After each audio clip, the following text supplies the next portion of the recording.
Chapter 35. The momentum of this long needle was truly untraceable.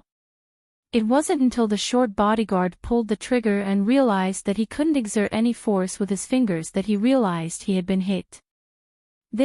My fingers can't move. In an instant, the short bodyguard lowered his head and looked at his right wrist.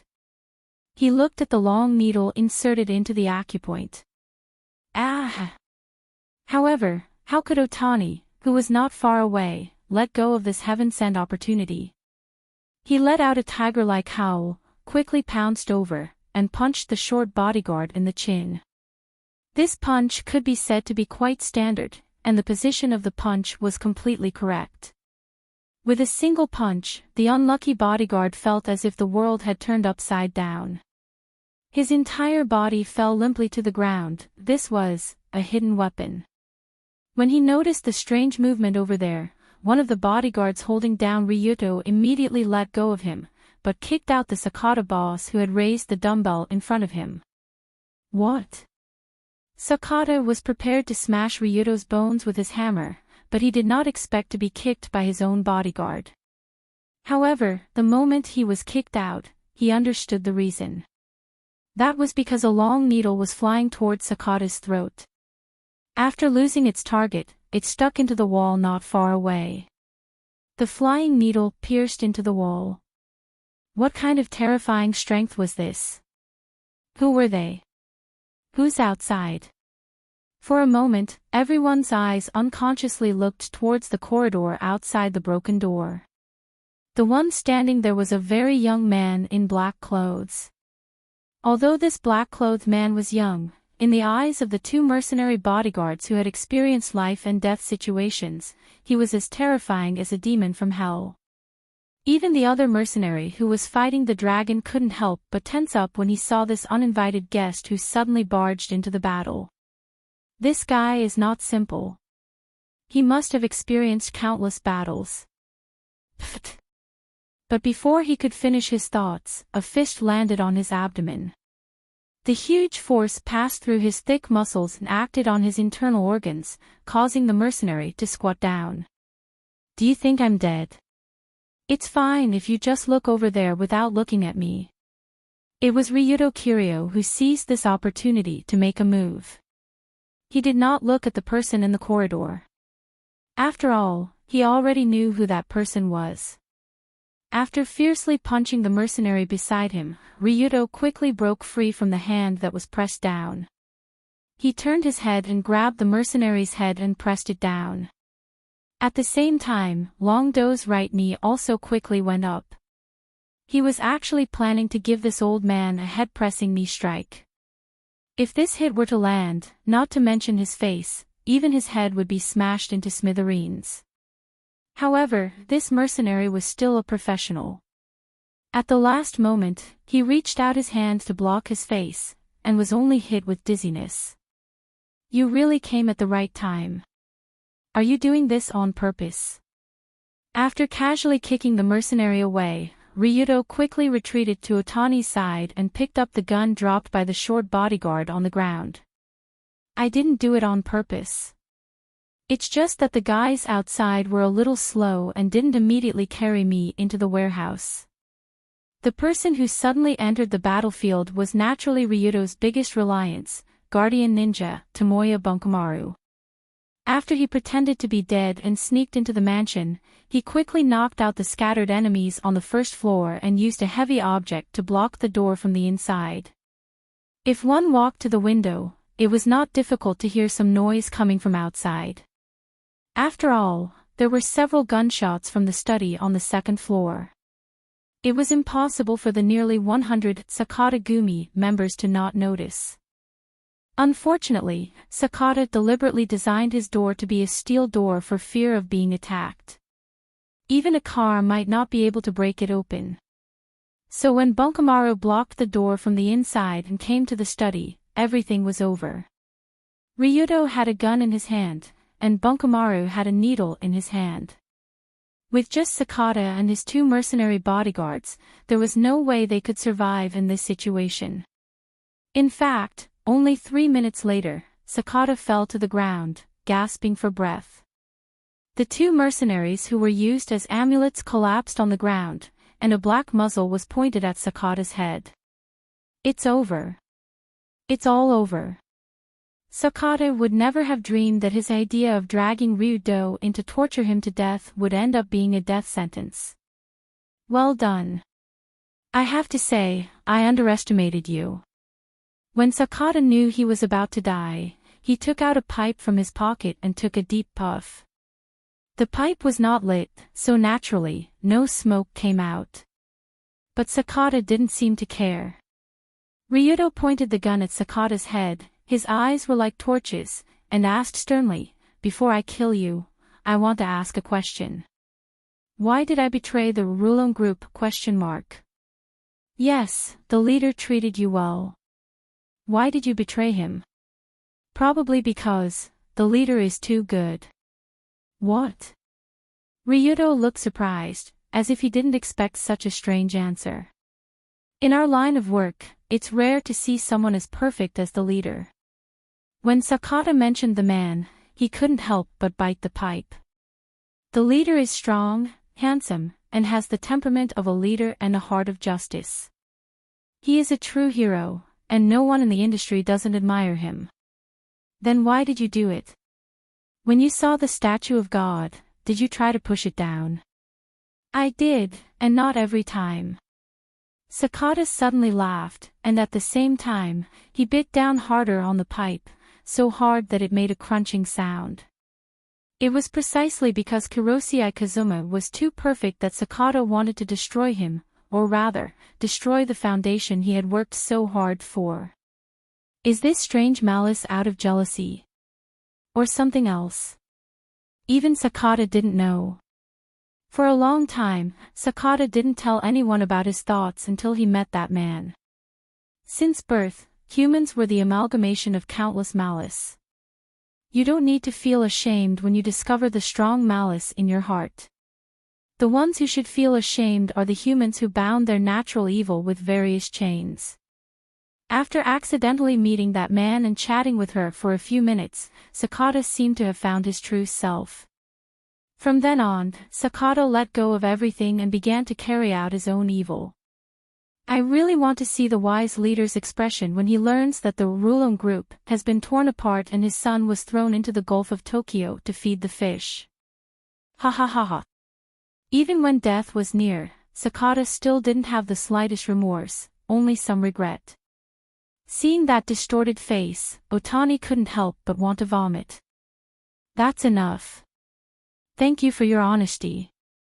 Ryudo laughed as he dragged the man from the ground and dragged him to the second-floor balcony not far away. Chapter 36. As for Sakata, Ryudo didn't need to think much to know why he became like this. The reason was simple. Half of it was because of the malice in his heart, and the other half was because he met Tenmo Im. For most people, there was a reason for doing evil. For fame, for profit, for women, for pride, and so on. But Tenmo Im was different. Because of the black blood flowing in her body, doing evil was as instinctive as breathing for her. In addition, the woman had the ability to bewitch people comparable to hypnotism.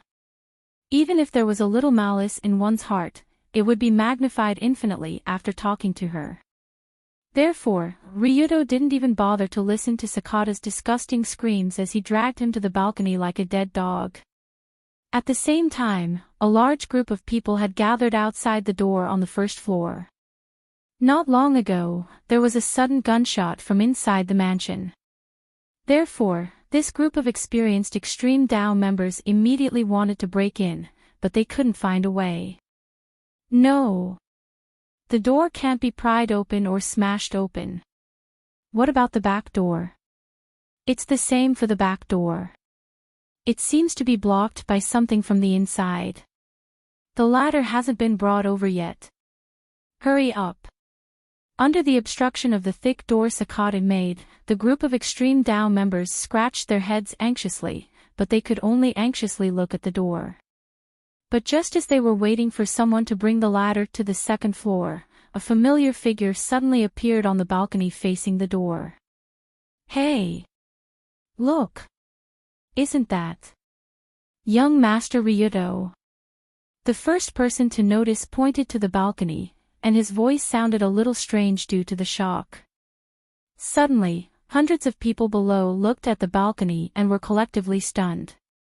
In their imagination, no matter what kind of accident happened inside, young Master Ryuto was most likely done for. After all, everyone in the Rulon group knew that there was something wrong with the young master's brain, and he wasn't good at fighting. Other than having some status, he was completely useless. But who would have thought that this second-generation heir, who was regarded by everyone as the son of the group leader, would actually stand on the balcony in front of everyone's eyes? As Ryuto raised his hand, the man with a swollen face appeared before everyone's eyes.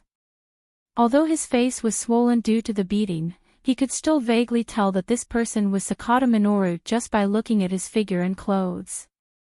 For a moment, there was complete silence in the huge front yard. It was as if one could hear a pin drop on the ground. How is this possible? Sakata boss, Keith, before the higher-ups could figure out what had happened, Ryuto did something even more terrifying without hesitation. He lifted Sakata Minoru's plump body with both hands and threw him down from the second-floor balcony. Because it happened too suddenly, many people below didn't react for a while. In addition, humans had instincts for danger, so the crowd in the area where Sakata landed immediately moved to the side, leaving the boss with a hard floor to stand on. Bang! A body was thrown down from the second-floor balcony, and the sound of it hitting the floor was extremely shocking. Even if the people gathered here were a group of evildoers, they couldn't help but take 2 steps back when they saw Sakata's wriggling body on the ground.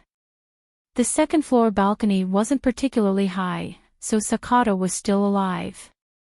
He wasn't dead, but he wouldn't be able to get up for a while. Is there anyone else who wants to follow Sakata? If there is, get the hell up to the second floor, now. Following Ryuto's domineering and powerful roar, the thick door of the first-floor hall slowly opened from the inside. The ones who opened the door were Narukai Otani, whose hands were still bleeding, and Maoya Matsuri. Just the two of them faced hundreds of pairs of eyes outside. But even when the door opened, the crowd outside didn't dare to take half a step inside. Nonsense, who would dare to go up to the second floor at this time? Didn't they see Sakata boss being thrown down? The Sakata group was just formed today, and because they were about to fight the Rulon group, they were in a state of panic. The scene of Sakata being thrown down from the second-floor balcony by Ryuto completely destroyed their already weak fighting spirit. Seeing that the hundreds of people below didn't dare to make any moves, Ryuto took advantage of the situation and said, "Everyone, you were only bewitched by Sakata and forced to leave the dragon group, right?" Although Long Do used to question, his words didn't leave any room for people to say no. Clearly, Long Do had already given the people below him the best way out. You just have to admit that you were bewitched by Sakata. The culprit is Sakata, and you are also victims. Go back to your own homes and find your own mothers. Nothing happened today. If you don't admit it, then just like Sakata, you can wait for death. Needless to say, at this moment, Ryuto's figure was unprecedentedly tall in the eyes of the crowd. He stood high up on the balcony of the second floor and looked down at the people below with a cold gaze that seemed to be overlooking all living things. Even if he only had 2 men, and there were hundreds of members outside, it was as if he was the master here. Is this the original appearance of the young master? Sure enough, he is the son of the leader. The blood flowing in his body is the blood of the dragon. When they felt the aura of a true dragon, some of the Rulon group elders couldn't help but cry. In fact, the biggest reason they left with Sakata was because of the imprisonment of the leader, Kiryu Kazuma. The leader had been in prison for 30 years, and the chances of him being released in this lifetime were slim. The son he left behind was such a useless person. How could they not feel that the Rollercoasters group was finished? But looking at the current Ryudo Kiryu, who would dare to say that the Rollercoasters group was finished? Therefore, an old man who had been with the leader for many years couldn't help but shout, "Young Master Ryudo is wise. Young Master Ryudo is the best in the world." This shout obviously triggered a chain reaction, and the hundreds of people standing in the courtyard quickly shouted together. Young Master Ryudo is wise. Young Master Ryudo is the best in the world. We pledge our lives to follow young Master Ryudo. Bah! Do you bastards know how to speak? Say it again. But at this moment, Narukai Otani, who was standing at the door, shouted in a displeased tone, "Now you're still calling him young Master Ryudo. You should call him the second-generation leader." Second-generation leader. Suddenly, many people realized what was going on. Before, Ryudo had always been called young master because he was indeed only a young master. Even if he had the blood of the leader, no one thought that he could become the second-generation leader. But now it was different. Ryudo led 2 people into the enemy's formation and executed the traitor on the spot. Such courage and ability were naturally worthy of the title of the second-generation leader. Chapter 37. After being reminded by Narukai Otani, many people immediately reacted. Originally, after Hitoshi was confirmed to be in prison for a long time, the Rollercoasters group should have chosen the second-generation leader a long time ago.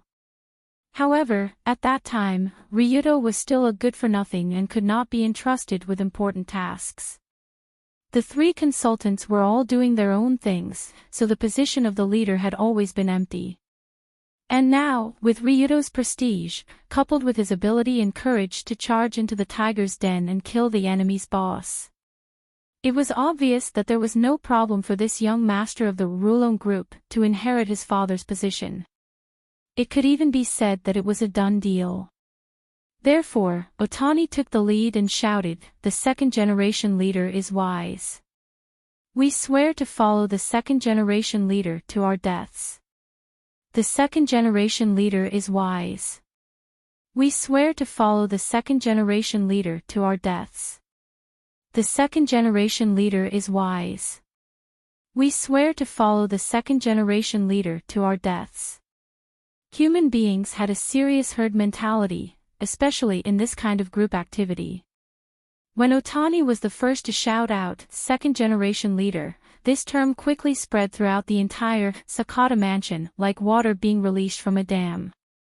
Looking at the group of people who were originally his enemies shouting his name crazily, Ryudo, who was standing on the balcony looking down at everyone, could not help but feel a strong sense of accomplishment. This feeling is great. The corners of his mouth curled up slightly. He wanted to show a dignified smile, but when it reached his mouth, it turned into a terrifying arc that was a combination of cruelty and hatred. Because of the previous conflict, Ryudo's body was more or less stained with blood. This blood, coupled with his cruel and hateful smile, under the dim light of the night, made him look like a demon god descending to the mortal world. *T, the second-generation leader's smile doesn't seem very friendly. Are we not shouting loudly enough?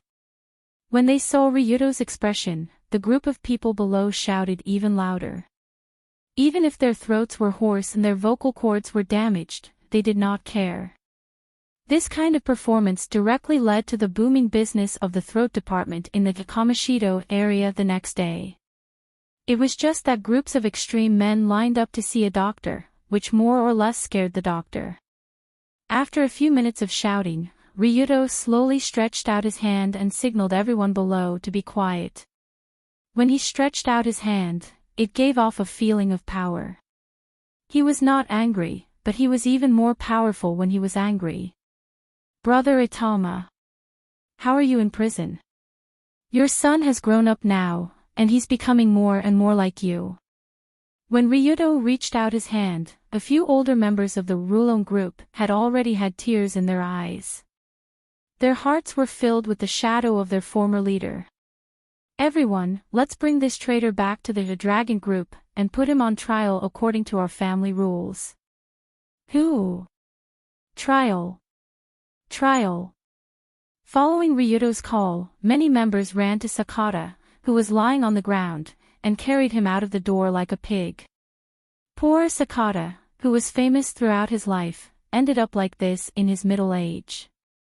He really deserved it. After arranging the next steps, Ryuto went down the stairs to the second floor, but he immediately saw a familiar figure. It was Yamamoto, the bodyguard who almost killed Ryuto last night. He was kneeling on the ground, looking at him with fear and trepidation. Yamamoto never dreamed that in just one day, Ryuto Kiryu would do something so earth-shattering. But no matter what, he could only hope that Ryuto would keep his promise and let him go. Second generation leader, get out, and don't appear in front of me again. I will never retaliate against you through any means. Before Yamamoto finished his trembling words, Ryuto had already walked toward the door without looking back. A promise is a promise. If he said he would let Yamamoto go, he must let Yamamoto go. Otherwise, wouldn't he be a scumbag? Second generation leader, is it really okay to let him go like this? Why don't I go in quietly? Looking at Yamamoto's back as he left happily, Otani, who was walking over, whispered to Ryuto. Then, he made a gotcha gesture. Indeed, Yamamoto can be said to have committed a heinous crime, and he knows a lot about Ryuto. Keeping him alive will always be a problem. However, Ryuto shook his head and smiled. It's okay, don't worry about Yamamoto, someone will help us solve it. What? Someone will. Well, as expected of the second generation leader, it seems that he already expected this. When Ryuto walked out of the door amidst the tsunami-like cheers, Otani also looked at the man who was younger than him with reverence. Not long after, the jubilant team at the Sakata mansion also walked onto the street and walked toward the Rulon Group headquarters at the other end of the street. At the same time, Yamamoto was running desperately in the dark alley. Although he looked somewhat embarrassed, Yamamoto's eyes were full of smiles. He actually really let me go. Long-do, that little brat, is really too inexperienced. After leaving the mansion, Yamamoto ran all the way to the headquarters of the Heavenly Eye Group. He couldn't wait to report what he knew to Sama, including Ryuto's changes, the cat house that appeared around him, and so on. And he also believed that he would definitely be rewarded and protected by Sama with this information. In this case, it would be easy to turn things around. Sang. Just as Yamamoto was happily thinking about the content of the report, there was a sudden tremor in the air. Then, the man only felt a pain in his heart, and his whole body fell to the ground uncontrollably. It can't be, right? Until his consciousness disappeared, Yamamoto didn't understand how he died. But at the last moment, he seemed to vaguely see a flash of silver-white hair, and everything was over. Tenma was Iam's lackey, so there was no value in living. After killing Yamamoto and rushing back to the Kamishiro courtyard, the figure of the cat house with rabbit balls was like an old owl under the night sky. What a cunning young master. No, it should be the cunning second-generation head. On the way back, Rabbit Ball couldn't help but shake his head. He more or less felt like he was used as a tool. Ryuto deliberately let Yamamoto go because he knew from the beginning that Rabbit Ball wouldn't let Yamamoto go back alive. After all, Yamamoto saw Rabbit Ball's face and knew that Rabbit Ball was in cahoots with Ryuto. He couldn't let him go back and report to Iam. Such a young man actually likes miscolored glaze. I don't know if it's a blessing or a curse for Kamiyoshi. Sigh. With a sigh, Rabbit Ball's figure gradually disappeared. But the night in Kamishiro had just begun. Chapter 38. Tonight, Kamidachi was extremely quiet. At the same time, tonight, Kamidachi was extremely noisy. For the upcoming collision between the two organizations, countless people held their breath on the surface, but they were constantly discussing it behind their backs. If Rulon Group and Sakatagumi really fought, who would be the final winner? After this battle, what would happen to Kamidachi? Also, how many familiar faces would disappear forever tomorrow morning? People nervously and excitedly imagined the scene that might happen next, and constantly reported through various means to observe the changes in the situation.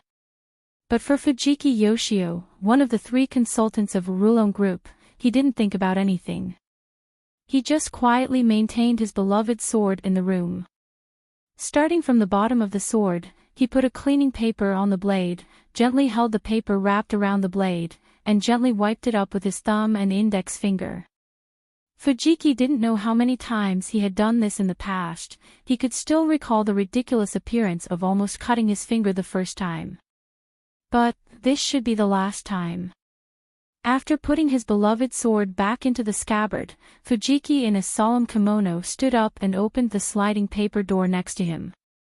In the courtyard outside the paper door, dozens of subordinates wearing suits embroidered with the mark of the dragon were kneeling together. This group of people was the real elite members of Rulon Group, and they were on a completely different level from the gangsters gathered here.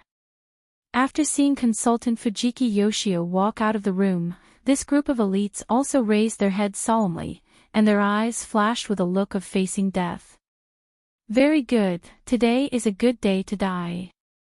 Fujiki Yoshio was obviously very satisfied with his loyal subordinates. So in front of everyone, he suddenly pulled out his beloved sword, raised it to the sky, and shouted, "Brothers! That traitor Sakata wants to establish his own organization, do you agree or not?" "No." Everyone also replied in a very imposing manner. "If you don't agree, what should we do?" "Kill! Kill! Kill!" In the courtyard shrouded in the night, this group of extreme Dao elites seemed to ignite their blood as they shouted. Although there were only dozens of people, when they shouted like this, they really had the momentum of thousands of troops on the battlefield. Good. Fujiki Yoshio took a deep breath, and finally shouted, "If that's the case, then come with me. No matter how much sacrifice we have to pay, we must capture that traitor Sakata." Lord Fujiki Yoshio. Ryudo Young Master has captured Sakata Minoru alive. Just as Tengmoto was about to lead his men to attack, and everyone in the courtyard was filled with excitement, a servant suddenly ran over and shouted these words that ruined the atmosphere. For a moment, the courtyard was silent. Fujimoto's beloved sword froze in midair, and the hot blood of the elites froze as well. After a while, Fujimoto reluctantly asked the attendant, "You? What nonsense are you talking about?" "Yoshio Shio Yoshio Yoshio Yoshio Yoshio Yoshio Minoru. Yoshio Yoshio Yoshio. Yoshio Shio Yoshio Yoshio Minoru Yoshio Yoshio Minoru. Shio Shio Shio Yoshio." Crazy. Either I'm crazy, or the world is crazy. Either way, someone is crazy. Fujimoto's face darkened as he led his subordinates towards the entrance of the headquarters.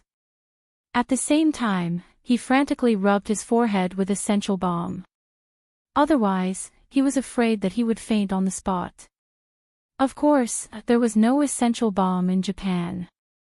Tengbin had bought it when he was traveling to a neighboring country. It had a good effect on relieving headaches and was a must-have for the extreme Dao. At this moment, the entrance of the Rulon Group's headquarters was already brightly lit. There were more lights and more people, and this person was a very surprising person. Outside the imposing door, a large group of strong men were kneeling uniformly, looking very conspicuous, as if they were collectively performing some kind of suspicious ritual. In front of this group of people, Ryudo Kiryu, who was shorter and skinnier than an adult, was standing under a wooden plaque with the words Ryukyu written on it. He was gesturing at his subordinates around him. Yes, yes, yes, hang him up properly, hang him in a more conspicuous position, and put on a light or something. It's best if it's a colorful light, like the kind used in KTV. It's more imposing. Although he looked young, the group of strong men surrounding him didn't dare to slack off at all. They faithfully carried out the young master's every order. But Ryudo's order at this time, it was quite punk. When Fujimoto rushed over with his men, he just happened to see Sakata's bruised body being hung up like a pig. Until now, Sakata was still alive, and his life was not in danger.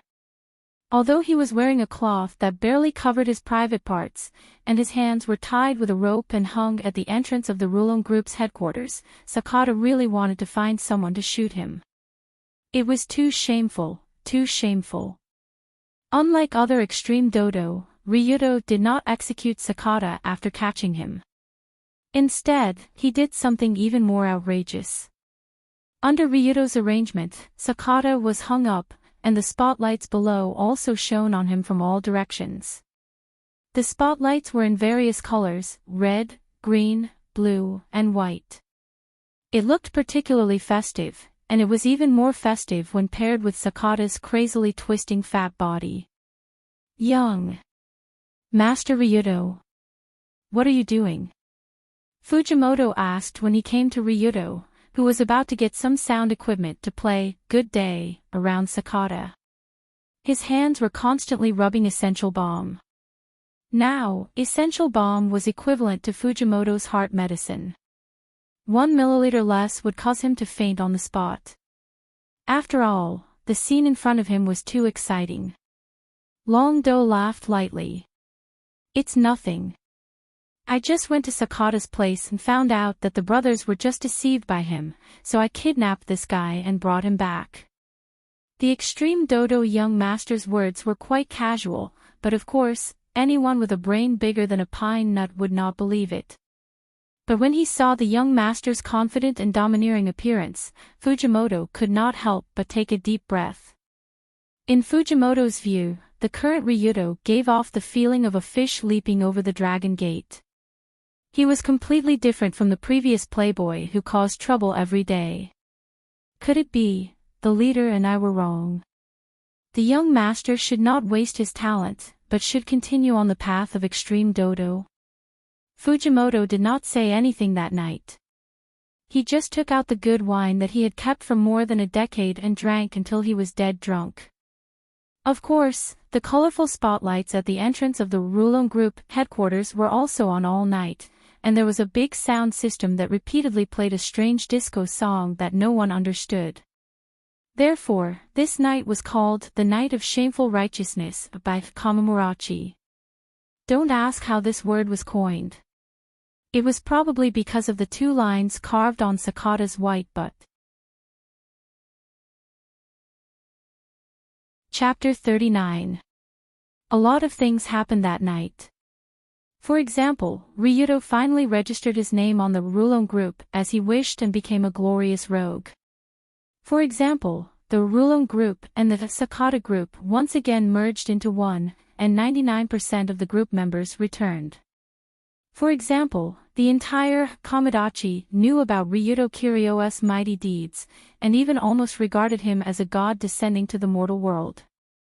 That's right, he was almost regarded as a god descending to the mortal world, or he was almost praised as a god descending to the mortal world. In the middle of the night, the group of men had originally planned to fight the last fight of their lives, but who would have thought that they would be muddle-headedly watching the ultimate drama of eldest young master single-handedly capturing the traitors as if they were taking something from his pocket. Therefore, this group of Rulon Group members who were excited occupied almost the entire Kamidachi like a tornado. This feeling was like the cafeteria door that had just rung when the bell rang. They walked on the street with their chests puffed out, holding a variety of drinks in their hands, and bragging about their young master's miracles to everyone they saw. In life, it was normal to drink a little and brag, not to mention that this was not completely bragging. After all, Ryudo almost single-handedly stopped the war and also resolved a rebellion. This achievement was real, and in their view, it was not an exaggeration to boast about it. What's more, there were 2 members who were more eloquent and learned a little bit of a mankai, Japanese crosstalk. They even built a shed and performed in front of the Komodachi entrance. The crosstalk they performed was called Extreme Secret Book, Records of Ryuto Kiryu Yoshiyuki. Hey! When young Master Ryuto rushed into the enemy's formation, he shouted, "Old thief! Do you dare to fight me to the death?" Thousands of people around were shocked by the thunderous roar, and they didn't dare to move at all. They even wanted to kneel on the spot. Amazing! And then, that old scoundrel Sakata saw that the situation was bad and turned to run. Young Master Ryuto carried a large flag on his back and chased after him. When the old scoundrel saw young Master chasing after him, he was scared out of his wits. Helpless, he was stopped and could only brace himself for battle. What an old thief! The funny guy suddenly raised his voice. He's wearing bulletproof armor, holding a heavy machine gun, and carrying almost 10 bombs around his waist. He's armed to the teeth. He's an American warrior that's been trained with money. Shameless. Fuck America. But young Master Ryuto didn't panic at all. He pounced forward like lightning to dodge the machine gun's barrage and kicked the bulletproof armor into pieces. He held the old thief down and gave him a good beating. He beat that old man until he was dizzy, blood spurted out, his eyes cracked, and yellow and red blood flowed all over the ground. Yay! After listening to the story, the surrounding gangsters and passers-by couldn't help but applaud. They all paid their respects to the brave, wise, affectionate, and righteous young master of the dragon group. Tonight, similar flattery and mythical descriptions could be said to have filled the entire Komodachi. If not for the fact that Ryuto himself was the main character, many of the stories were so vivid that even he himself would have believed them. That's right, he almost believed that he had rushed toward the fully armed Sakata wearing only a loincloth, dodged the machine gun's bullets with his bare hands, shattered the bulletproof armor with a kick, and easily took the head of the enemy general despite being surrounded by thousands of people. This was the power of rumors. But no matter how much nonsense it was, the lively night would eventually pass. The next morning, Ryuto woke up in a very masculine pink room. He turned on his phone and looked at the time. Monday, lunar day, 7:35 a.m. After Ryuto got out of bed, he put on clean clothes that still had the smell of sunlight. After washing up, he pushed open the courtyard door. Today's sun was very bright, and there were no clouds in the sky. It was a refreshing morning. Of course, it would be better if there weren't a group of bandaged men wearing black sunglasses kneeling outside the courtyard to greet him. Second-generation leader. Good morning.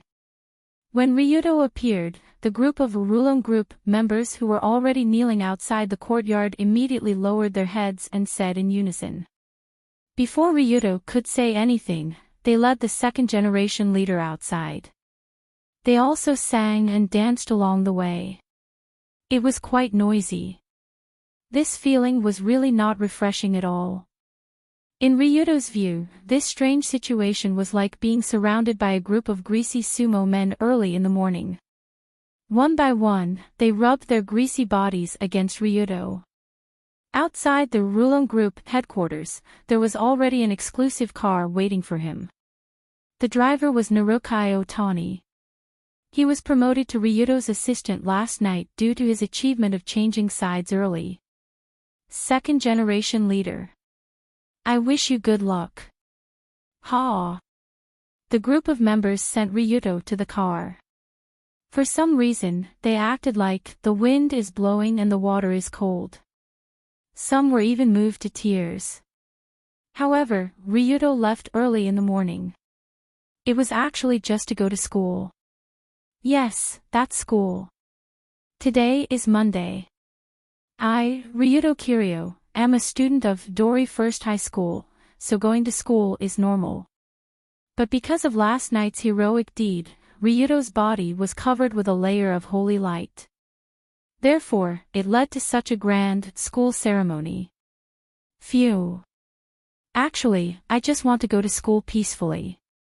Sitting in the car all the way from the Shinmurachi area to the port area, Ryudo looked at the scenery outside the window.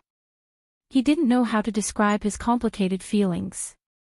Ryudo's Dori First High School was located in the center of the Tokyo port area. It was the most famous high school in the city. The teachers in this school were strong. There were even a lot of people who were born in rich and famous families. In the future, they would bear the fate of the country. Of course, Ryudo Kiryu was not included. After all, this young Master Kyoto couldn't even recognize the 26 English letters.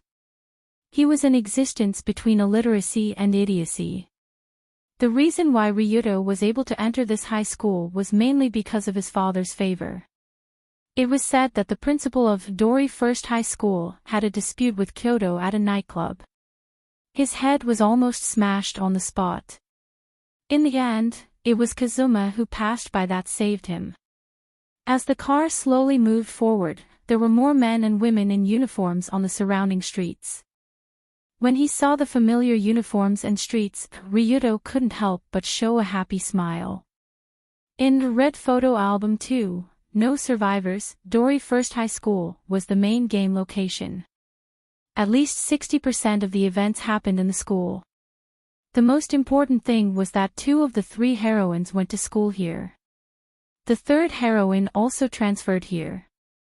It could be said that it was the holy land of love games. Dori First High School, I'm coming. At the moment when he got off the car, Ryudo stood in front of the familiar school gate and looked up at the familiar school emblem at the front gate. However, what he didn't know was that his sudden stop had caused a human dragon to appear on the street behind him. Chapter 40. Today's Dori No. 1 High School was known as the gathering place of the Golden Generation by insiders. Don't know if it was suddenly discussed, but the entire elite of Tokyo sent their children to this school during this period of time. For a time, the Dori No. 1 High School was surging. According to incomplete statistics, there were at least hundreds of parents who had a net worth of hundreds of millions or who held various kinds of power. However, among them, the most eye-catching were the 3 young ladies known as the Tomisaka 3 families. The royal family who ruled Shinto, the Kanzaki, the multinational technology company, the Hitsukimori, and the ancient warrior clan with a long history, the Stingtang. Very coincidentally, these 3 young ladies not only had an extremely noble background, but also extremely beautiful appearance. They also studied in the first-year class, the second-year class, and the third-year class, these 3 elite classes. Therefore, the 3 of them were collectively known as the Tomisaka 3 families, representing their noble status. Of course, in addition to the Tomisaka 3 families, Ryudo Kiryu was naturally a well-known figure in the Dori No. 1 High School. Unfortunately, his reputation was 100% notorious, especially after last night's Kamikaze Sakuryu night. Last night's Kamidachi storm had naturally swept through the entire Dongjing. And this kind of thing, as the number of people who read it increased, it led to the content becoming more and more excessive. Even early in the morning, there was already a bullshit rumor that Ryudo personally killed hundreds of thousands of people last night, killing until Kamisato turned into a river of blood. Don't know if the people of Kamisato were enough for him to kill. In this case, as the time passed, the 8:30 school deadline was getting closer and closer. However, inexplicably, there were 2 long lines in front of the Dori No. 1 High School. The gate of this high school was actually very wide, and dozens of students walking side by side was not a problem. But why were the students who came to class lined up on both sides and didn't walk through the large open space in the middle? At this time, a student who had not yet woken up also found this problem. He was a male high school student who looked to be only 16 or 17 years old. He was tall and had a ferocious look on his face. To be specific, he was the high school version of Fat Tiger. Moreover, Fat Tiger's father was an executive of a certain company. His family was quite rich, and he had been used to being tyrannical since he was young. It was this guy who looked like he was not to be trifled with. When he saw the long line on both sides of the school gate, he walked towards the center unwillingly. What the hell? Are these guys crazy? Wasn't the road in the middle very spacious? Why didn't they dare to leave? He rubbed his sleepy eyes and took a few steps toward the middle of the door. Then, he saw the figure standing in the middle of the door.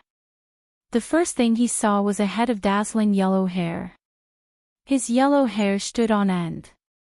From the back, he looked like a sea urchin or a starfish. For some reason, it made people feel that this person's card-playing skills were not bad. Hey, who are you? Tong. Ryuto Kiryu. When Fat Tiger came to Long Do and patted him on the shoulder, Long Do also turned his head to look at him. Fat Tiger's ferocious face immediately collapsed.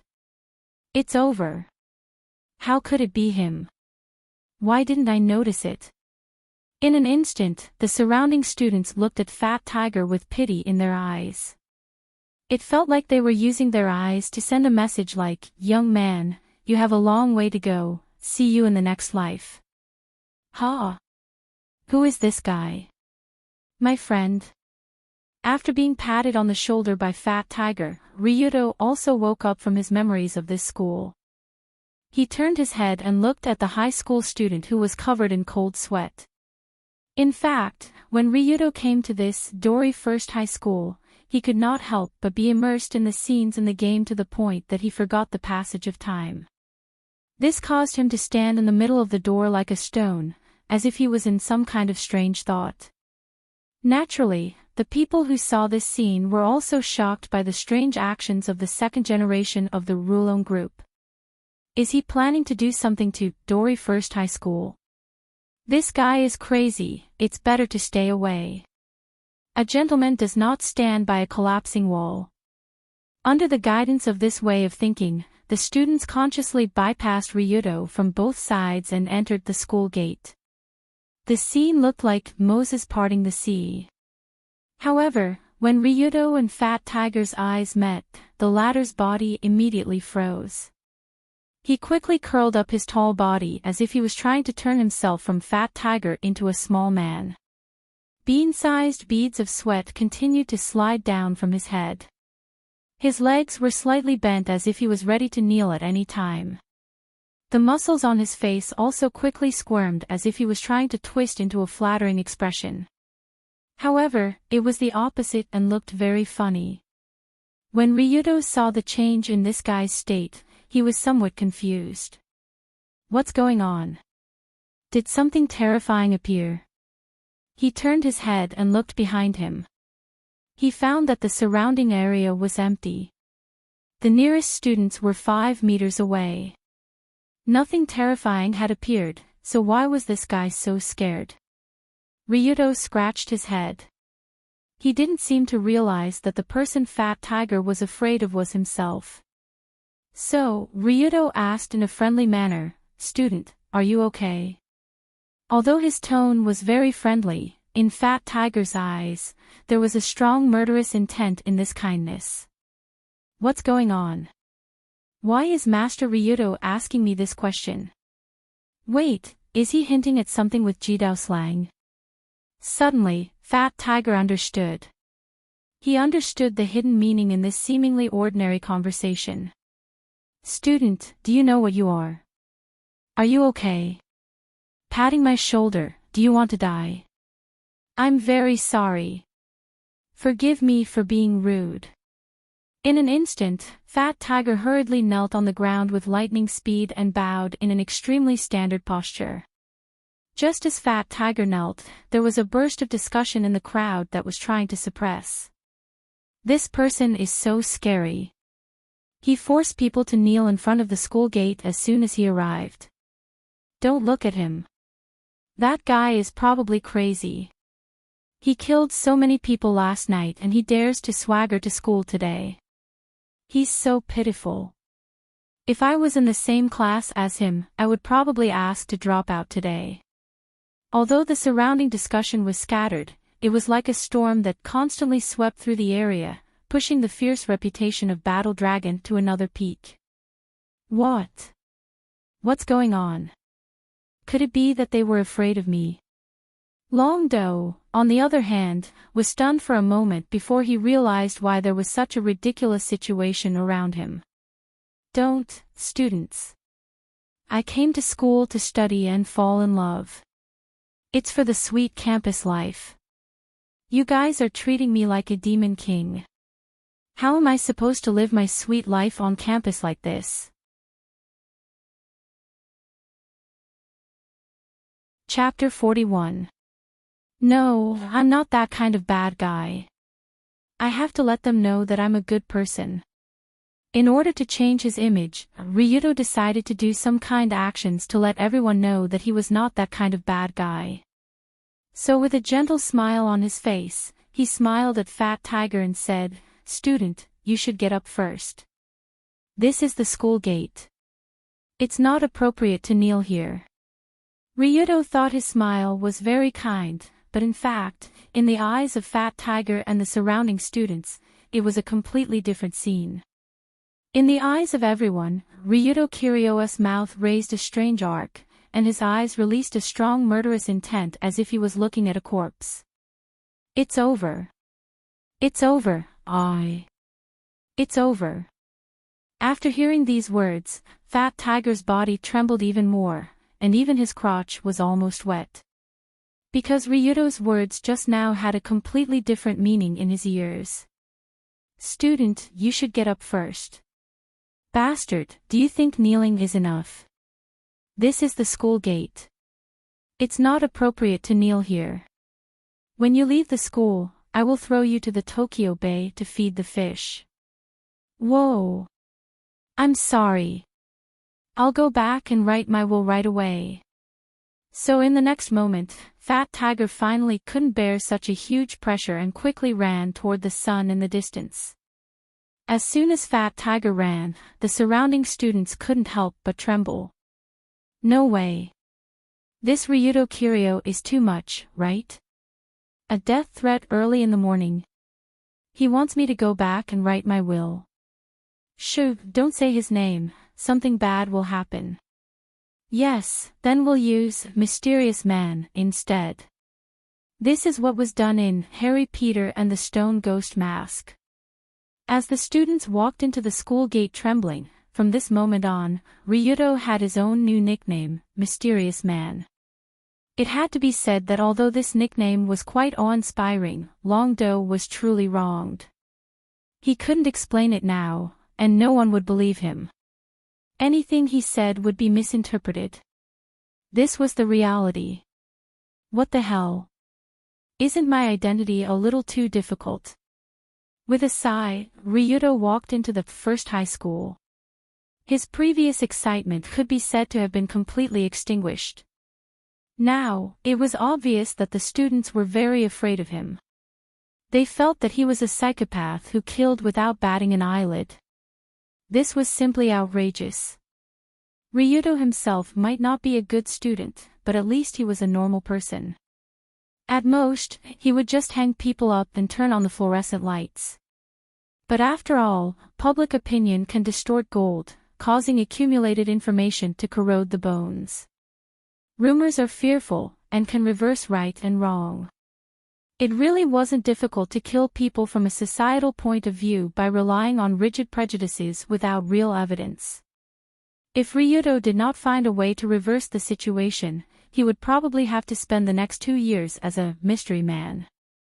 If that was the case, it would be better to just quit school and leave, so that he wouldn't have to endure such humiliation. As he walked, Ryuto could not help but feel that such a world was rather boring. But after walking for a while, a familiar figure appeared in front of him. It was a middle-aged man in a suit. He had a square face, and he looked very strict. Isn't this Mr. Mei-yuan? So this is what he looks like. In the game, Mei-yuan was the class teacher of the main character's grade 2 class A, and he was also a core character who often appeared. Although he was strict and old-fashioned, he valued the students very much. He was a rare good teacher. Later on, there was even a famous scene where he confronted the Heavenly Eye group in order to save the main character's group. So when he passed by, Ryuto casually bowed to Mei-yuan and said, "Good morning, Mr. Mei-yuan." "Aha, good morning." Originally, Mr. Mei-yuan also turned his head and replied to Ryuto with familiarity. But before he finished his words, the expression on his face was strongly distorted. To be honest, it was the first time that Ryuto saw such an exaggerated expression on Mei-yuan's old-fashioned square face.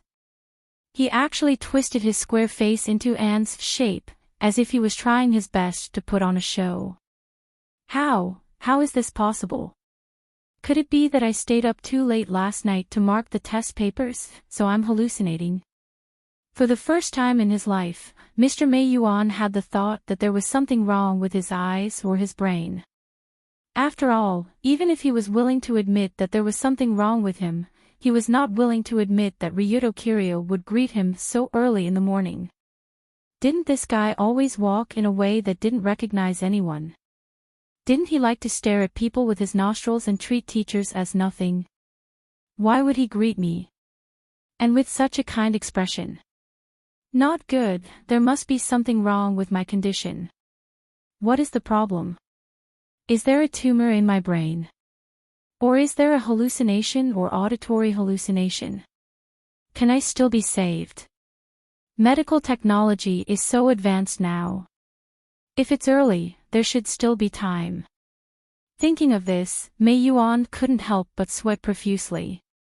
Sweat soaked his face, shirt, and pants. At the same time, it also strengthened Mei-yuan's determination to go to the hospital after school to do a full body check. Just as Mei-yuan suspected that he had some kind of illness, Ryuto had already arrived at the second-floor corridor of the teaching building and was walking towards his grade 2 class B. Generally speaking, the school corridor at this time was very crowded. But when Ryuto appeared, the students in the corridor consciously moved closer to the sides. Whether male or female, they all turned around to face the wall or outside the wall. They didn't dare to look at Ryuto, who was walking in the middle of the corridor.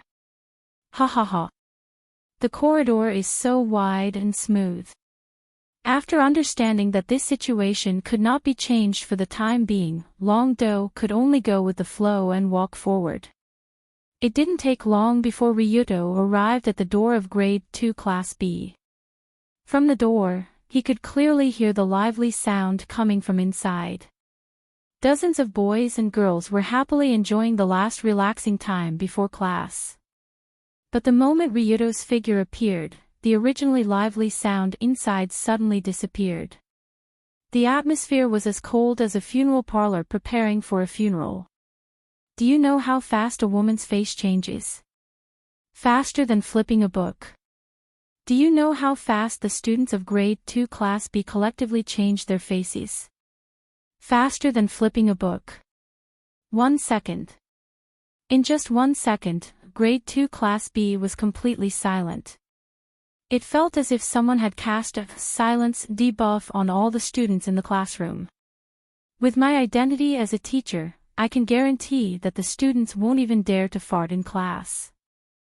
After looking at the group of students who were as scared as rabbits, Ryuto slowly walked towards his seat in the second last row by the window. He walked abnormally slowly. It wasn't that Ryuto usually walked this slowly, but he was afraid that if he walked a few steps faster, he would scare people into the hospital. When Ryuto sat down and looked out the window, the students in the class finally relaxed, but they still didn't dare to breathe loudly. My sweet school life. Forget it, I'll just have a chat with the young mistress. In order to not scare the students, Ryuto could only keep his head facing the window. Then he openly took out his phone and sent a message to Kanzaki Colored Glaze from Grade 2 Class A. Chapter 42. In the entire Dori No. 1 high school, the only person who could speak normally to Ryuto was probably the scion from Year 2 Class A next door, Kanzaki Colored Glaze. Just as Ryuto was bored and sent a message to the scion, Year 2 Class A next door was currently in a state of laziness before class started. A group of young, healthy, and energetic high school students were either studying their textbooks or whispering to their friends. The atmosphere was no different from an ordinary high school class. Of course, this group of people who didn't have much of a difference definitely didn't include the young lady who sat in the second last row by the window. Although they were all sitting in the same classroom, anyone who entered the classroom, as long as they weren't blind, would involuntarily look in her direction. Of course, one of the reasons for this was the girl's beauty, but that wasn't the only reason. Kanzaki Colored Glaze was indeed very beautiful. Her small, white face seemed to have been carved out of ice. Her features were beautiful, and her figure was slender and slender. She was flawless from head to toe. But apart from her natural beauty, what left an even deeper impression on others was her imposing figure, as well as the cold aura that seemed to emanate from her heart. Her chin was slightly raised, her back was perfectly straight, and her red lips were slightly narrowed. She seemed like a human-shaped jade sculpture. This special aura that far exceeded her age, and coupled with Kanzaki Colored Glaze's family background, which was quite eye-catching even in this school, it was enough to make her seem like a crane in a flock of chickens. With such a dignified young lady sitting here, the consequence was that not many students in Grade 2 Class A dared to get close to her, let alone have the guts to sneak a peek at her. It felt as if there was an invisible barrier between her and the world, elegantly separating this girl from the mortal world, preventing her from being tainted by even a speck of dust. But was such a barrier really what the scion wanted? Not at all. Colored Glaze also wanted to be like other students, chatting with friends when she had nothing to do, eating lunch together, going shopping together, and so on. After all, her identity as a Colored Glaze made it impossible for her to interact with others as she wished. Even if it was just a meeting between friends, there were still many restrictions. Zhai Wang was equivalent to a statue of a god, a living statue of a god. People would feel respect for the statues, but they would also feel a sense of awe towards them, causing them to not dare to approach them. Colored Glaze was already used to this kind of life, or rather, she had already given up on it. Beep. Beep beep beep. Just as the teacher was about to arrive, Colored Glaze suddenly felt an almost inaudible vibration. The vibration came from the bag hanging beside the desk. Of course, Colored Glaze's bag didn't have anything else that would vibrate. It was just a normal reaction after receiving a message. Information. Who was it?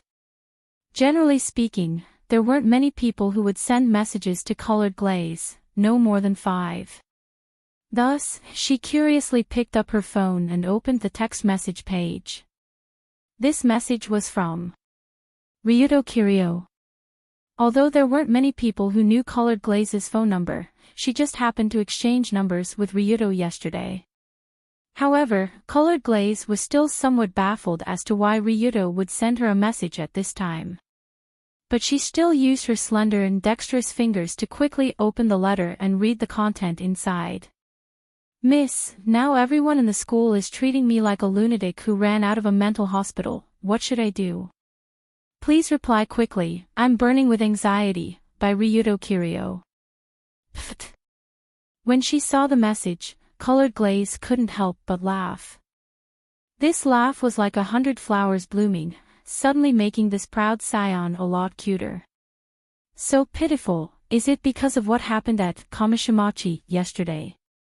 With Colored Glaze's intelligence, she naturally didn't even have to think about what happened to Ryuto. Last night's spectacular, Kamishimachi Ryuto night, could be said to be quite famous, and it was even discussed in various forums on the internet. People were excitedly predicting the outcome of the civil war between Rulon Group and Sakata Group, and some people even opened bets on whether the two groups would disappear that night.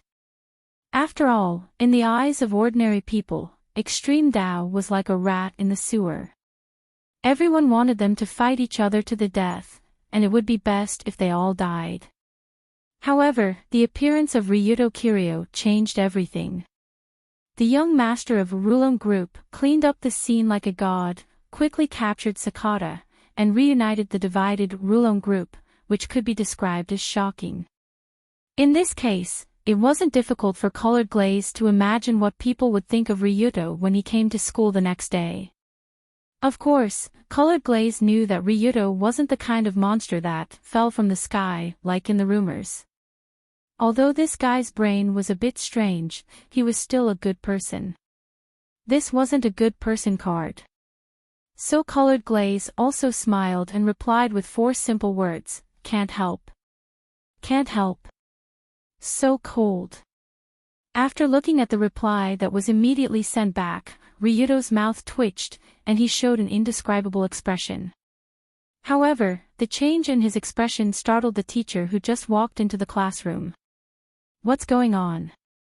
Why did I see Ryuto Kiryu curling his lips at me as soon as I came in? Is there something wrong with my outfit today that he doesn't like?" Thinking of this, the math teacher quickly and solemnly fixed his clothes and hair, then stood on the podium with trepidation.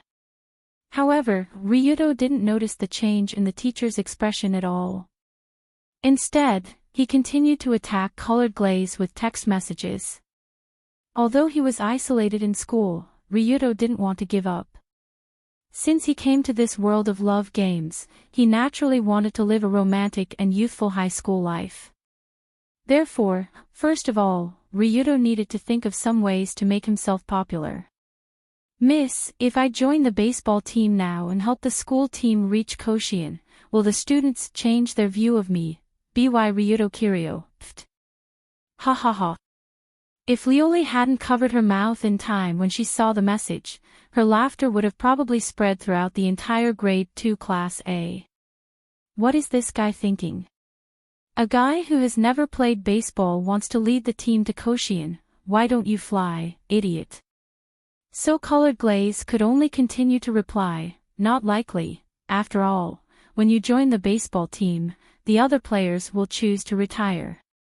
So cruel. Seeing that his plan didn't work, Ryuto continued to scratch his head and think. Of course, while he was thinking, he also sent his idea to Colored Glaze, and then it was rejected by Colored Glaze. This repeated until noon.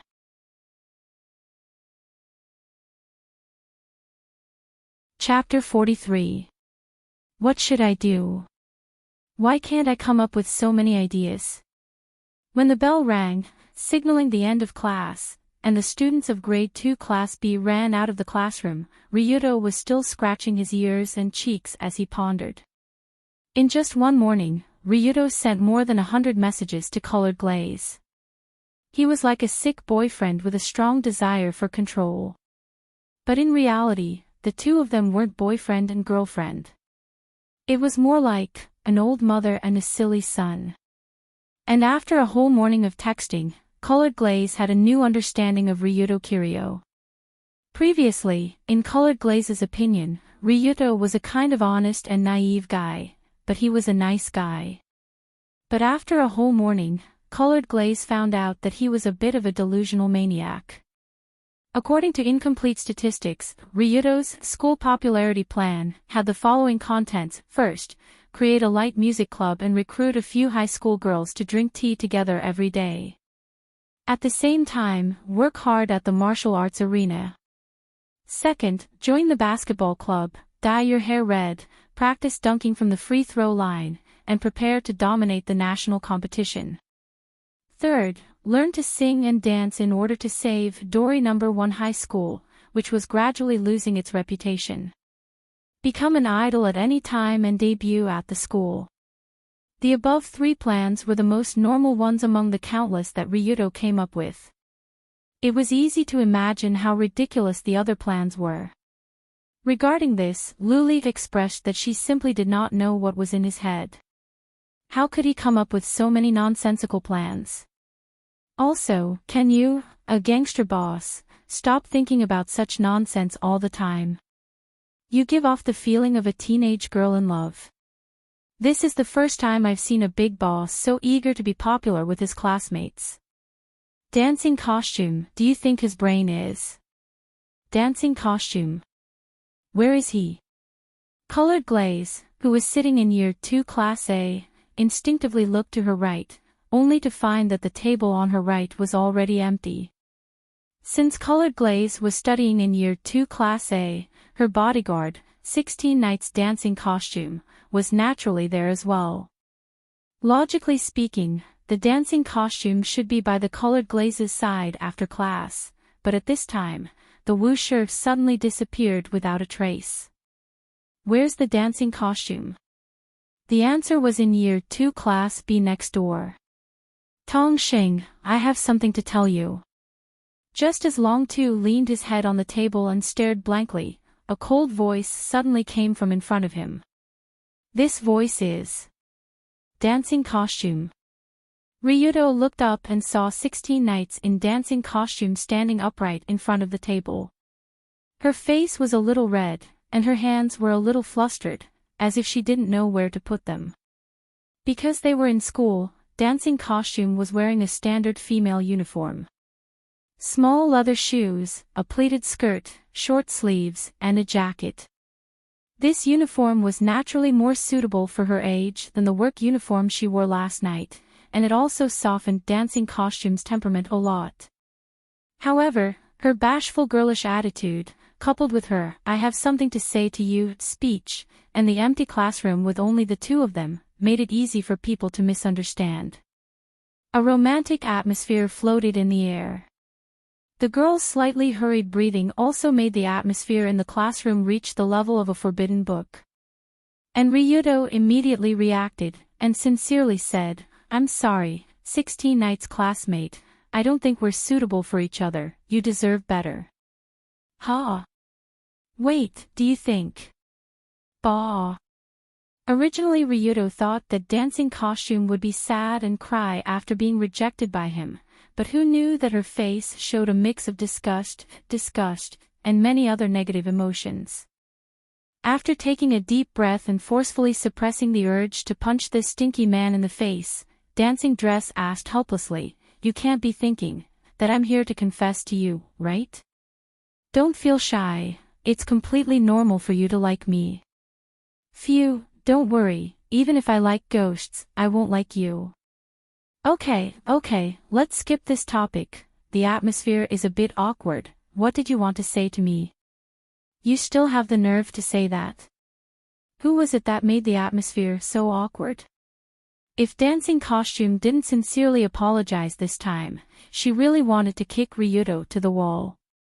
But even if she was teased, dancing costume accepted her fate and bowed to Ryudo, and solemnly said, "I'm very sorry, because of my misunderstanding last night, it almost led to serious consequences, I would like to express my sincerest apology." Without a doubt, dancing costume's apology was sincere. After all, just last night, this Kamiyoshi samurai almost kicked Ryudo in the balls, and almost got strangled to death. So in the end, when she found out that Ryudo was actually a good person, and he even saved the young Mrs. Companion, dancing costume had to apologize. It had to be said that dancing costume's apology posture was very accurate. Her back was straight, her hands were on her legs, her waist was straight at a 45-degree angle, her head was slightly lowered, and her eyes were looking at her feet. Even if a Japanese bow master was to do a demonstration, he probably wouldn't be able to do a more accurate apology posture than dancing costumes. However, although dancing costume's apology was very sincere, and her posture was very accurate, Ryudo still just shook his head. Because this scene, in his eyes, was very funny. "Raise your head, 16 Knight's dancing costume." Ryudo stood up from the chair and said in a condescending tone. Sensing that Ryudo's tone didn't sound like he was forgiving her, dancing costume helplessly asked, "Is the angle of my bow not enough?" "The angle of your bow? What is that? Which normal person would care about such a small thing?" "Then what are you dissatisfied with my apology?" "What I'm dissatisfied with the most is your attitude of thinking that by bowing, you can understand everything."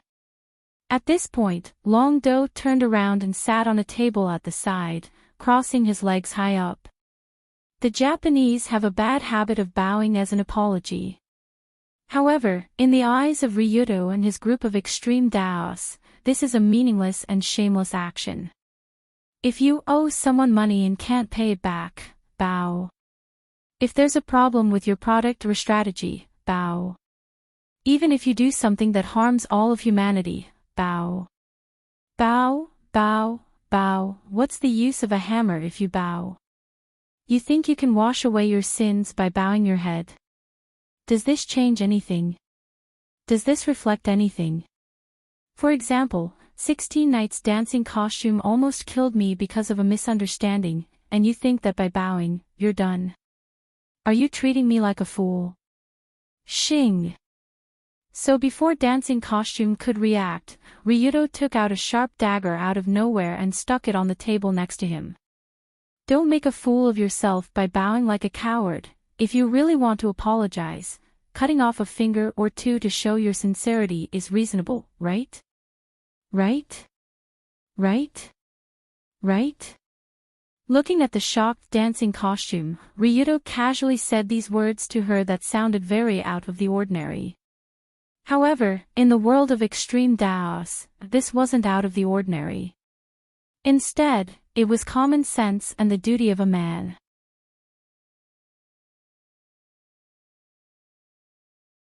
Chapter 44. In the world of extreme Dao, this group of dark dwellers had invented many methods of punishment that sounded chilling. Things like heating up an iron bed, kneeling on it and kowtowing, piercing nails through the body, bathing in boiling oil. It was almost the torture of the 18 levels of hell.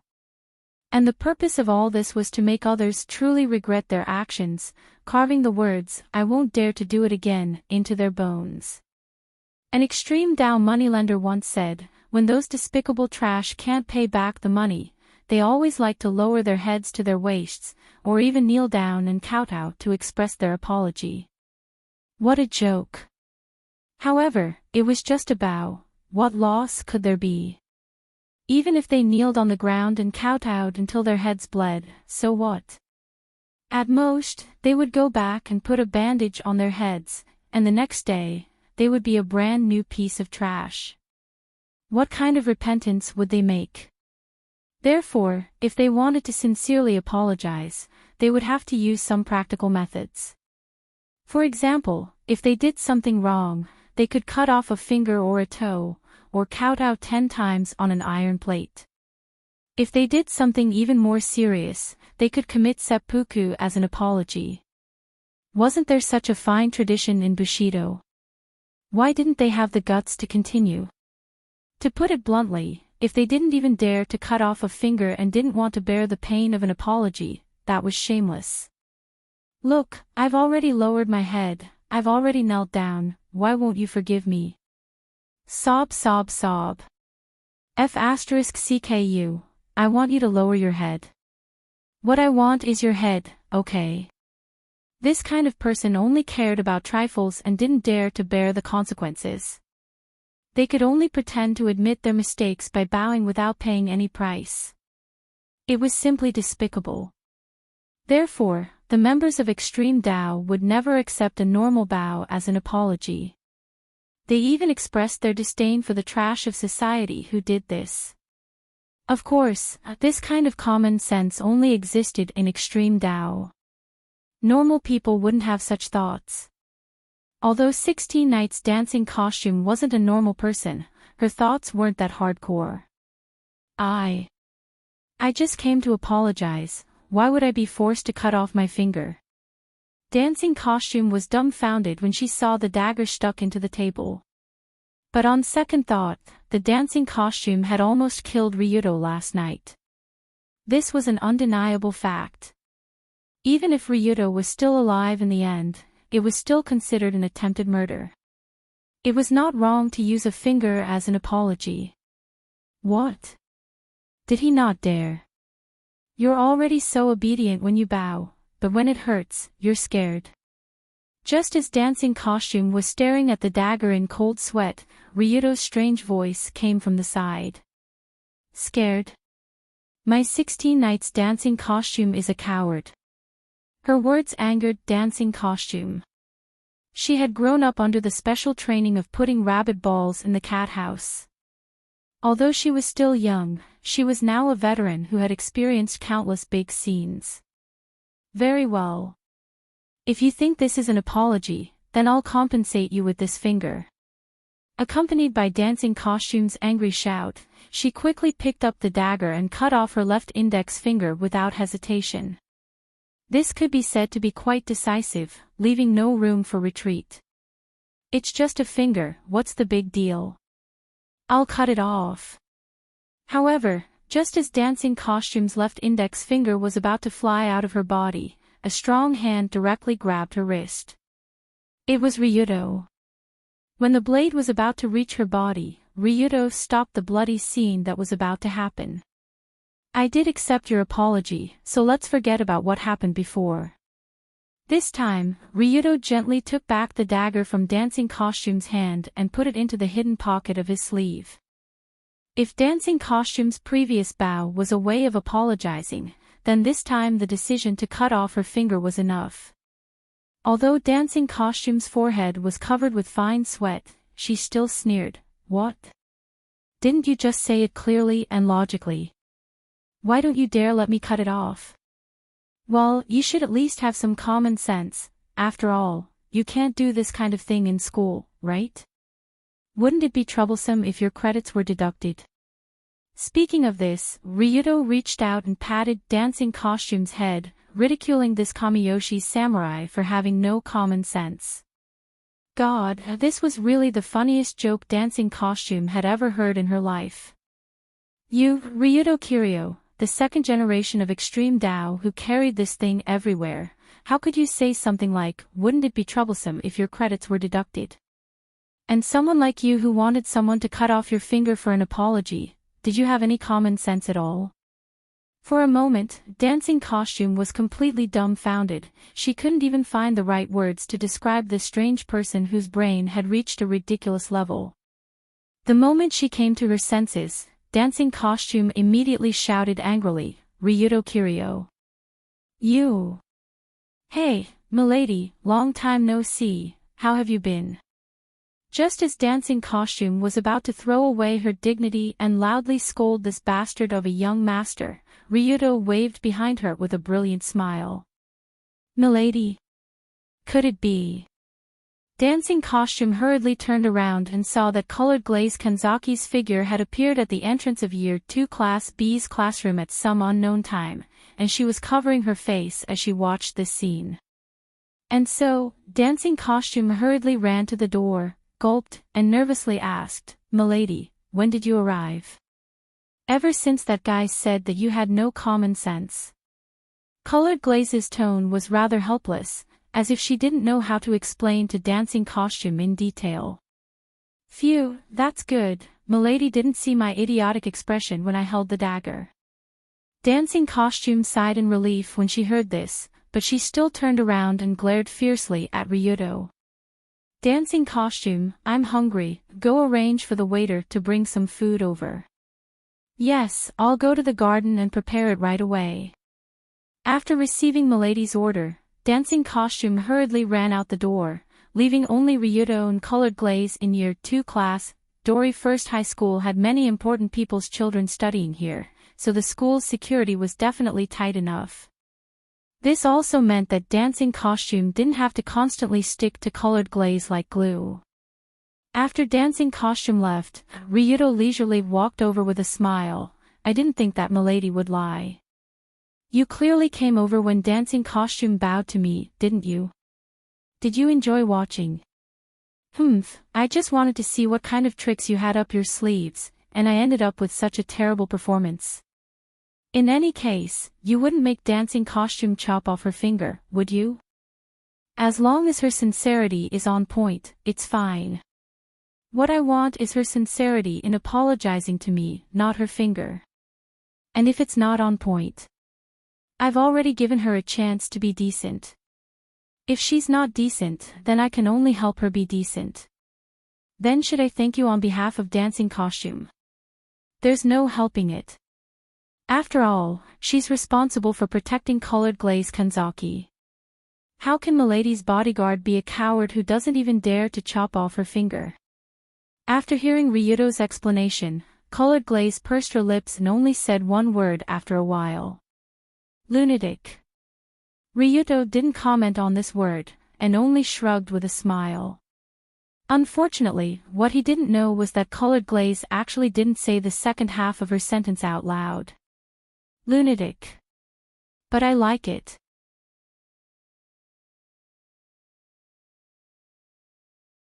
Chapter 45. Generally speaking, the students of Hidori First High School would spend their lunch break at school. The students would gather in groups of 2s and 3s. Some would eat the lunchboxes they bought from home, some would go to the welfare department to buy some bread, and some would line up at the cafeteria to get food. Of course, Kanzaki Ruri was a noble scion. Naturally, she wouldn't just casually eat lunch with him. Her lunch was specially prepared by the chefs of Kamiyoshi and delivered to her in a rush. The freshest ingredients were carefully prepared by the best chefs, making it exquisite, elegant, and nutritious. It emphasized the visual, the taste, and the combination of utensils made it seem like a beautiful ancient painting. Such exquisite food combined with the fresh scenery in the garden and the beautiful weather created a young lady's meal that dancing costume would be proud of. Every day at noon, the two of them would elegantly sit on the silk cushions and chat while enjoying delicious food. This was one of dancing costume's happiest moments. But today at noon, all this beauty that should have existed was completely destroyed by a certain someone. Wah, wah, wah. This dish tastes alright, but it's a bit bland. Is your chef unwilling to add salt and seasoning? Under 16 Nights Dancing Costume's murderous gaze, Ryuto casually sat down with them on the cushions, and his chopsticks quickly picked up all sorts of delicious food from the lunchboxes in front of him. Why? Why are you so thick-skinned as to join us for a meal? When Ryuto came over with the young lady to eat, Dancing Costume's eyes almost popped out of their sockets. Ryuto's answer was very simple. You two are my only friends in school. I don't know anyone else, so I can only rely on you two. Are you kidding me? How can there be such a shameless person in the world? Is it our fault that you don't have any friends? And when did I become friends with you, bastard? Didn't you just tell me to cut off my finger? Seeing this young master of extreme Tao sitting on the ground in a manner that did not conform to the table etiquette at all, he threw all kinds of high-class dishes into his mouth. Dancing Costume almost couldn't stop herself from picking up her chopsticks and poking them into his nostrils.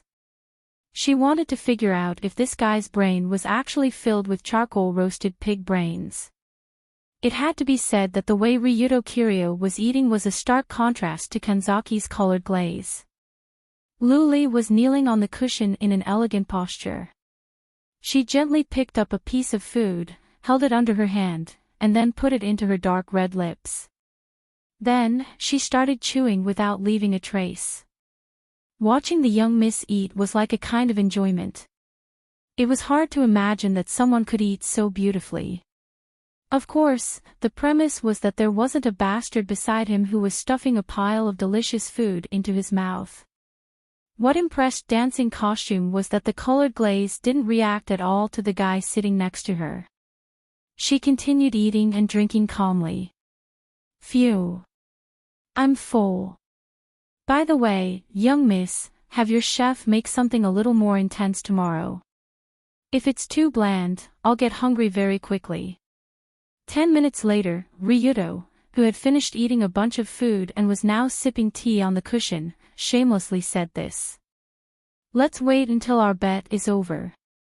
If you win, then my chef will do whatever you want him to do. The colored glaze picked up a handkerchief and wiped her mouth when she heard this, and replied in a sarcastic tone. Oh, that seems to be the case. Ha ha ha. Hee hee hee.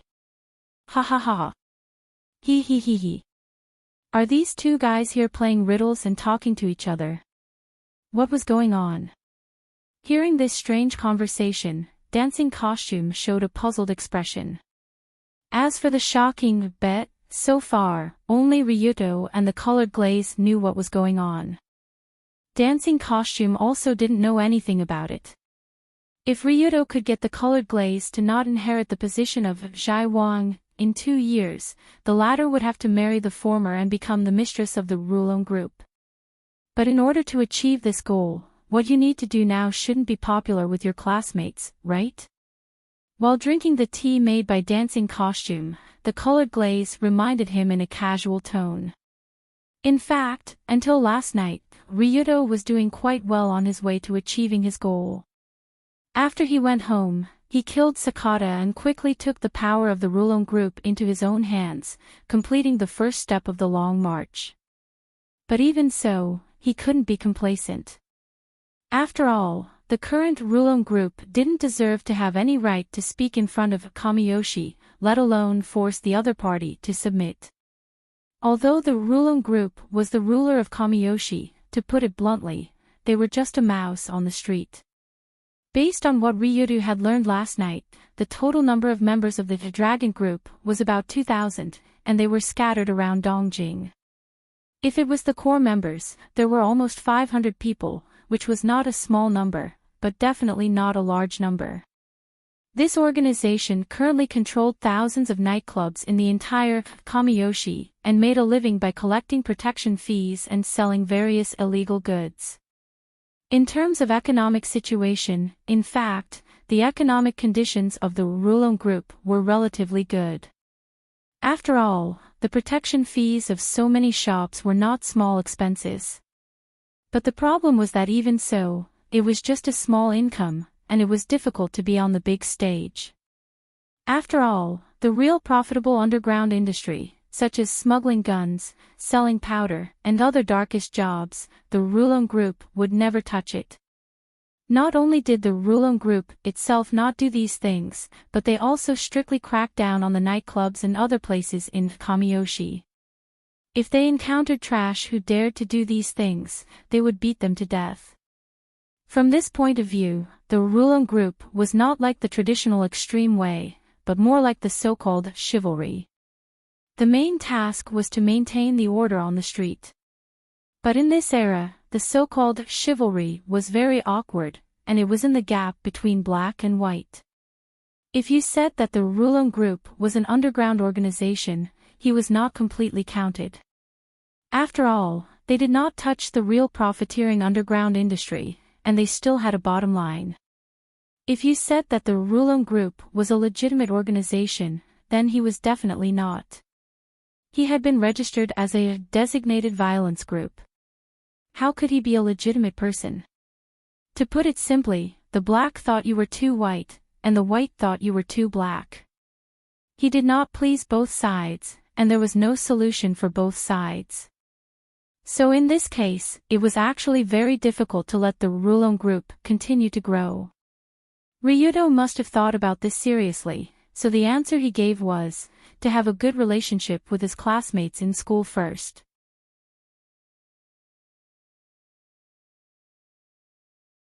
Chapter 46. For those who haven't played games, Kyoto First High School was probably just a top high school. At most, there were some rich second-generation officials and so on, so it wasn't surprising. But for Ryuto, who played Red Album 2, No Survivors, this school was simply a demon's den. There were a lot of monsters that could affect the whole of Tokyo, Japan, and even the whole world. In addition to the 3 young ladies who will soon be known as the Yusanjia, that is, the 2 female protagonists and the 3rd female protagonist who will transfer a week later, the rest of the students are also hidden dragons and crouching tigers. For example, the second young master of the Tokyo Metropolitan Police Department, Police Inspector, Sensible Goro. On the surface, he was a very popular third-year school hunk, but in reality, he was a cyber detective in the online world. This man could control the power of the internet like his own arm. Without leaving the house, he could solve many difficult cases that even the police couldn't solve. At the same time, because of his family background, he could completely hide his identity. There was also the first-year student who just entered the school, Masato Takayama. On the surface, he was not good with words and was not good with communication, but in reality, he was the legendary ghost of management. He never showed his face, and only relied on a mobile phone to remotely control the business of 5 listed companies at the same time. He also made the financial situation of all the companies flourish. These 2 god-level characters were the absolute main force of the protagonist group in the later stages of the game. They would follow the original protagonist and Colored Glaze to wage war against the Heavenly Eye group. Perhaps in the original work, it was to create a team that could influence national affairs when they were still students, which led to the creation of a bug student that didn't conform to common sense. This was actually often criticized by the player community. But in this situation where Ryuto himself transmigrated into the game world, this bug provided him with a lot of convenience. Therefore, after coming to this first high school, Goro Masayoshi, Masato Takayama, and the second female lead, Yunyen Tsukimi, were all targets that Ryuto had to establish a good relationship with. With the help of these 3, the Rulon group would inevitably develop faster in the future. This way, they could achieve their goal in just 2 years. Oh, I see. That's not a bad idea. After listening to Ryuto's general description, Colored Glaze nodded, thinking that his idea wasn't completely useless. Although she didn't know what use Sensible Goro and Takayama Masahito had, she knew Yunyen, the eldest daughter of the Tsukudri Enterprise. How to describe Yunyen? If she was willing to help Ryuto, then Ryuto would be able to achieve twice the result with half the effort. She was like a witch. However, the whole thing was not that simple. Hearing this, Dancing Costume immediately laughed and said, "That's a good idea. It's a pity that your identity is too bad. Other than the kind-hearted miss, I wonder how many people would be willing to interact with you." Although Dancing Costume's words were not pleasant to hear, it was indeed the truth. Ryuto's identity was the young master of the Rulon group leader, and he was also the second-generation leader who was about to succeed the position. In the eyes of ordinary people, except for a mad dog, there was probably no good adjectives for such an identity. Therefore, most people, except for Colored Glaze, probably didn't want to deal with Ryuto, but would avoid him. Ryuto naturally knew this, but even if he knew, he had to try.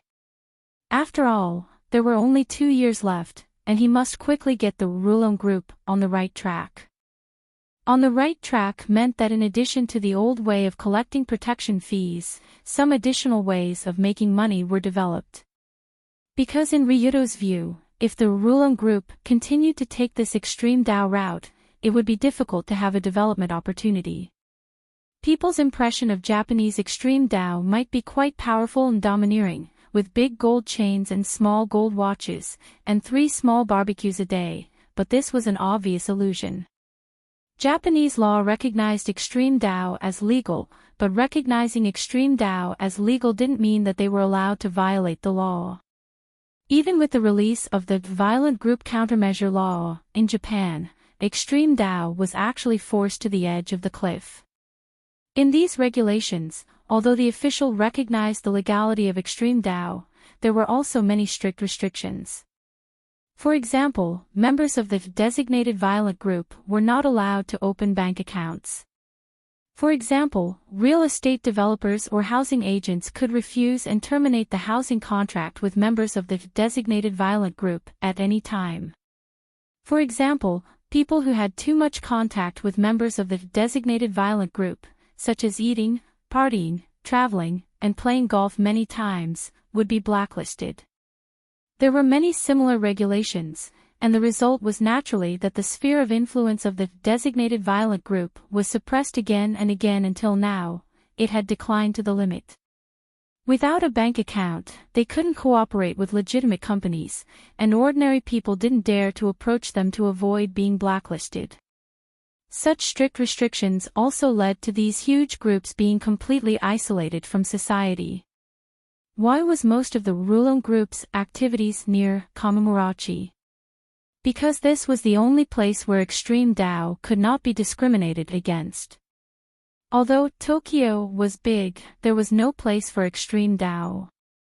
This was the reality, and the reason why Kiyoshi Kazuma and Fujiki Yoshio didn't want Ryuto to join extreme Tao. Japan's Kyoto was an industry that was facing death. It was a fragile black bubble made up of a group of relatively weak people. If Kamimurachi disappeared one day in the future, then the Rulon group would also lose all their sources of income. It was that easy to destroy this organization, and it didn't cost a single soldier. In fact, the current situation of the Rulon group was explained to Ryuto by Fujiki advisor last night.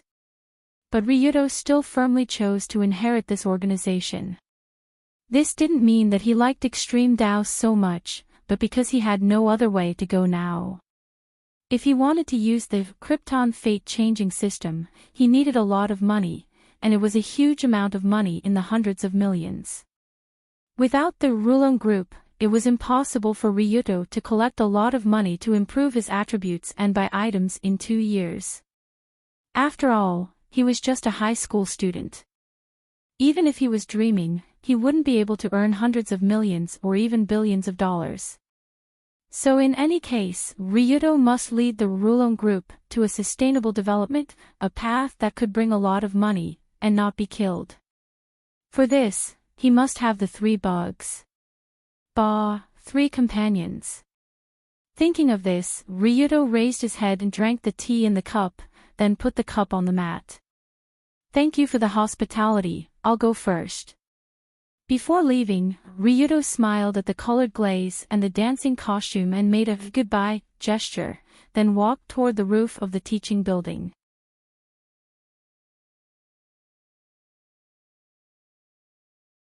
Chapter 47. Is this guy an idiot? He knows he can't do it, but he still wants to do it. Looking at Ryuto's back, dancing costume said with a complicated tone. Originally, Jidao was a group of people who were isolated by society. This Jidao young master had to build a good relationship with other people. The process must be quite difficult. He is an idiot. He knows it's impossible, but he still wants to do it. Even if he may hit his head and bleed, he won't stop. Suddenly, Colored Glaze couldn't help but think of that guy's confident expression in front of her yesterday. Young miss. Forgive me for asking, but why did you smile so happily when you mentioned this? Ah. After feeling the surprised gaze of dancing costume next to her, Colored Glaze realized that she was smiling at Ryuto's back. She didn't know why, but when she knew that this man would bravely move forward for his ideals, her mood suddenly became better.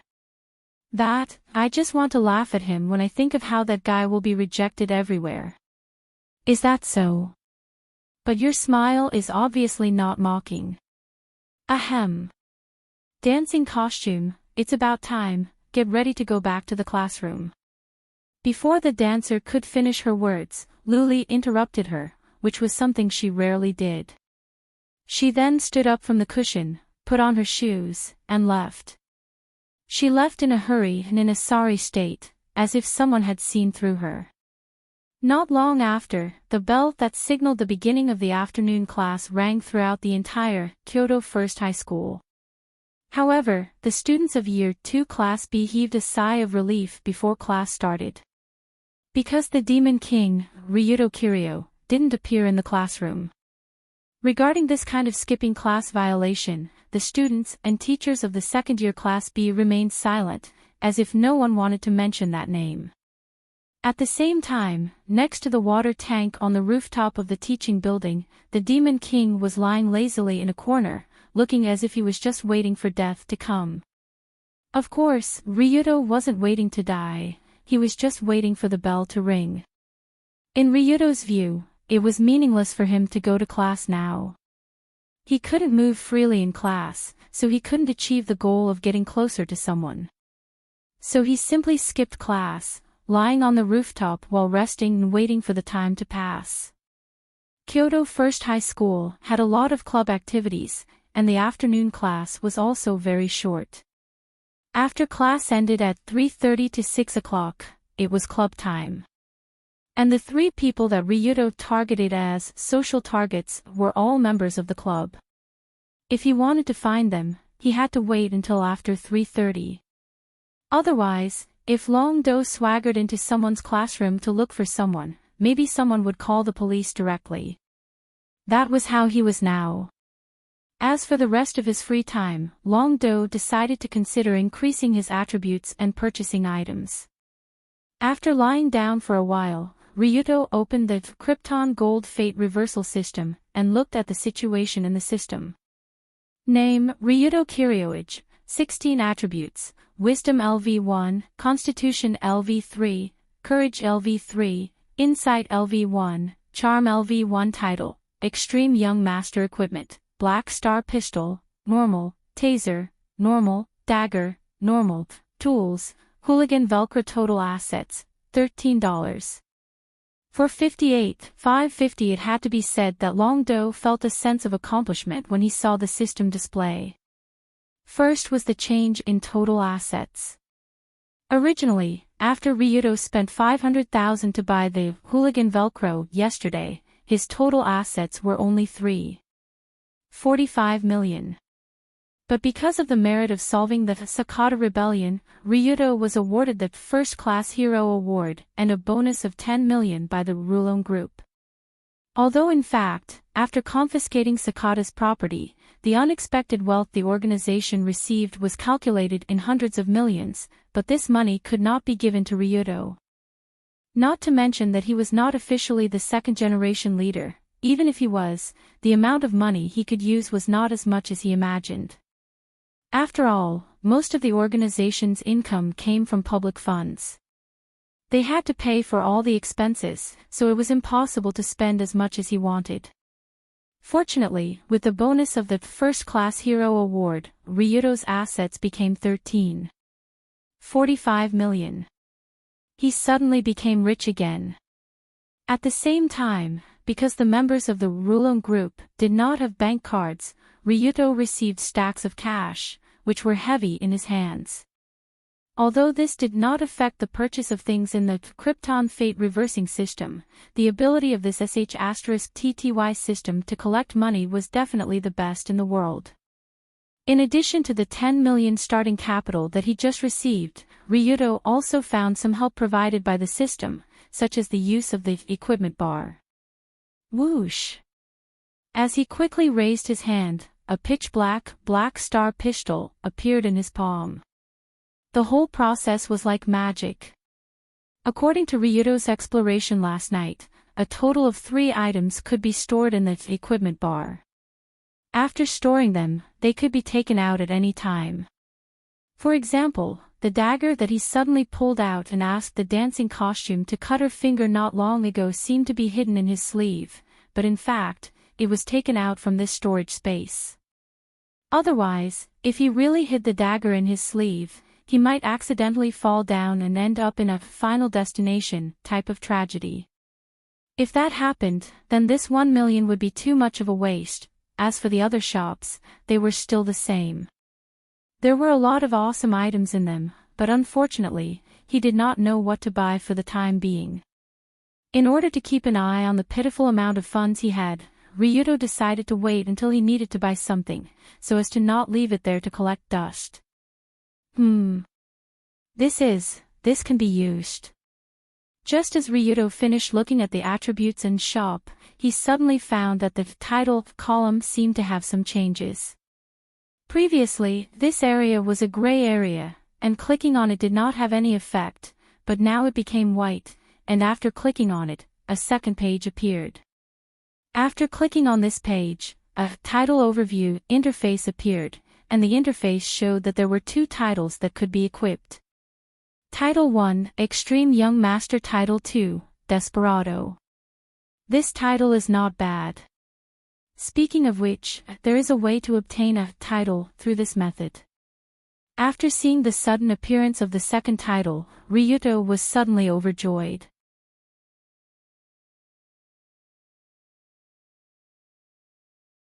Chapter 48. Things like titles were somewhat useless in Ryuto's eyes. After all, the only title he had, Extreme Young Master, was a double-edged sword. Although it increased courage, it decreased charm. Ryuto was born with LV2 courage.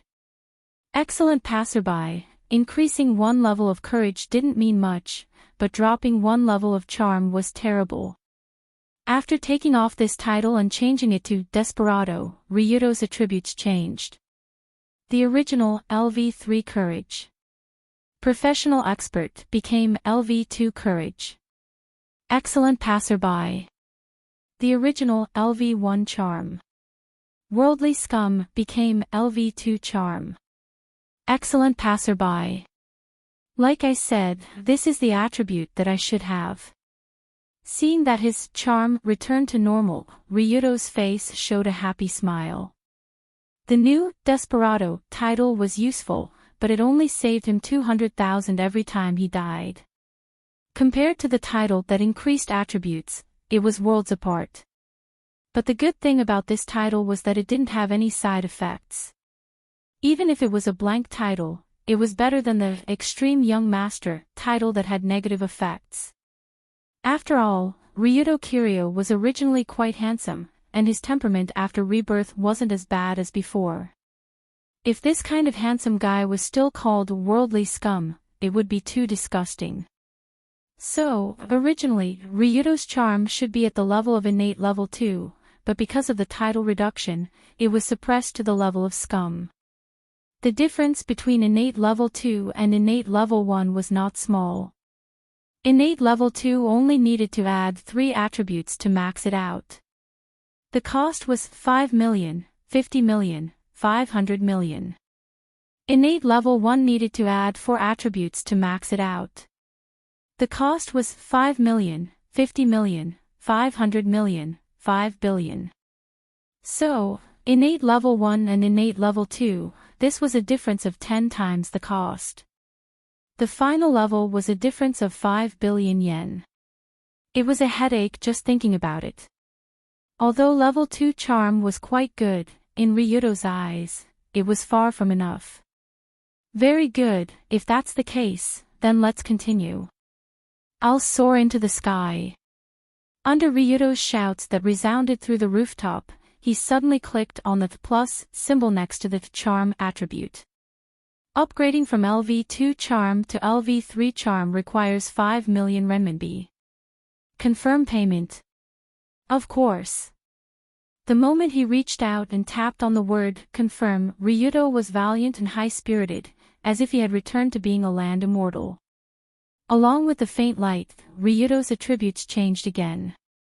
As it turned out, the improvement from LV2, excellent passerby, to LV3, professional expert, was quite huge.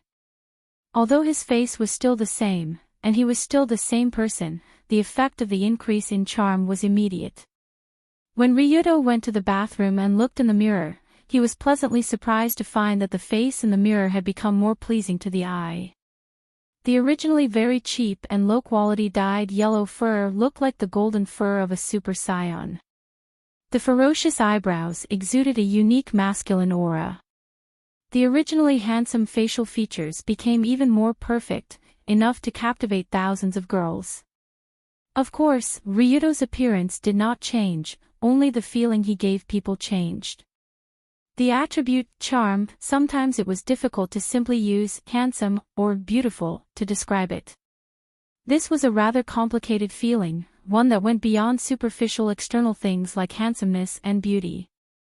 This feeling was not so obvious when looking at the portrait in the game, but if changed to the real world, it was a lot more obvious. Good Lord. This is the charm of a professional expert, it can actually bring such a powerful affinity effect. After continuously jumping from LV1 to LV3, Ryuto finally understood how strong this attribute was. If he entered the school with this LV3 charm attribute, the result would definitely not be the kind of scene where people would avoid him. After all, this level of charm had already reached the level of a celebrity. It belonged to a true professional, the kind that had their own halo. No matter what they did, there would be people helping them unconditionally. Of course, the power of charm was not limited to this. The higher it went, the more terrifying it would become. Originally, in this game, there were two girls with the most powerful personal halo. They were the peak of the charm attribute. They had the LV5 charm, extreme Superman level of monsters. One of them was the big boss Tenmo Im. That girl's charm was so high that one look at her could make people want to hang themselves for her. Together with the same level of wisdom, she could even casually brainwash people for fun. She was simply an inhuman monster. And the second one was the game's second female lead that Ryuto was going to meet not long later, Yunyen Tsukimi. Although Yunyen wasn't as demonic as Yongji, she was also naturally brimming with charm. As long as that big miss opened her mouth, the entire school would do anything for her without any complaints. So now, although Ryuto's LV3 charm was enough to deal with normal people, in front of Yunyen, there was probably no way to fight back. It was better to leave her for last. Just like this, Ryuto was immersed in his charm while waiting for the time to pass.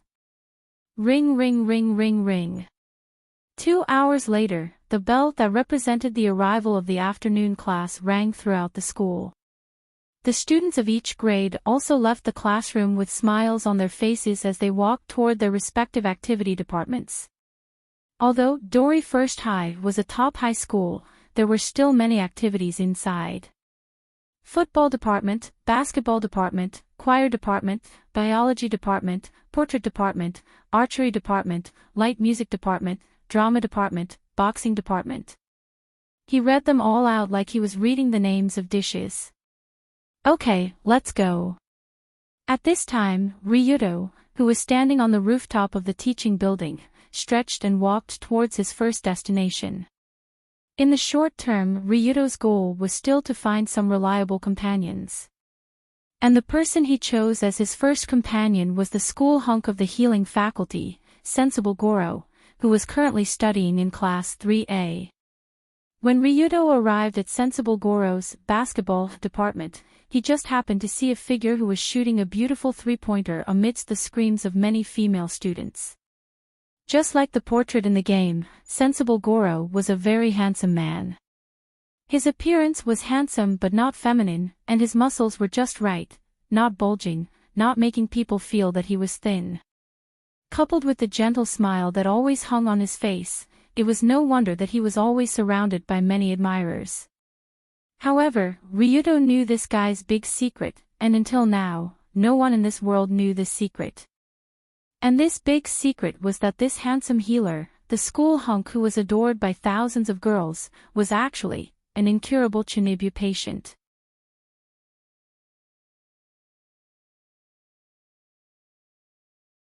Chapter 49. From a long time ago, Sensible Goro became aware of a very important fact. I, Sensible Goro, am not an ordinary person, but the legendary detective, the reincarnation of Sherlock Holmes. My left eye sees through everything in the world. My right eye sees through the mysteries of the mortal world. Mortals are ignorant. They will only marvel at my handsome appearance that is like that of the sun god, but they will not be able to see my most precious essence. As a result, today's Koji Goro was also fighting with those sinful beasts. Figures flashed in front of his eyes. The group of sinful beasts tried to take the core of truth from the great detective's hands. But how is that possible? Sensible dodged and moved forward with a charming smile at the corner of his mouth. I am the greatest detective, Sherlock Holmes too. Back off. Beasts! After Sensible dodged the beasts, he suddenly jumped up, and the core of truth in his hand cut through the sky. It completely tore apart the grid made of sin. Good shot. A three-pointer. Sir Sensible is amazing. Just as Mingji landed on the ground, the group of girls surrounding the basketball court let out joyful shouts. If it was someone else, they would be very happy to get the support of so many young girls. Ha ha ha, thank you for your support, thank you very much. After landing on the ground, Mingji waved at the group of female fans in a friendly manner. The smile on his face was still as perfect as ever. However, no one noticed that there was no trace of a smile in his eyes. Boredom, ignorance, and pointlessness. These are the attitudes that the insignificant people around me should have. Whenever Sensible was surrounded by this group of fans and shouted around him, he had the idea of taking out a crutch and hitting each of them on the head. This world was not interesting for Sensible. After all, he knew that he was a hopeless patient with Chinibu syndrome. That's right, he was a Chinibu. Wise was well aware of this. But so what? I think, therefore I am. What I think exists, exists. I am Holmes the Second, and Holmes the Second is me. No matter what, this thought had always been incomparably firm in his heart. But in reality, Sensible didn't dare to reveal his romantic side to the people around him, because he was burdened with the expectations of his family. Wulong, as a member of the Sensible family, you must become a man who can shoulder everyone's expectations. Do you understand? Ever since he was very young, his father, who was the chief police officer, had been reminding him like this. My true self is a serious Chinibu. Therefore, such a person would not be accepted by this society. Sensible naturally knew this very well. He could be the proud son of the chief of police, the most popular guy in school, the rising star of the basketball club, but he couldn't be Sherlock Holmes II. Therefore, Sensible could only retrieve himself on the internet. As long as he turned on the computer and picked up the keyboard, he was the omnipotent cyber detective Sherlock Holmes II. In the real world, he could only play the role of a clown who was responsible for making people laugh. It doesn't matter. Anyway, no one understands my world. I'll just muddle along like this. With this sense of decadence, Sensible picked up the basketball and dribbled all the way. He wanted to end this round of confrontation with a handsome three-step layup. Yaw! But at this moment, there was a sudden exclamation from the female fans watching from the side. This was obviously not because of the upcoming handsome scene, but because of an unexpected incident. What? Before Sensible could react, a figure in a school uniform suddenly appeared in the air in front of him. The people who played basketball in the basketball club would never wear a school uniform. Then this guy who suddenly appeared is Pa. Following a crisp sound, the man who suddenly appeared stretched out his hand in mid-air and easily swatted the ball that Mingji had just let go of. Block. This was the term generally used to describe what just happened on the basketball court. However, the person who did this was not any of the 10 players on the court, but a young man who should not be on the court. At this moment, everyone inside and outside the court was stunned. After all, they have played basketball for so many years, and it was the first time they encountered a scene where a spectator suddenly became interested and ran to the court to block a player's shot. Of course, in addition to the shock, some slightly knowledgeable people were also shocked by the figure's action because the guy really jumped too high. His feet seemed to have hit a spring as he easily jumped into the air and slapped the ball away. His palm even reached the height of the basket. This is a high school. How many high school students can jump so high? It's not like they are playing a slam dunk master. But no matter what, this kind of behavior of rushing into the field without saying a word to outsiders was obviously condemnable. Thus, a third-year senior from the basketball department angrily reached out to grab that person's arm and shouted, "Hey! What do you want to do?" He originally wanted to angrily rebuke, but in the next moment, the person turned his head. The signature dyed blonde hair, the signature ruffian handsomeness, the signature fierce eyebrows. Without a doubt, this uninvited guest was the man who created the miracle of Moses parting the sea at the school gate this morning, Ryuto Kiryu. When he realized that the person he grabbed was actually Ryuto, the basketball club senior suddenly opened his mouth and the second half of his sentence was abruptly stopped. This Ryuto Kiryu. Why is he here? What does he want to do? When everyone saw the person who rushed onto the court, they all had an expression of disbelief. Everyone knew that Ryuto Kiryu was definitely not a member of the basketball club. He couldn't even be a member of any activity club because the moment he joined a club, that club would be dissolved on the spot. But since they knew that the intruder was Ryuto Kiryu, no one dared to say anything to him. After all, according to the rumors, this man single-handedly defeated thousands of fully armed elites last night. He was a demon king with countless blood on his hands. But at this time, Sensible could clearly feel Ryuto's gaze. This guy is coming for me. Why is he coming for me? Did I offend him? The next moment, when Ryuto slowly walked towards Sensible, everyone around could not help but hold their breath. They did not even dare to breathe. Some of the more timid ones were even prepared to call the police. However, when the distance between the two of them was less than a meter, Long Do stuck his head out slightly. He used a mocking tone and said, "I didn't expect that a famous detective would play the role of a clown here. I'm extremely disappointed, my dear Sherlock Holmes too."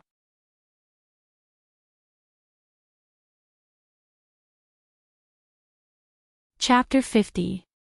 The distance between the two was extremely close, and Ryuto's voice wasn't very loud, so only Sensible could hear this sentence. Suddenly, his slightly numb gaze suddenly underwent a drastic change, as if he heard something that could change his worldview. How is this possible? Did he just call me Sherlock Holmes II? This title has only existed in Sensible's mind so far. He has never told anyone about his fantasy world. Even when he was an online detective, Sensible only used Cyber Detective as a pseudonym. He didn't dare to add the name of Sherlock Holmes for fear of profaning the sacred realm in his heart. Therefore, this was the first time in Sensible's life that he heard this word from someone else's mouth, and it was said to him. For the first time, Sensible asked in a somewhat sluggish tone, You are. Ryuto didn't answer his question, but instead, he picked up the basketball from the ground. Let's have a one-on-one, Sensible Goro. He picked up the basketball and let it hover in his hand, then said with a smile. One-on-one. Basketball. Before the end of 3 rounds, you can ask me any questions to guess my identity. If you can guess it, I will tell you everything. Otherwise, I will never appear in front of you again. On the basketball court surrounded by dozens of people, Ryuto challenged Sensible. 3 rounds, no problem. After looking at the unfamiliar face that he had seen a few times, he wisely nodded his head. Logically, he shouldn't respond to such a strange request. But Sensible was extremely curious about Ryuto's true identity, and how he knew his true identity.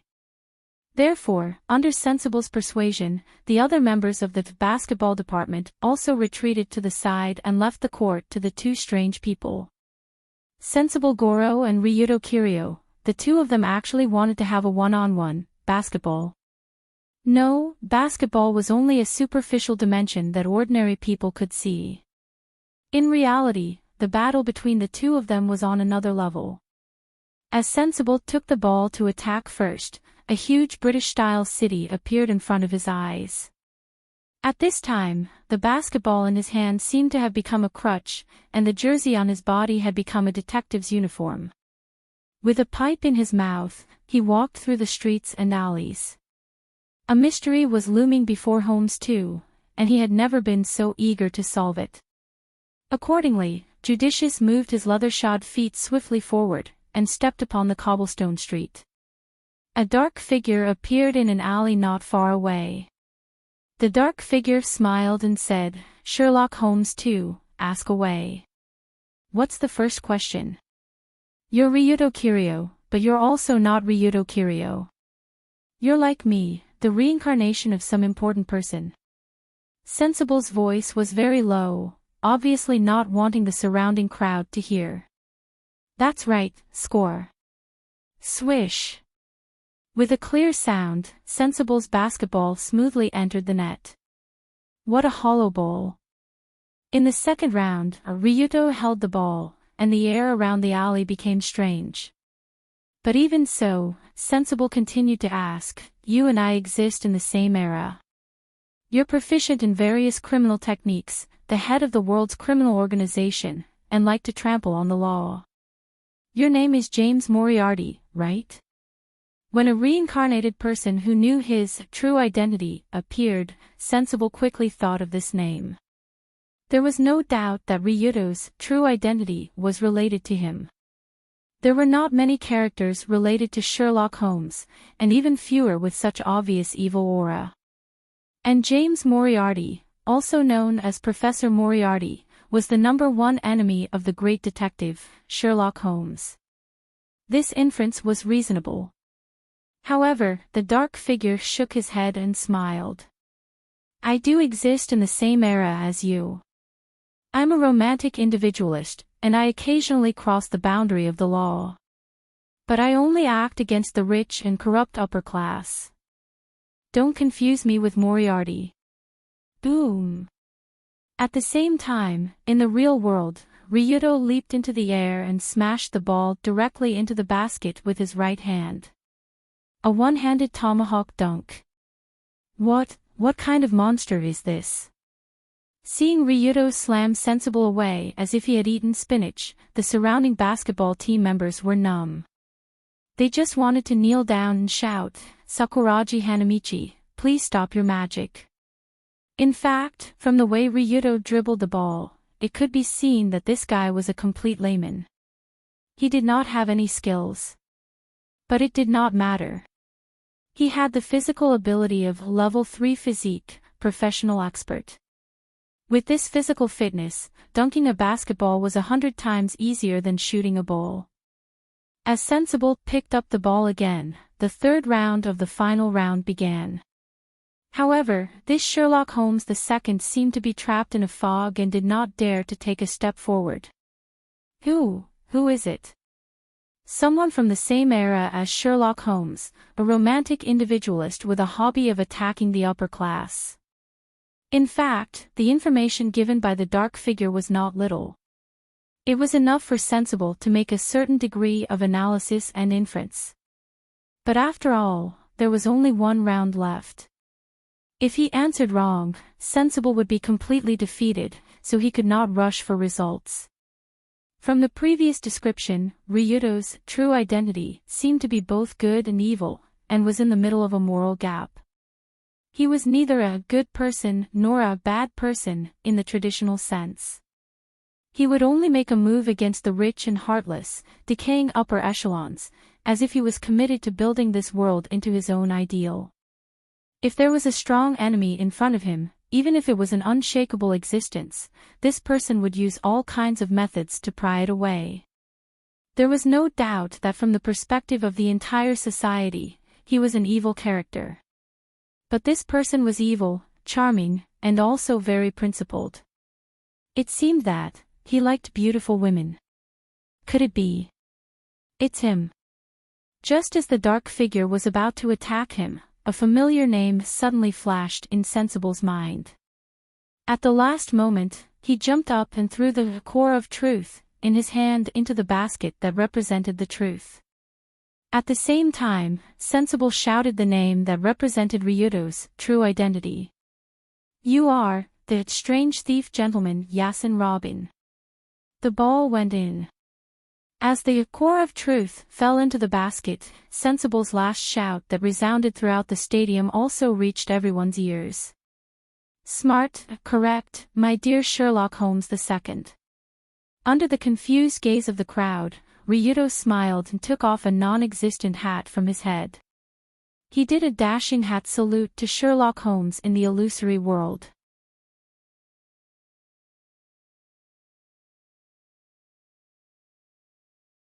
Chapter 51. Ryudo Kiryu, the future second-generation leader of the Rollercoasters group, what exactly do you want to discuss with me? Not long after, when Ryudo and Sensible came to a corner of the school where no one was around, the latter put his hands in his pockets and asked in an expectant tone. Without a doubt, Sensible was looking forward to what Ryudo could say that would motivate him and break this silent world. But of course, Ryudo didn't disappoint and directly told him his goal. Kamiyoshi and Tenma Group, you should know what these two names mean. Of course I know, the behemoth that rules both the black and the white. Sensible's most outstanding point was his insight and intelligence-gathering ability. Plus, the sea of the internet gave the young detective enough space to explore, so he naturally knew much more than ordinary people. Kamiyoshi, needless to say, as a large family that assisted the Shinto religion, they had a complicated relationship with the emperor and had great political influence. This family was not only the emperor's relative in the true sense, but they also had the privilege of being a god. In fact, whether it was politicians, the self-defense forces, or the police, they all had to listen to their orders, or they could be eliminated for disrespecting the gods. This kind of thing happened from time to time in history. And the Tenma Group was a megacorporation that rose a few decades ago. On the surface, they provided security, banking, and legal services for corporate giants, but in reality, they were merchants of death who sold weapons. As a military giant, they could be seen in the military conflicts of various continents. With the latest development of technology and the endless support of the company's inorganic capital, the tentacles of this dark military empire had already extended to every corner of Nippon. From the information Ming-Ji had gathered, these two behemoths were truly existences that could cover the sky with one hand. As long as one lived in this island country, it was impossible to be their enemy, just like no one would be the enemy of the sky above their head. But Ryudo said casually, I want to deal with them. It was a simple sentence, but it was so moving. Deal with them, deal with this decaying country, deal with the darkness that shrouded the city. Sensible had thought of doing this countless times before, but he didn't dare. That's right, Sensible didn't dare. He was terrified.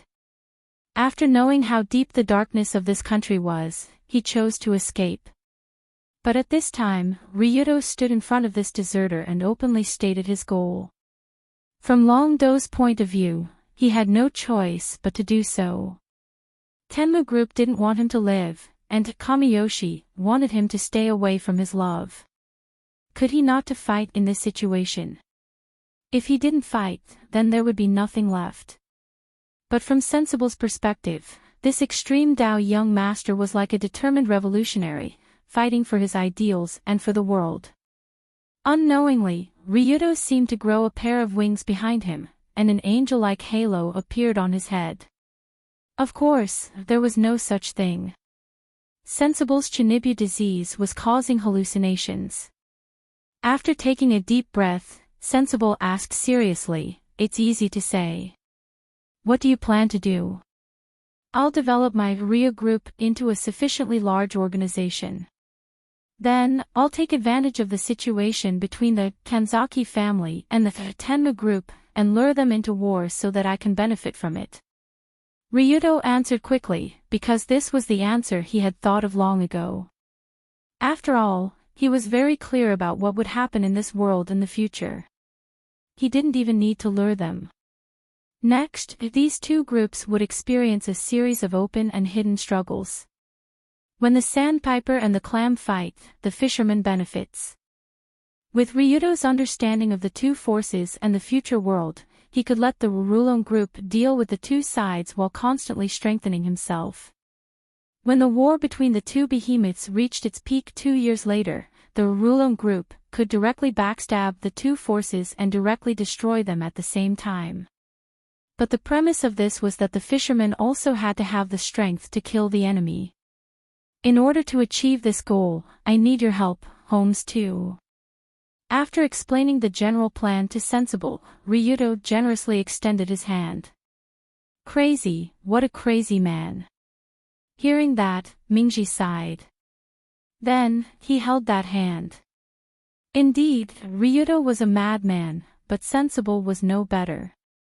There was a fire in his heart, a fire that wanted to light up the darkness. This fire was on the verge of extinguishing, but because of today's sudden invitation, it was reignited. In this way, the future famous detective Sensible Goro became Ryuto's partner and a torch for him to fight against the darkness. After both sides understood each other's meaning, the following conversation was easier to unfold.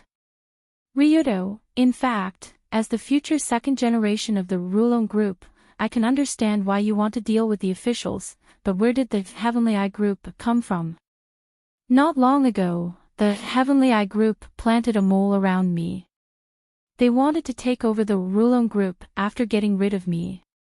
I suspect that my father's imprisonment was also their doing. I see. In recent years, there have been strange changes of leaders within many extreme groups. Could it be that the Heavenly Eye group is also behind it? It's possible. If that's the case, those guys' hands are too long. It feels like they're everywhere. Indeed, it's not impossible for them to throw a few mercenaries from the sky and kill the two of us directly. Ha ha ha, this is really impossible. Of course, this is the Dory No. 1 high school, I'm just joking, rumble, rumble, rumble. Before Sensible smiled and said, I'm just joking, how can I work in the school? A gust of wind had already rolled up in the sky. When Ryuto and Sensible looked up with an unbelievable expression, they saw a white helicopter suddenly flew out from behind the wall not far away. It wasn't a joke, nor was it Sensible's illusion, but a real helicopter. Moreover, there was a huge eye pattern on the side of the helicopter. Behind the eye pattern, there was a map of the Earth as if indicating that this Heavenly Eye was monitoring every movement in the world. The most terrifying thing was that the cabin door of the helicopter had slowly opened, and a few men in green mercenary clothes also revealed their bodies from there.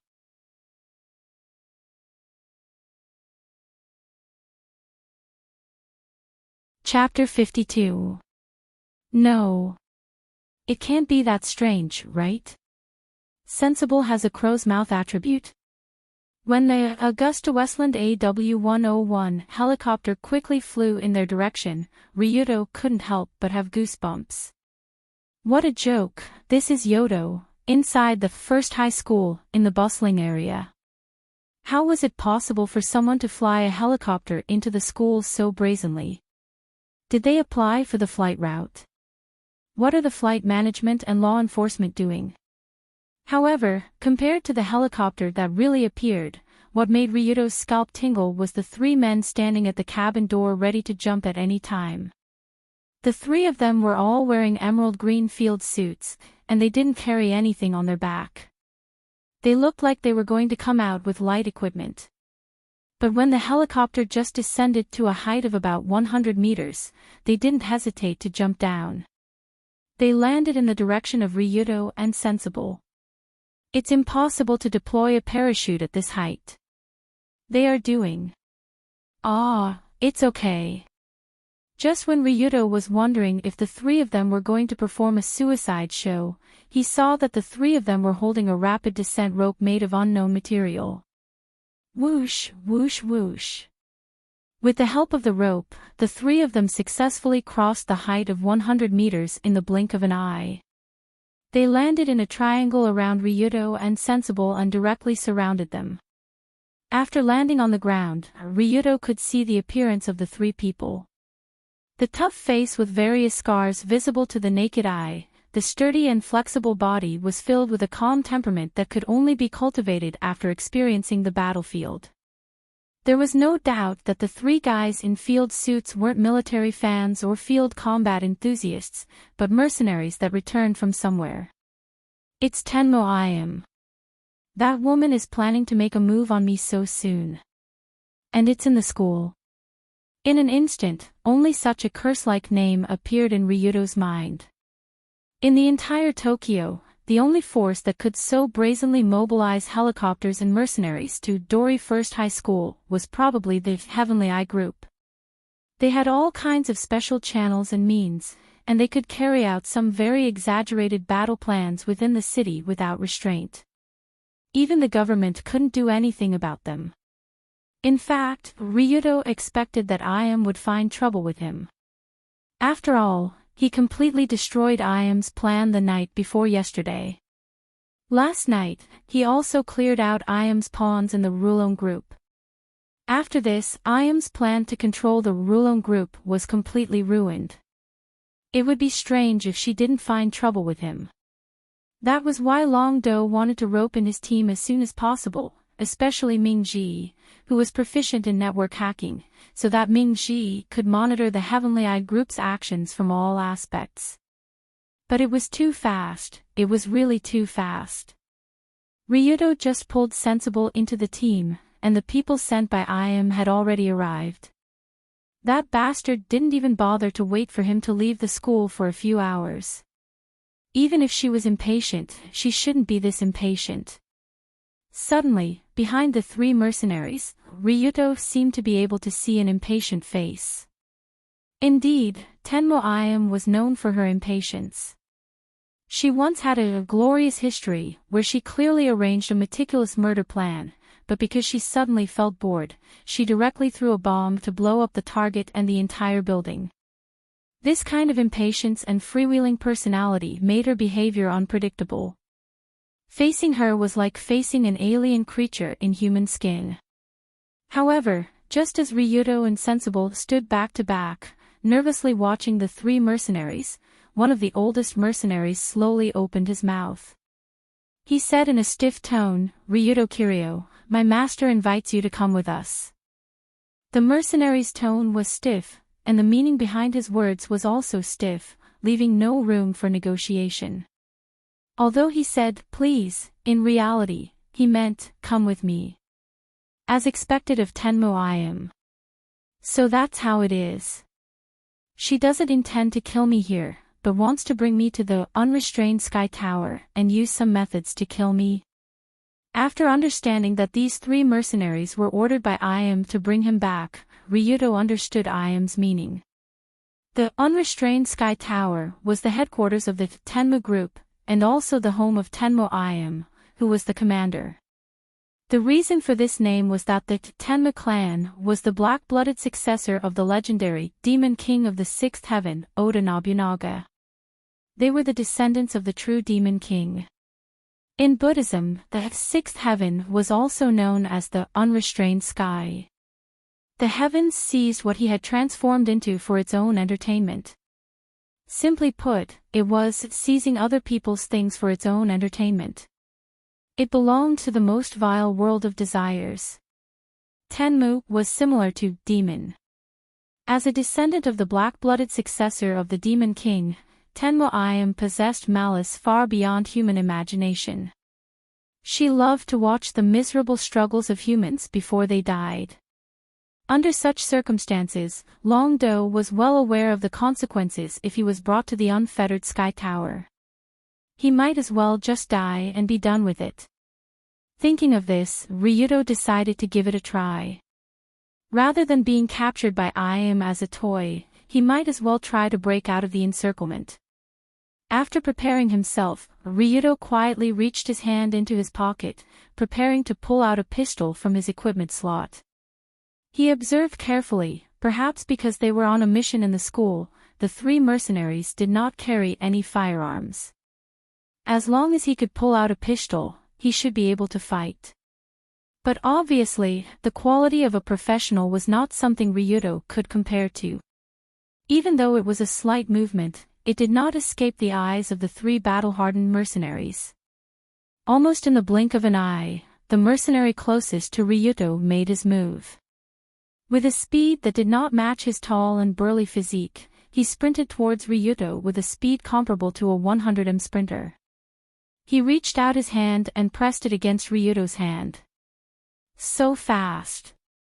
Ryudo was shocked and quickly tried to retreat, but another pair of ghostly arms had already grabbed his arm and pinned it behind his back. The close combat skills of a mercenary were not flashy, but effective. Almost in the blink of an eye, Ryudo felt pain in his arms, as if a few of his joints were about to be broken.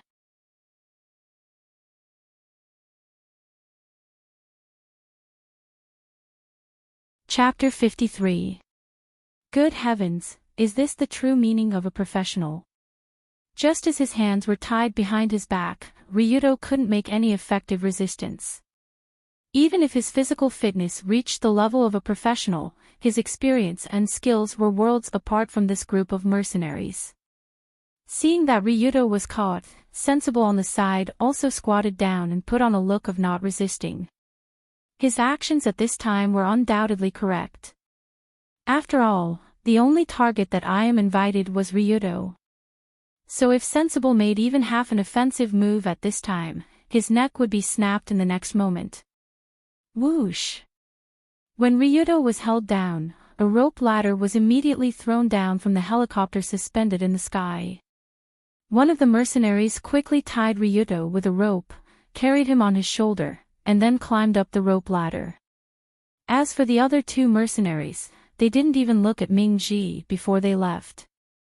The meaning behind their actions was self-evident. Arrogance, absolute arrogance. Sensible was clearly a witness of this kidnapping, but the kidnappers didn't even bother to kill him. Because they didn't receive instructions to eliminate the witnesses, and in IM's view, there was no need to do so. Are you kidding me? I already sent a helicopter to the high school to kidnap people in broad daylight. Why would I care about a few witnesses? If you want to report to the police or the authorities, go ahead. It's meaningless anyway. After all, on this island, the Heavenly Eye Group was the uncrowned emperor. A mere police force was not even a dog in their eyes. There was no need to be afraid. Rumble. Rumble. Rumble. When Ming-ji saw the helicopter flying off into the distance, he was dumbfounded. From the appearance of the helicopter to Ryudo being taken away, the whole process passed at most 2 minutes. It was so fast that it was impossible to guard against, and there was no way to make any rational response. Damn. Ryudo, don't let anything happen to you. After clenching his teeth, Sensible quickly ran in the direction of the school gate. He knew that calling the police was meaningless, so Sensible wouldn't do such a stupid thing. However, as a cyber detective on the internet, all he could do was use his own network technology to think of ways to provide some help to Longdo.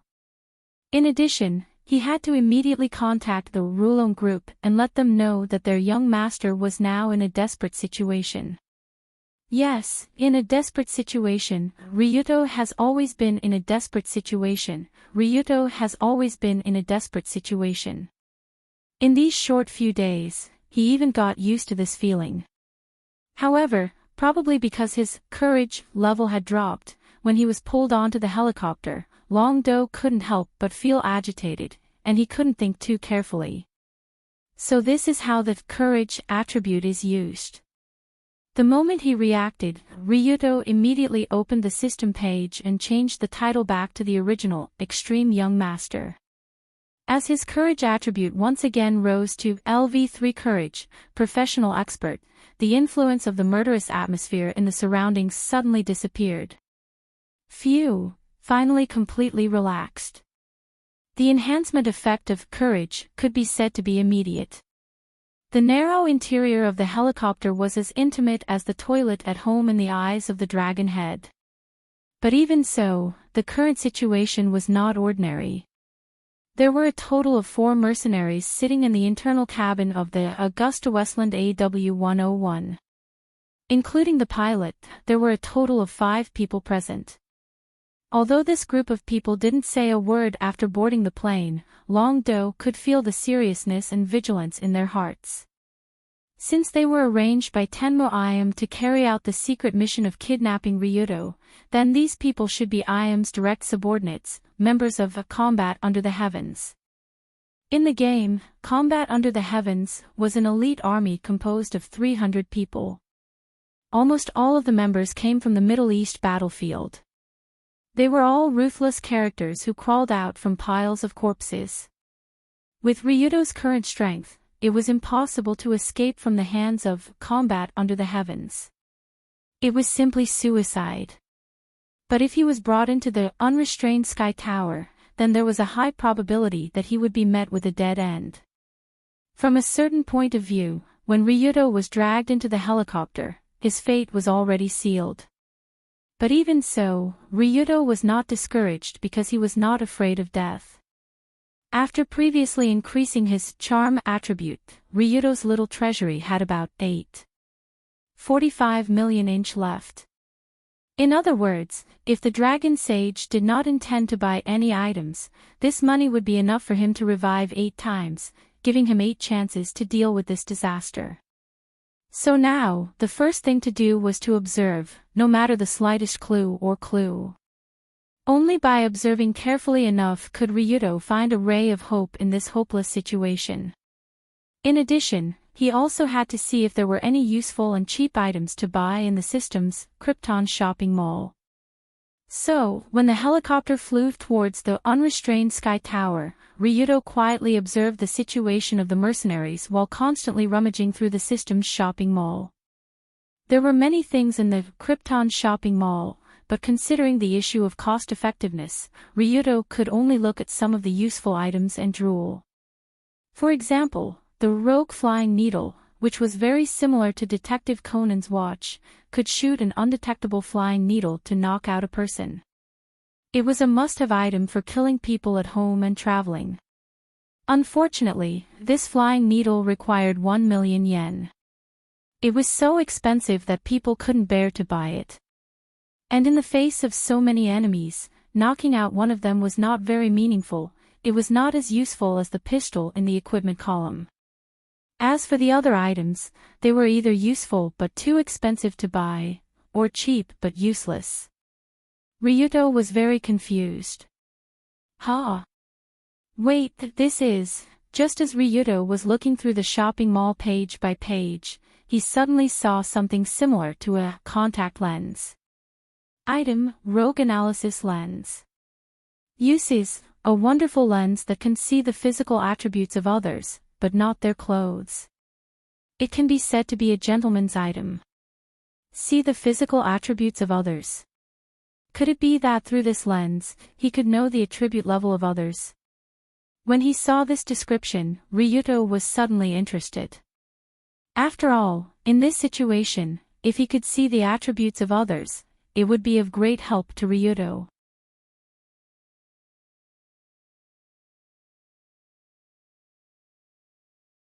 Chapter 54. Intellect, Physique, Courage, Insight, Charm. These 5 attributes basically contain the strength of a human's ability in all aspects.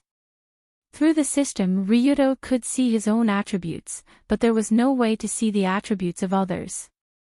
Even in the original game Red Album 2, No Survivors, there was no interface for the character's attributes. So until now, Ryudo could only use the information available in the game to judge the upper and lower limits of other people's abilities.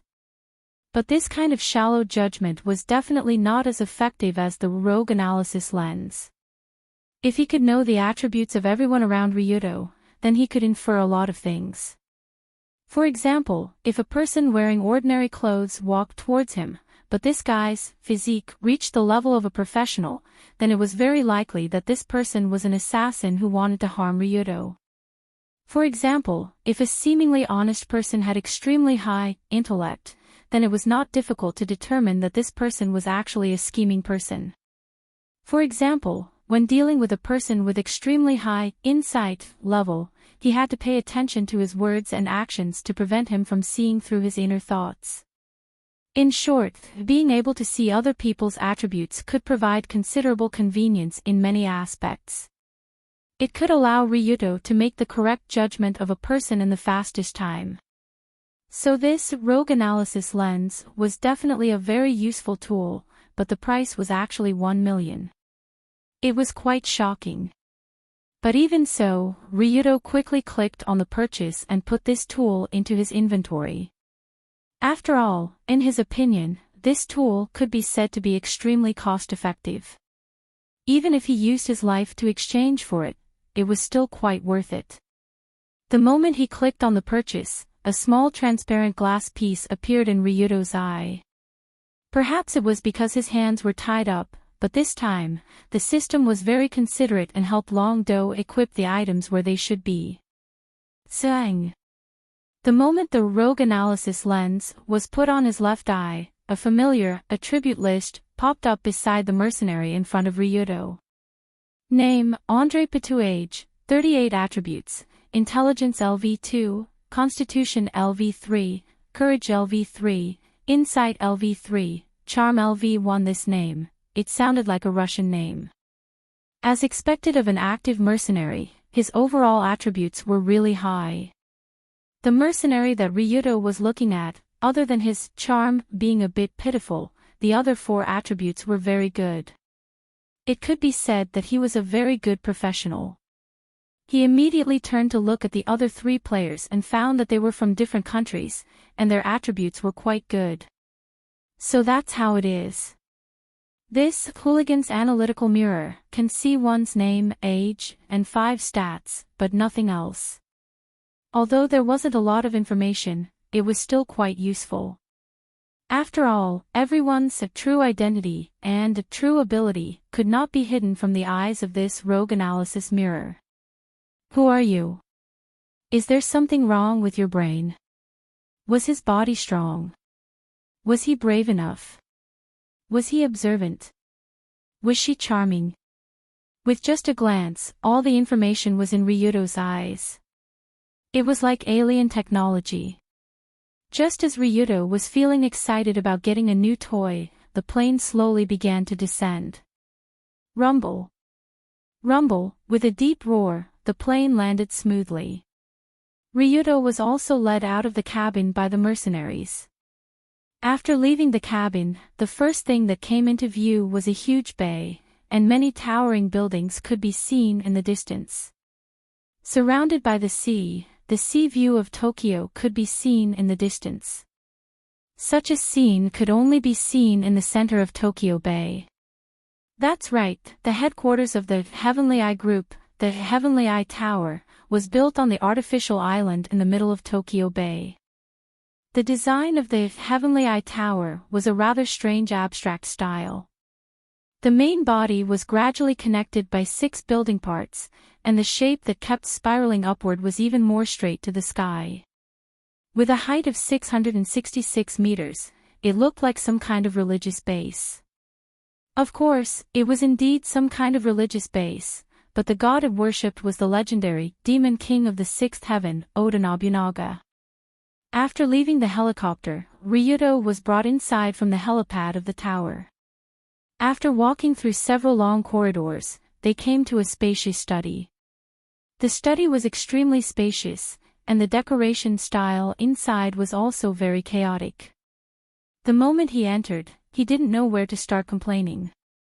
Ink watercolors hung on the walls, and the solemn European-style bookshelf was filled with various figurines with heads broken.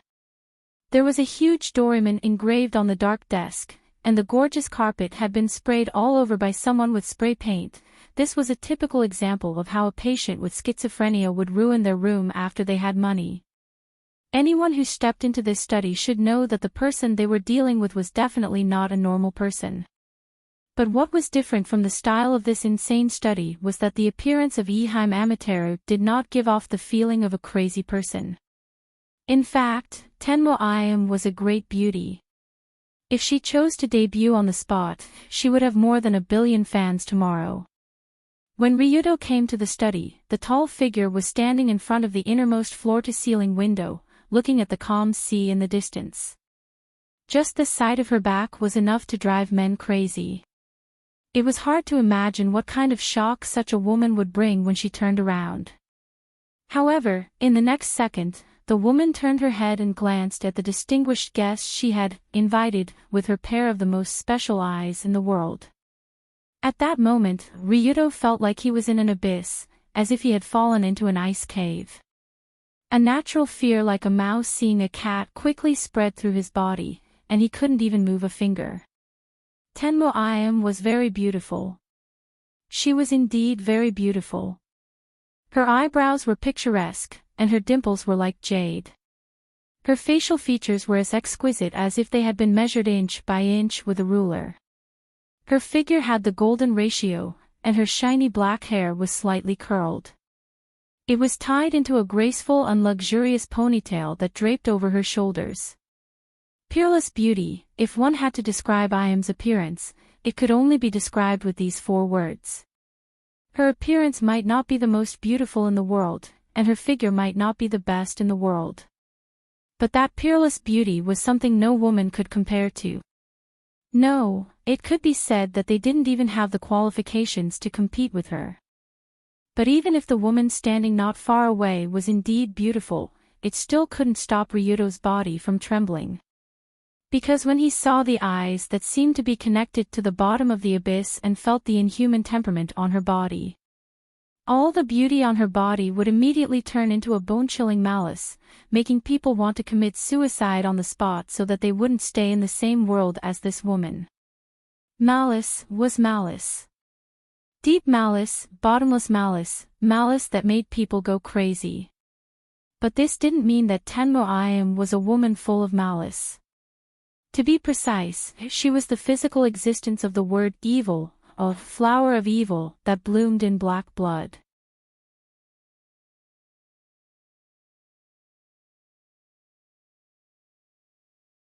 Chapter 55. It could be said that the entire Red Album 2, No Survivors, was operated with Tenmo Ayam as the core.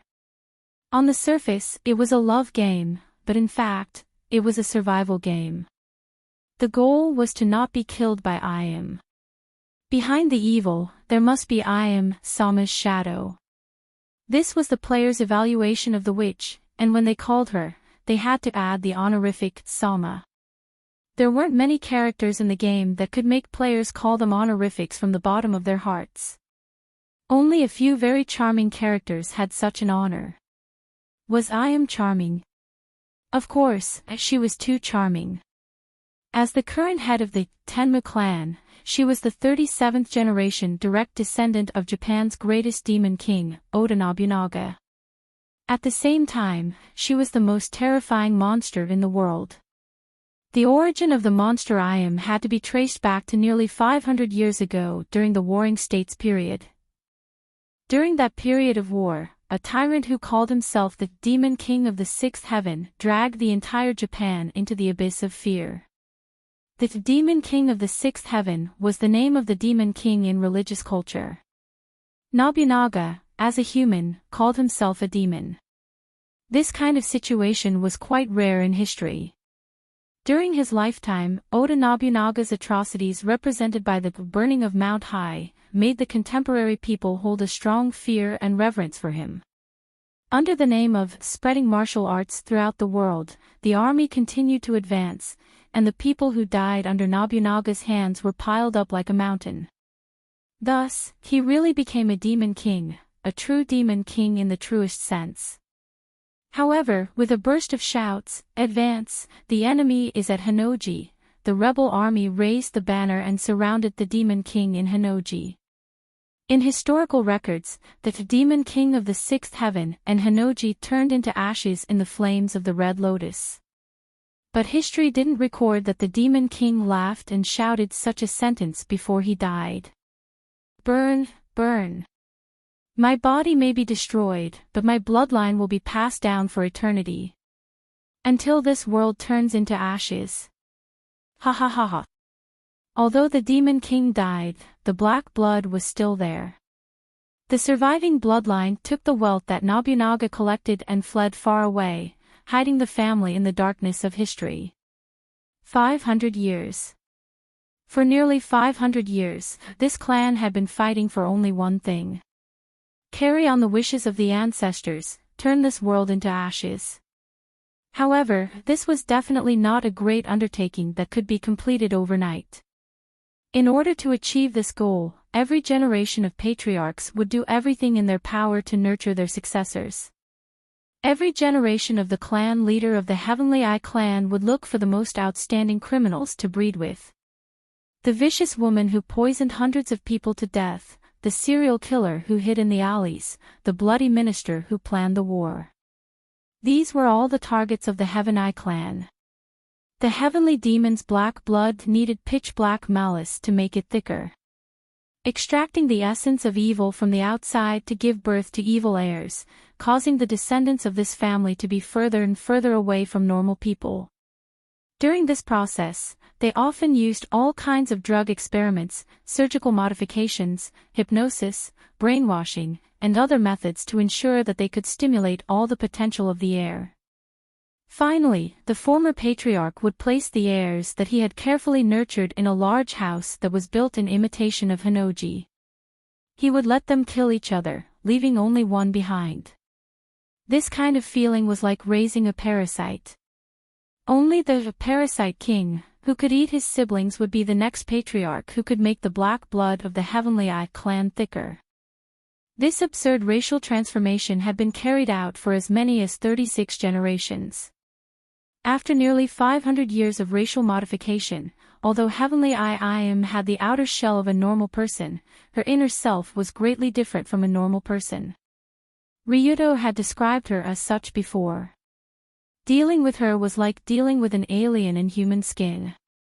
At this moment, standing in this study, Ryudo personally experienced how ridiculous an alien in human skin was. This guy, can't be, right? When Heavenly Eye Im stood in front of him alive, Ryudo's left eye's rogue's analytical lens quickly analyzed the data. However, looking at these numbers really made one's head hurt. After all, this world boss's stats were as follows: name, Heavenly Eye Im age, 26 years old stats, intelligence LV5, constitution LV4, courage LV5, insight LV5, charm LV5. Was there a bug in this world? How could such a monster be allowed to exist? Seeing Heavenly Eye Im's stats that were almost maxed out, Ryudo really wanted to travel back in time and not play with her in this world. After all, the stats of LV5 Extreme Superman were extremely overpowered. In the game, it was not that there were no characters whose stats had reached the peak. For example, Cat House Bunny Ball should have LV5 Constitution, Tsukigami Yunyen should have LV5 Charm, and the later Kanzaki Colored Glaze should have LV5 Intelligence, and so on. However, this group of top talents only had a single stat that was off the charts. The other stats were sparse and normal. This was actually a normal situation. After all, how could there be a top military advisor, an invincible fighter, an extreme boss, a famous detective, and a super idol? Sigh, there really was such a person. She was right in front of him. You fucking. Did you cheat, bastard? From Ryudo's point of view, Im's bullshit stats were completely modified by cheating. And to prevent others from saying that she cheated, she purposely didn't max out one of her stats in an attempt to cover up the fact that she cheated. Was that useful? Did you think that you were normal just because you didn't max out all your stats? Normal my ass. If you're not on the banned list tomorrow, I'll jump off the building. How is it? Are you done with your observation? Just as Ryudo was staring at Im in a daze, he heard a very special voice coming from the front and entering his ears. Yongji's voice was different from the clear and melodious voice of a woman. Yongji's voice was very deep, making it unforgettable for the rest of one's life. At the same time, it carried a strange magnetism. When he heard her voice, Ryudo quickly came back to his senses and revealed an awkward smile. No, this woman has the insight of a level 5, Extreme Superman. If she sees through me, I'll be done for. I'll just fool her for now. In order to cover up his gaffe, Ryuto awkwardly smiled and said, "Sorry, when I saw you, I was unconsciously addicted to your beauty, so I was a bit stunned for a moment." Ha! Instantly, Ryuto felt a chill down his spine. Although the latter half of the sentence was what he meant, it didn't come from his mouth. It was I.M. who casually added it. And when she added it, the corner of I.M.'s mouth raised in a subtle arc. Her eyes also narrowed, giving people the feeling of a half-smile.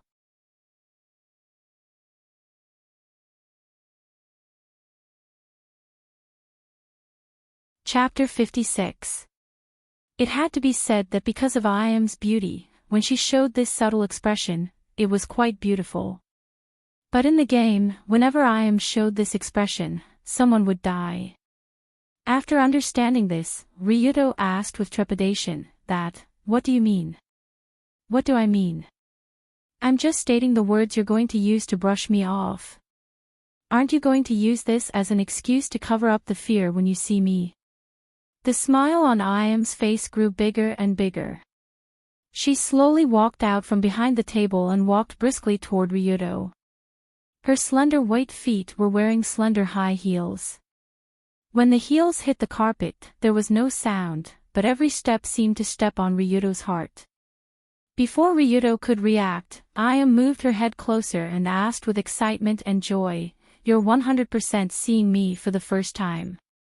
Why do you feel so scared? What did you see just now?" I.M. was sure that it was Ryuto's first time seeing her. Even if many people in the underworld knew the name, Tenmo I.M., there were not many people who had actually seen her. At the same time, because of I.M.'s strict management, it was impossible for her photos to appear on the internet and the media. But Ryuto obviously knew who she was, and he immediately showed a nervous expression as if he saw a ghost, which made I.M. quite curious. Thus, she walked towards Long-do, increasing the pressure she was exerting on him. For the first time, it was the first time Ryuto was so close to this woman. The two people's faces were almost close together.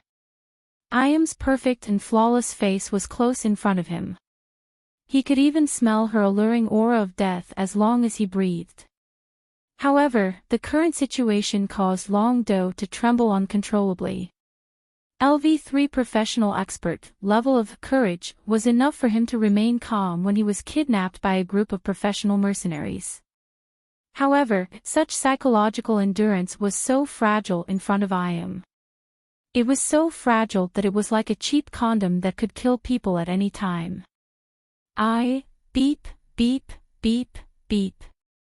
Your reply speed is too slow. We are now entering the punishment segment. Crack.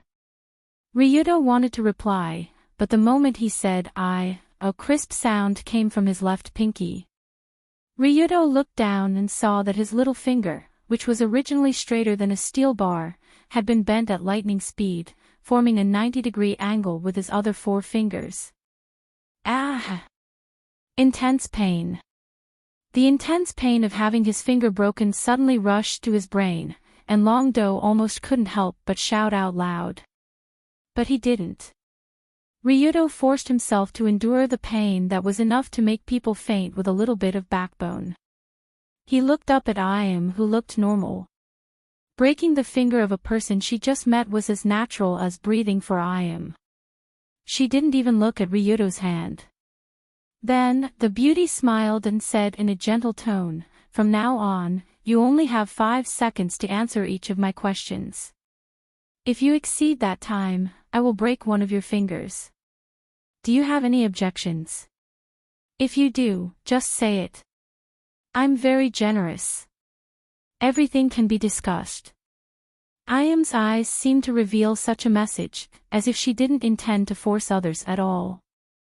And a stopwatch appeared in her hand, ready to press the timer at any time.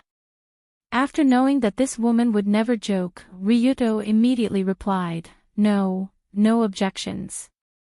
Very good. First question, how did you know of my existence? I I know from being asked this question by I.M. Ryuto's brain quickly worked. The time to think was only 5 seconds. If he exceeded that time, he would be tortured. Breaking his finger was not a joke. But how should he answer this question? Ryuto couldn't directly say that he was a transmigrator and that he knew her after playing Red Album 2, No Survivors. If he said that, it would be fine if I.M. didn't believe him. If she believed him, she would probably capture him on the spot and cut him up for research. But if he knew of her existence through other means, then what was this means? Shit, it's going to be 5 seconds.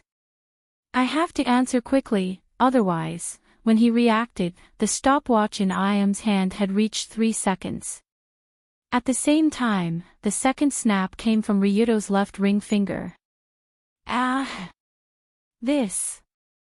Are you kidding me? Didn't we agree on 5 seconds? Ryuto bent down because of the intense pain. He took a deep breath and looked at I.M., who quietly pressed the stopwatch. At this time, the stopwatch showed exactly 3 seconds. It wasn't even the agreed time. Then why did you break my finger? Under Long Do's silent gaze, Yongji giggled and said, I suddenly felt that 5 seconds was too long, so I changed it to 3 seconds. Don't you think it's a small change that's considerate? When I.M. let out a happy laugh, Ryuto realized that he was wrong. Originally, Ryuto always thought that I.M. was a reckless lunatic, just like in the game. But in reality, the I.M. in the real world was a million times crazier than in the game. She was a universe-level lunatic. Under the stimulation of the intense pain, Ryuto took a few steps back and said as calmly as possible, You don't care how I found out about your existence. You just want to torture me, right? You actually found out. What a smart kid. Clap, clap. Like a mother who saw her child grow up, I.M. smiled and clapped her hands. Her action was very cute. The smile on her face was as kind as the reincarnation of the Holy Mother, but the chaos in her eyes increased. Damn it. Staying with her was like staying with a menopausal psychopathic gorilla with bipolar disorder. If this continues, I will be played to death by her. There's no other way, I can only fight to the death. In this situation, you will die no matter what, so you can only fight to the death.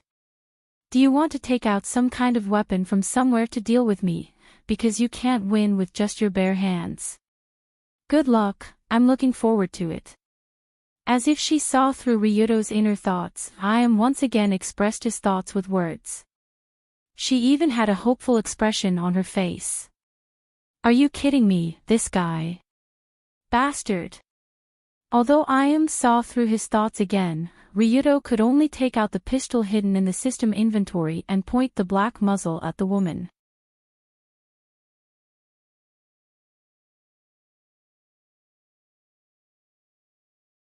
Chapter 57. He didn't know if it was because of I.M.'s absolute confidence or for some other reason. Now there were only the two of them in this spacious study room. There was not even a bodyguard, and the door of the study room had already been firmly closed. In other words, now it was a one-on-one contest between Ryuto and I.M. I.M.'s advantage was unquestionable. Her 5 attributes were as strong as an animal. There was absolutely no human in the world who could match her. But Ryuto's side was not absolutely without a chance of winning. After all, he had the unpredictable, Krypton fate reversal system. As the young man raised his right hand, a pitch-black pistol appeared in his hand, and the tip of the gun was pointed at I.M.'s chest. Yongji didn't have any weapons. Her tight clothes couldn't hide any weapons, unless it was magically conjured like Long Do. Wow! Amazing! How did you get the gun? Where did you hide it before? Then, when I.M. was pointed at by the gun, she opened her eyes like a naive child and curiously looked at the weapon that could take her life at any time. Although the gun was pointed at her, I.M. didn't panic at all. It was as if in her eyes, the weapon in Ryuto's hand that could take her life with a pull of the trigger was just a child's toy. Don't move, or I will shoot. Okay, I won't move, and then. Under the influence of I.M.'s ridicule, Ryuto took a deep breath and walked toward the window while inhaling. If he wanted to escape from here, he definitely couldn't go through the door. There must be mercenaries outside waiting for him. Generally, in this case, the easiest way to escape was to take a hostage. But holding I.M. hostage was no different from seeking death. Only someone with sulfuric acid in their brain would hold her hostage. So now, the only way left for Ryuto was to break the window. As long as he broke the window, he could get out. Although the unfettered sky tower was 666 meters tall, it was surrounded by a vast expanse of blue ocean. If he could jump out of the window, he might have a chance of survival. Of course, Ryuto also knew that jumping into the water from such a high place was not much different from landing on concrete. But even if there was only a 1% chance, he might as well try it. It was better than staying here and being played to death by I.M. However, I.M. watched Ryuto walk step by step toward the window. She stood there motionlessly with a smile on her face. This strange attitude made Ryuto felt even more uneasy. After cautiously approaching the huge floor-to-ceiling window, Long-do could see the sparkling sea in the distance, shining dazzlingly under the sunlight. There's a problem here. It seems that this window is not so easy to break out. Let's do it. After glancing at I.M., Ryuto quickly stepped on the floor and his whole body slammed into the window like an arrow leaving the bow. Immediately after, a muffled dong sound came from the study, but it was obviously not the sound of glass breaking. Pfft. Ha ha ha ha ha. Surrounded by Yongji's demonic laughter, Long-do, whose eyes were full of stars, climbed up from the ground in a sorry state. His face had a very uncomfortable expression. This is the first time I've seen someone use their body to hit a nano-level bulletproof glass that can't even be broken by a rocket launcher. You're really a comedian. Have you watched too many movies? Seeing Ryuto's comical figure bending down and gasping for air, I.M. mercilessly laughed at his stupid actions. Ryuto said without raising his head, I can't help it. Who would have thought that your window is, bang? But just as Ryuto was halfway through his words, 3 sparks suddenly burst out from the bolt of the pistol in his hand. The firing pin quickly hit the bullet and detonated the gunpowder. 3 copper bullets shot out from the muzzle with an explosive wave and shot toward Tenmo I.M.'s body. These 3 shots could be said to have been fired very suddenly. At this time, Ryuto bent down and leaned forward, covering his hand, so from I.M.'s angle, she couldn't see the shooting at all. And the most important thing was that I.M. was laughing at Ryuto's ugly state just now. When people laugh at others, they generally don't have a brain. Even if Tenmo I.M. was an alien creature in human skin, she would probably follow this rule. Hit, you must hit. The moment he pulled the trigger, Long-do prayed in his heart that this shot would hit its target. Judging from I.M.'s attitude when he approached the window, Ryuto knew that there was a high probability that he wouldn't be able to break out of the window.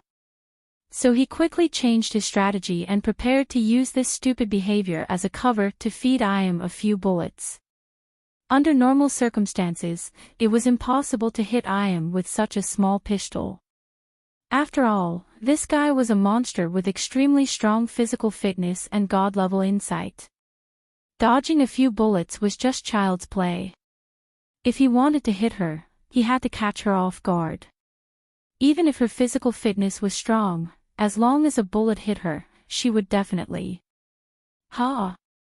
The next second, Ryuto quickly raised his head and wanted to see where his bullet hit I.M. But the truly terrifying thing happened. Under Ryuto's dumbfounded gaze, the woman still stood in the same place without moving. The smile on her face became even brighter and there was no sign of being hit by the bullet. How is this possible? Although I aimed at her feet, it's impossible for 3 consecutive shots to not hit the same spot. Seeing Ryudo's incredulous expression, I smiled and pointed at the carpet under her feet. Carpet? Why is she pointing? Hiss. No way. Ryudo looked at where the finger was pointing. He saw that in front of the carpet under the high heels, 3 shiny bullets actually fell to the ground. No, they didn't fall, they were absorbed. The heads of the 3 copper bullets seemed to be attracted by some kind of force as they were tightly stuck to the ground, and the tails even tilted up a little. Sorry, there is a special bullet absorption device on the floor of this room. Bullets made of copper, lead, steel, and other materials will be absorbed when they are shot out more than 1 meter. After explaining the strange situation, I smiled and clapped her hands again. Gotcha! Gotcha! The next moment, hundreds of guns suddenly appeared from the ceiling of the study room. All kinds of muzzles of different shapes were all pointed at Ryudo's surroundings. And if you really want to threaten people, how can a small pistol be enough? You have to at least go this far, right? Yongji controlled hundreds of guns and pointed them at Long Do. She winked at him in a friendly manner, as if to tell Long Do to continue with his performance. She wanted to see what other tricks he had up his sleeve.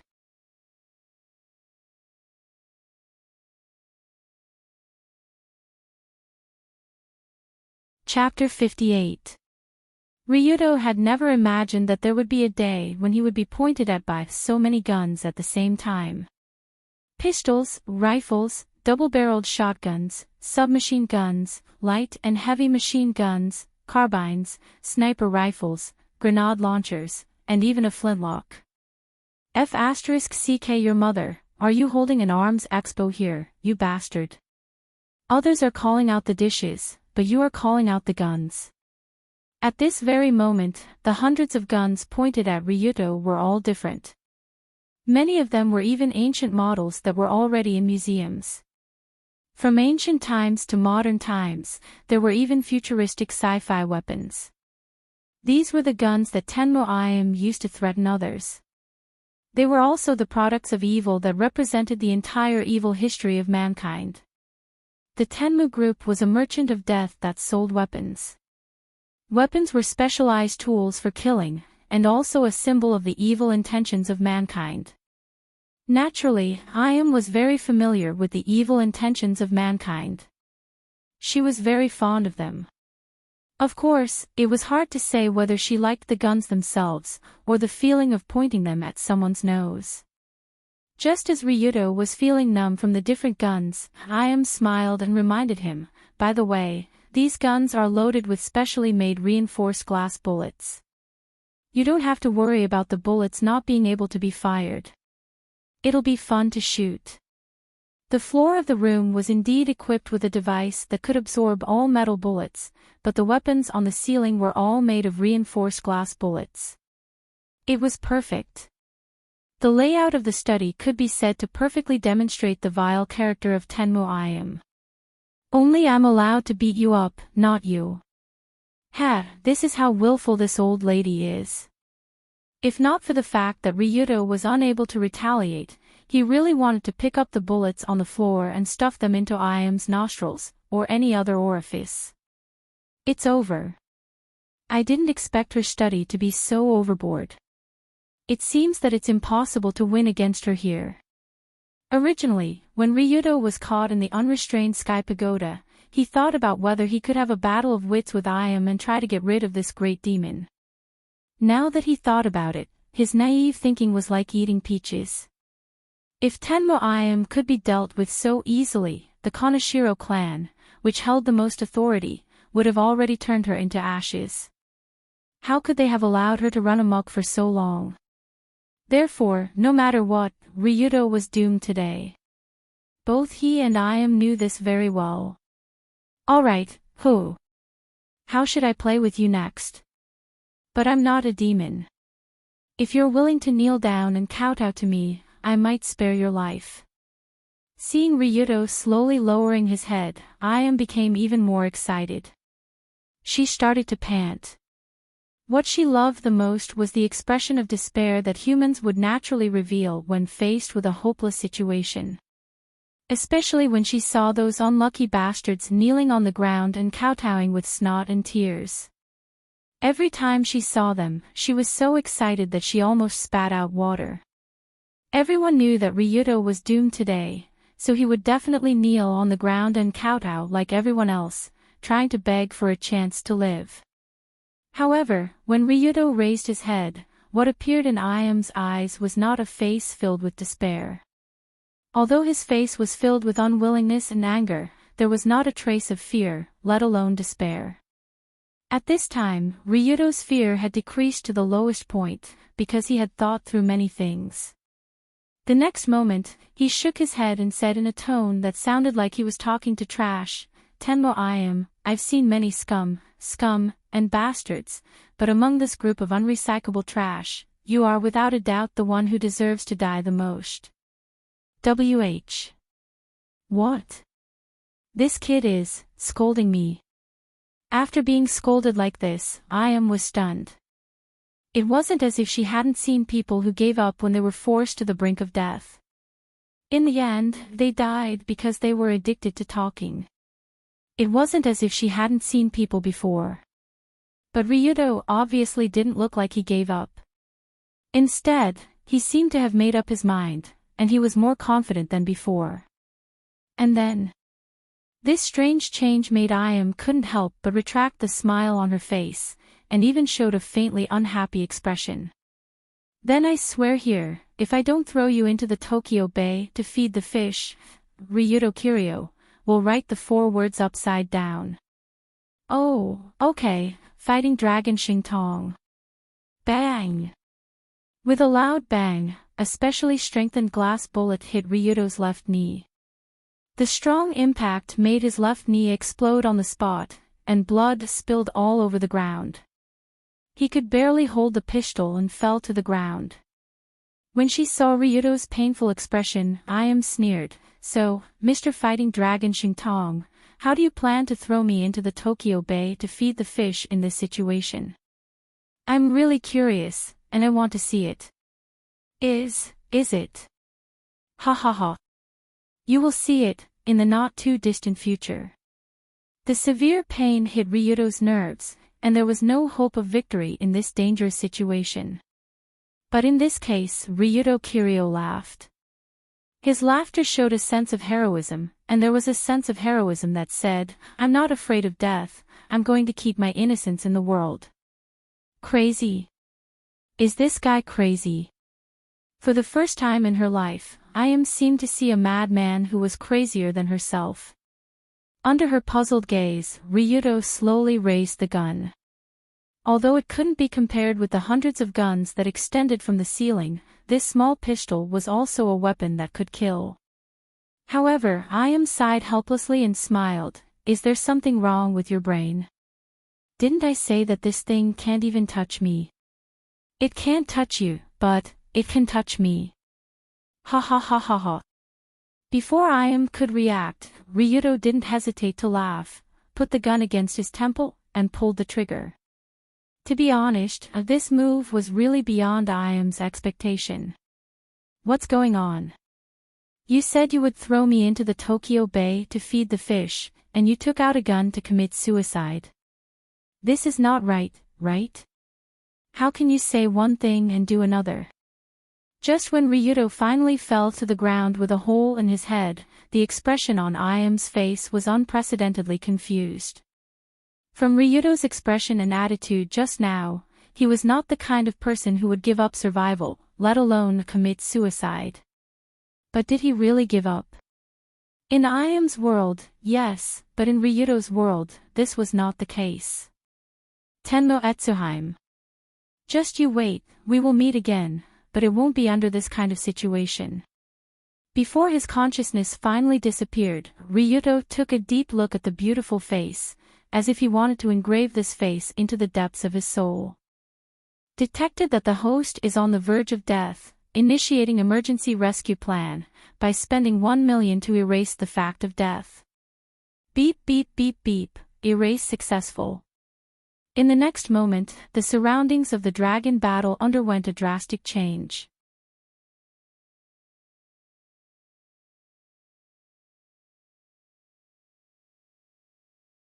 Chapter 59. The messy and dangerous study room immediately disappeared. Ryudo was in a corner of the school where no one was around. Tenmo Iam's beautiful face that made people want to vomit also disappeared. In its place was Sensible Goro's handsome face that made people want to beat him up. Moreover, Ryudo and Sensible were still holding hands. The handsome guy in front of him had a look of excitement in his eyes. At this time, it should be about half an hour before Ryudo's Carefree Pagoda suicide show. He had just negotiated with Sensible and shook hands with him. Even the spread the martial arts mercenary group sent by IM didn't appear. Phew. I've never felt the school's atmosphere was so friendly. Sensing that he had finally left the devil's den, Ryudo couldn't help but take a deep breath. He felt his whole body was energized. At this time, Sensible asked with a smile, Ryudo, actually as the quasi-second generation of the Rulon group, I can understand why you want to deal with the government. But where did the Tenmu group come from? Not long ago. Let's not talk about it. Let's run. Ryudo instinctively wanted to reply that, not long ago, the Tenmu group planted a mole around him or something like that. But his expression immediately changed. He grabbed Sensible's wrist and ran away. Say my ass, leave first. If Ryudo remembered correctly, that deadly Augusta Westland AW-101 would immediately appear above his head. The three mercenaries would also immediately parachute down to kidnap him. With Ryudo's current strength, it was impossible for him to come out alive after being caught in the Carefree Pagoda. As long as he entered, he would die. No matter how many times he looked back, it would be meaningless. So the first thing to do now was to leave this place. This wasn't escaping, but a strategic shift. But when Ryudo pulled him away, Sensible naturally showed a confused expression. What the hell? Just a moment ago, we were still happily shaking hands and chatting to improve our relationship, and the next second, we suddenly started running. Could it be that running was also a way to improve their relationship? But wasn't he running a little too fast? This was the first time he had seen someone use a 100-meter sprint to cultivate a relationship. In the blink of an eye, the two of them rushed out from the corner of the school and came to the side of an old teaching building that was rarely used. Huff, Ryudo. Don't ask questions. Listen to me first. Right now, the people from the Heavenly Eye group are rushing over here to capture me. Hurry up and head over there to avoid being implicated. But before Sensible could finish his sentence, Ryudo quickly said to him and pointed in the direction of the school gate. What? Tianmu groups. It can't be, right? Just as Sensible bent over to catch his breath, Ryudo had already waved his hand and quickly ran into the old teaching building. Of course, if he really wanted to run, it was naturally the easiest to run with Sensible to the school area with a lot of people. Although the mercenaries of the World Dueling Force dared to chase into the school, they didn't dare to start a massacre here. After all, the nature of the situation was completely different.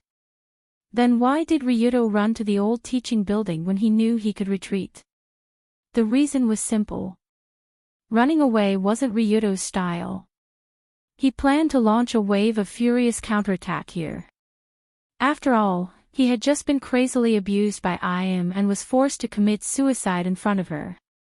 Right now, Ryudo's heart was also filled with anger. Heavenly IM. After suffering so much from you, I'll take back some interest from your subordinates. Gotcha. Ryudo, who was hiding in the corner of the old teaching building, took out his handgun from his equipment slot and pulled the safety. There were 3 enemies. Although they were all experienced mercenaries, they didn't have firearms. The most important thing was that the goal of the world dueling force of mercenaries was to capture Ryudo alive, not kill Ryudo. In this case, the initiative was in Ryudo's hands. After all, if I can beat you to death, why don't you try beating me to death? In addition, this was Ryudo's school. He was more familiar with the place than outsiders. This was a huge advantage.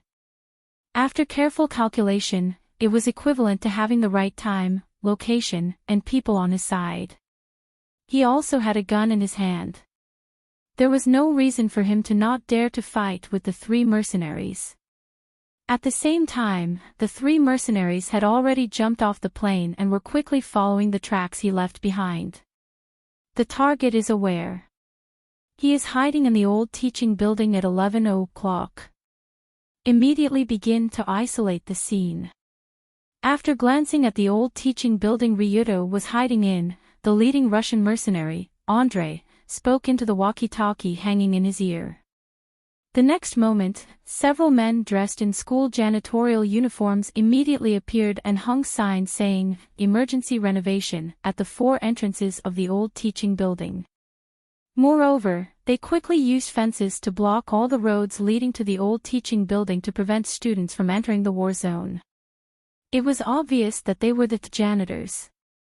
This time, the old teaching building where Longdo was located could be said to have become a cage, an incomparably huge cage. But when the three mercenaries quickly went up the stairs, they didn't realize who the cage was set up for. However, just when the three wolves returned from the Middle East were hunting in a group, the husky, who was supposed to be the prey, was preparing to kill them. On the rooftop of the old teaching building, a beautiful girl wearing the uniform of the first high school was sitting on the 1-meter-tall railing, concentrating on the book in her hand. To be honest, this kind of action more or less, tired of living. Although the old teaching building wasn't very tall, it was at least 6 stories high. The girl actually sat on the railing, and behind her was a 10-meter drop. If she leaned back, she would fall into the abyss. But the girl didn't care.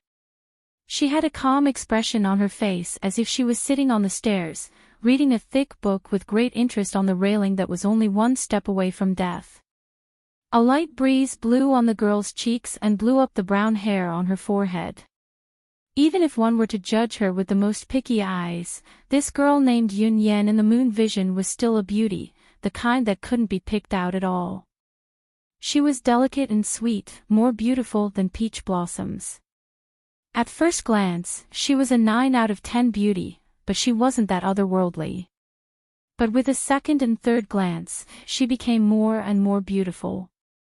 There was a unique sense of beauty that seemed to be able to penetrate into the soul of others.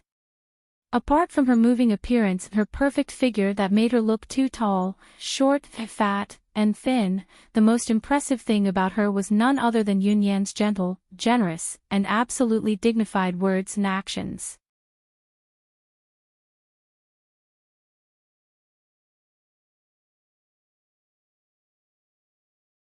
Chapter 60. Yunyan Tsukuyumi was a third-year student at Tori First High School. She was the daughter of the Tsukuyumi Financial Group, an international technology company. Her status was on par with the second-year student Kanzaki Colored Glaze. However, she usually treated people with sincerity, gentleness, and generosity. She was so amiable to everyone, without any airs, and always had a gentle smile on her face. She didn't have the delicateness and arrogance of a young lady, nor did she have the nobility and willfulness of a young lady. All she had was an elegance and calmness that no one could find fault with. She was as impeccable as the kid next door. A perfect young lady, a perfect woman.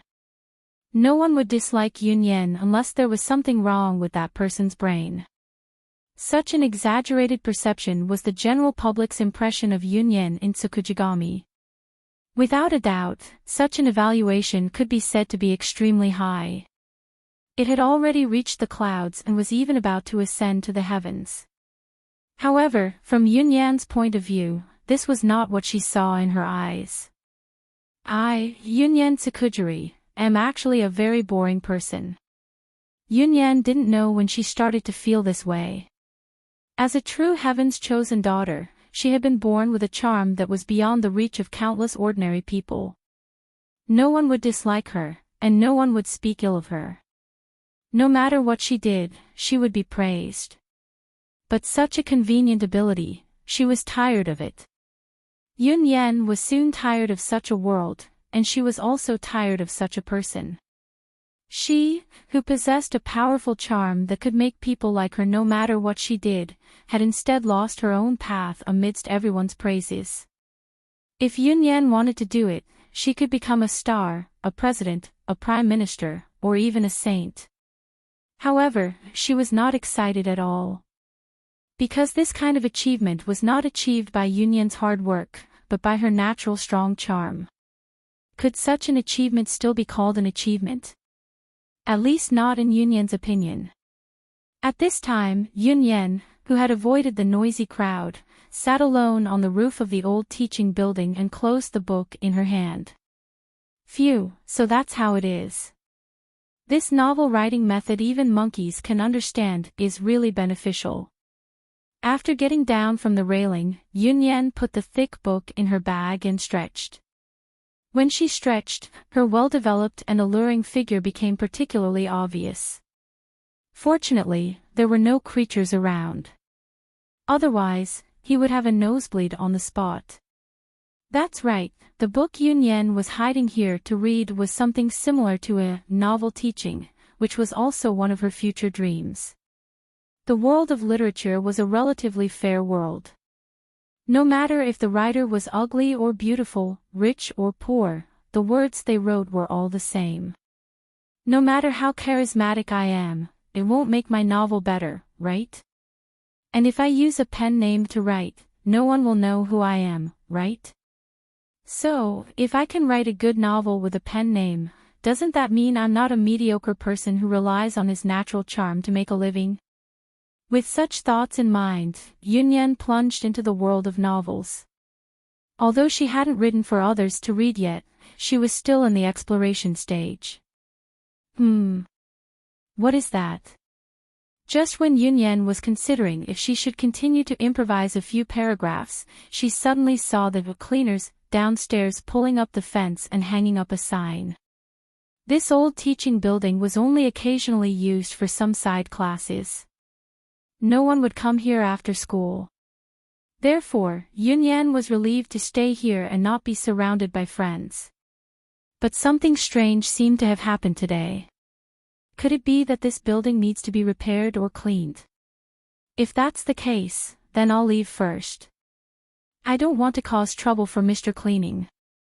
After nodding her head, Yunyan picked up her backpack and walked down the stairs with brisk steps. Of course, what Yunyan didn't expect was that the old teaching building she was in had become an existence similar to the Middle East battlefield. A quiet teaching building, a frightening battlefield.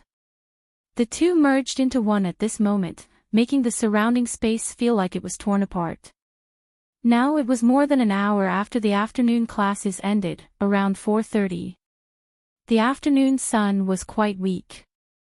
It shone through the window into the corridor of the old teaching building, rendering the already dead atmosphere as desolate as the end of the world.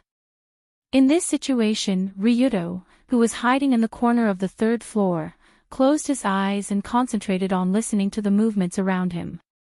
Tap, tap, tap. Soon after, extremely light footsteps gradually came up the stairs. The footsteps were very light. If Ryuto's ears were not pressed against the wall, he wouldn't have heard it. From another angle, it was not difficult to see a figure in a green combat suit slowly moving towards the corner where Ryuto was.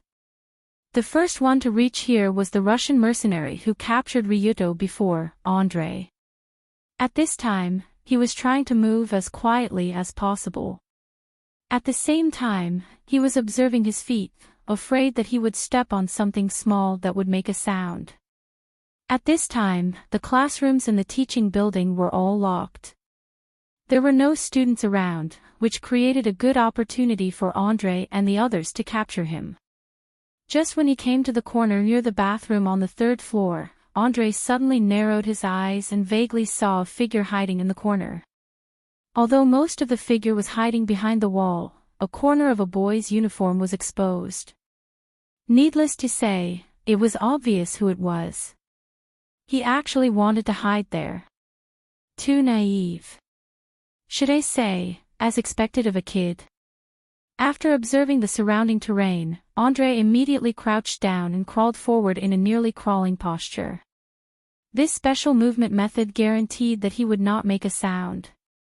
Fortunately, the moment he rushed out, he caught the kid by surprise and caught him. 3, 2, 1. Move! When he came to the corner less than half a meter away from the corner of the wall, André suddenly rushed towards the corner. With the momentum of a tiger pouncing on a sheep. At this moment, he seemed to see Ryuto being quickly caught by him and falling to the ground crying for his parents. However, when André pounced forward and hugged the target in the school uniform, he knew that he had been tricked. Because what appeared in André's eyes was not a living target. It was a mannequin in a school uniform. Shit! Before the mercenary could quickly retreat, a figure had already descended from the sky and swung his elbow towards the back of André's head.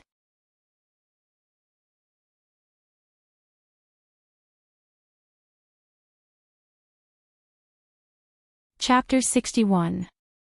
Just as the iron elbow descended from the sky, André finally realized where this guy was hiding. Indeed, Ryuto was hiding in the corner between the corridor and the bathroom.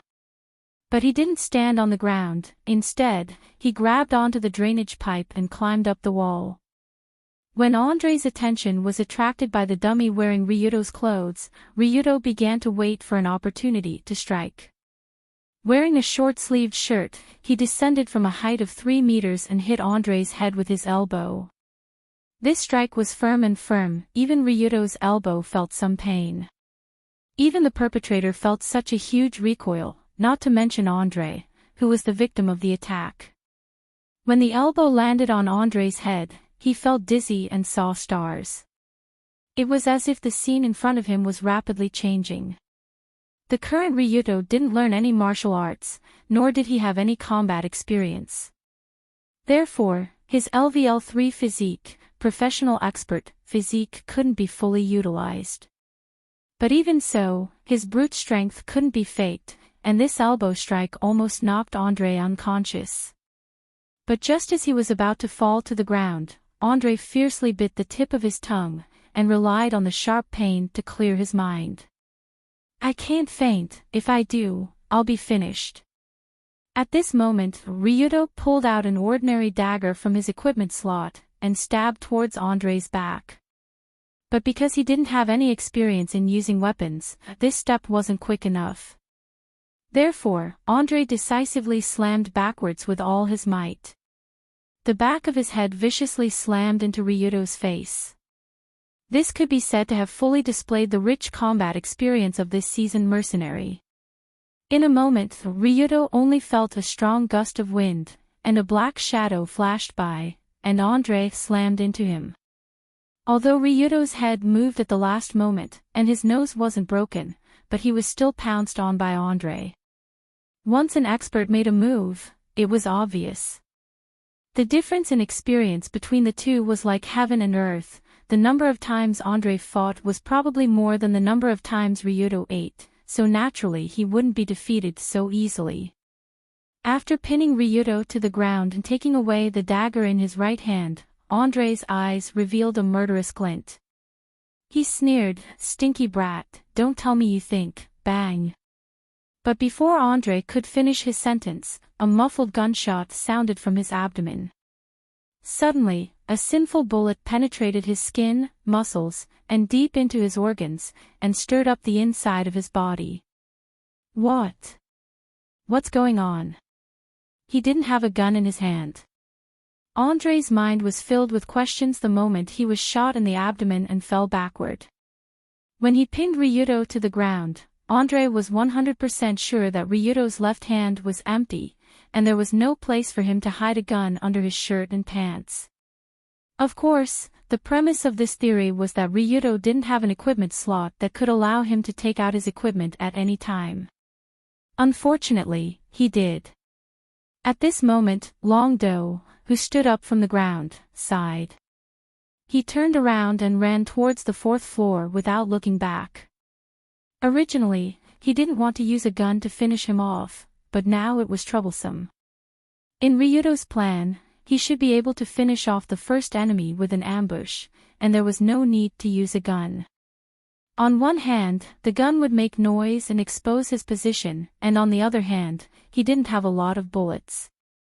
When he took the pistol from Yamamoto, the number of bullets in the magazine wasn't full. There were only 4 bullets in the magazine. After killing Andre with 1 shot, there were only 3 bullets left in the magazine, and this number could only be described as not optimistic. There were only 3 bullets, but there were still 2 enemies.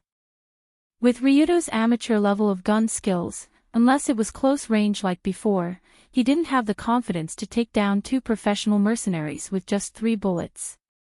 Just as Ryuto ran toward the 4th floor, the other 2 mercenaries quickly came to the location of the gunshot. It's hopeless, a 7.62mm bullet, shot at a very close range. The target should have a Black Star-type pistol. After seeing Andre lying on the ground with blood oozing out of his abdomen, one of the mercenaries quickly went over to check the wound, and then shook his head at the other mercenary. Since the target has a gun, then he should continue to fight back and won't run. If that's the case, we just need to move together. Although one of their teammates died on the spot, the 2 mercenaries didn't seem to be affected at all, and they calmly formed a small team and continued to chase upstairs. After all, they had seen too many situations like this on the battlefield. Moreover, knowing that the other party had firearms, the 2 mercenaries also took out some real weapons, such as the special ejecting dagger hidden in their trousers. The blade of this ejector dagger was first installed on the handle, and when needed, it could fly out at a speed of more than 60 km/h under the action of a spring. On special battlefields where firearms were inconvenient, this thing was the favorite of the mercenaries, and it was impossible to defend against within 10 meters, but for the current Ryuto, compared to the 2 mercenaries chasing downstairs, the most troublesome thing was the beautiful figure that suddenly appeared in front of him. Everything happened in an instant. When Ryuto just walked to the corridor on the 4th floor and was about to head to the 5th floor, a beautiful girl carrying a backpack leisurely walked down the stairs. Who is it? Instinctively, Ryuto immediately raised his gun, but he saw a familiar face. The moment he saw the face, Dragon Head was stunned. The long brown hair that was as soft as clouds, the beautiful face that exuded radiance like the Holy Mother, and the huge slime that almost broke through the binding of the clothes. Even in this world, there weren't many beauties of this level. The only one who possessed all of these characteristics was Yunyen in Eugene. This was Dori First High School, and Yunyen Tsukini was a 3rd-grade student in this school, so it was normal for her to be in the school at this time. But why did this young lady come to this remote old teaching building at this time? Just when Ryuto looked at Yunyen as if he saw a ghost. She was also stunned for a moment, then she looked at the black muzzle in Ryuto's hand. After a moment, Yunyen said with a smile, "Student, are you playing a gunfight game? But it's not too good to point a gun at others in this place." Before Yunyen could finish speaking, a green beret could be vaguely seen at the bottom of the stairs behind them. It was obvious that the 2 mercenaries had caught up to them.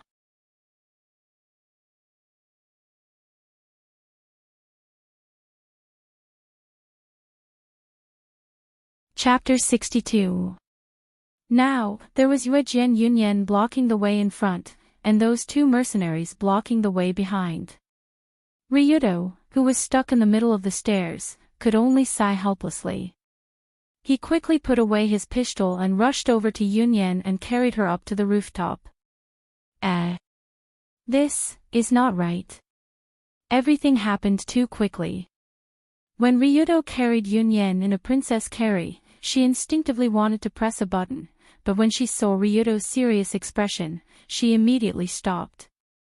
Words can deceive people, so can expressions, but the nervousness of being in the middle of a battle is definitely not something that can be faked. Therefore, Yunyen immediately sensed that this boy did not want to do anything strange to her, but wanted to carry her to escape. Wait, isn't this Ryudo Kiryu? At this moment, Yunyen finally recalled the face that had attracted a lot of attention today and the name that seemed to have been cursed.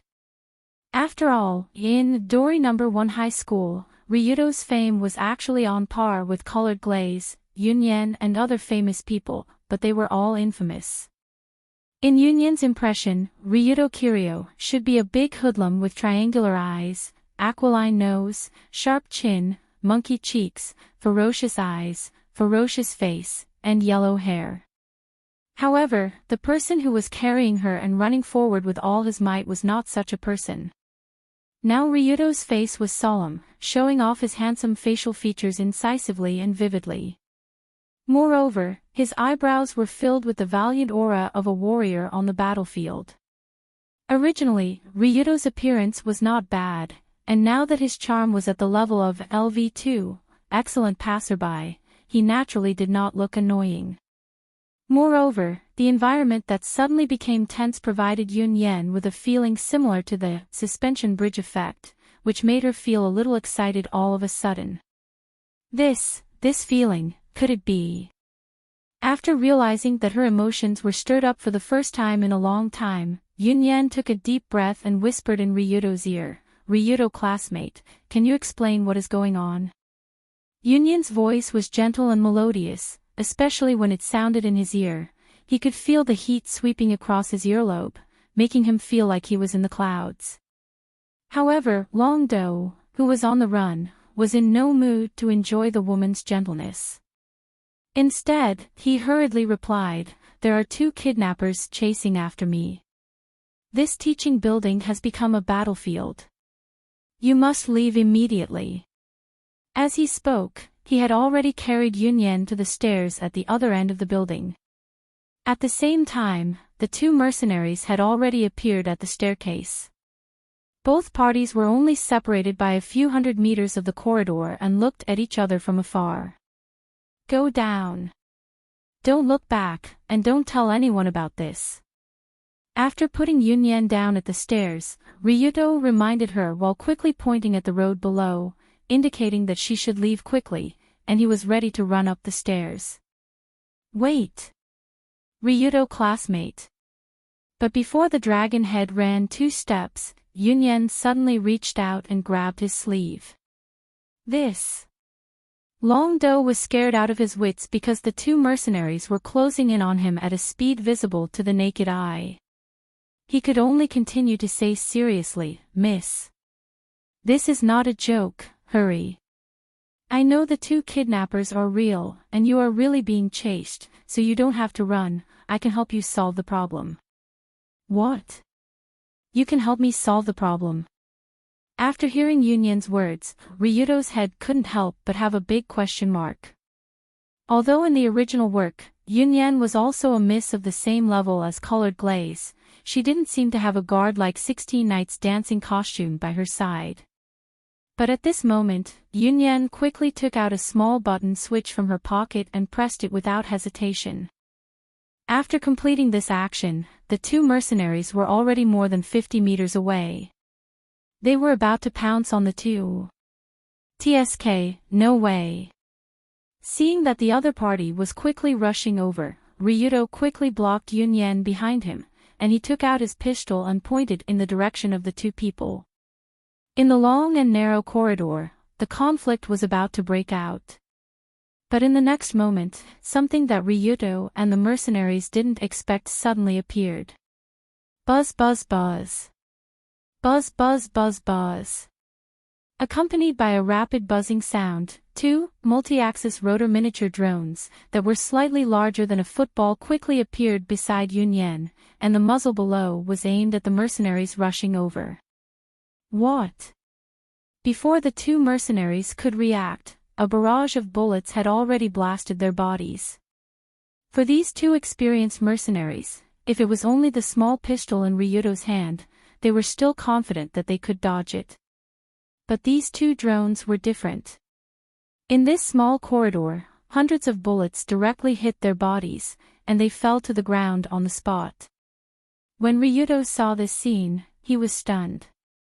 It wasn't until now that he remembered that in the Tsukujiri Consortium, a multinational company famous for high-tech, the core field was all kinds of intelligent machinery.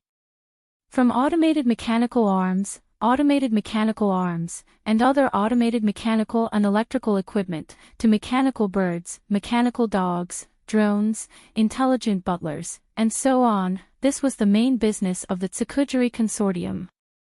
For such a high-tech company, it was only natural that they would have extremely high standards for the security of their young Mississippi. Therefore, it wasn't that Yunyan didn't have bodyguards, but her bodyguards didn't need to be around at all times. They could fly over at any time to protect her. When she saw Ryudo's dumbfounded expression, Yunyan raised the remote control in her hand and explained with a smile, "Don't worry, the shots were all low-dose anesthetic bullets, they won't kill anyone, probably." Although the words "probably" made people feel that it was quite unreliable, the mercenary kidnapping incident was unexpectedly solved. Oh my God, there were such special bodyguards around Yunyan. This was a scene that didn't appear in the original work. After glancing at the two real guys floating around Yunyan, Ryudo couldn't help but feel a lingering fear. If his action of rushing over to pick up Yunyan was deemed as an intentional assault, then the one who would be taking a bullet right now would probably be him. "Okay, Ryudo, since I helped you, then you should explain to me what is going on, right? I'm very, very interested in this, oh." At this time, Yunyan came to Ryudo in high spirits, waved her hand, and then showed him a crazy smile.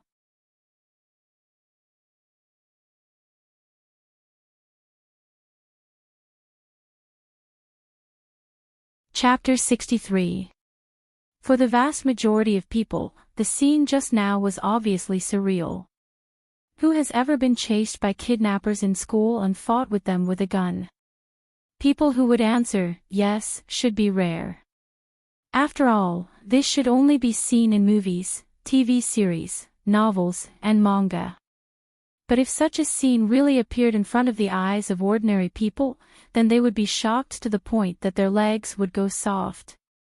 Fear and confusion would quickly break through the mental limit, and they could only be confused like a headless fly.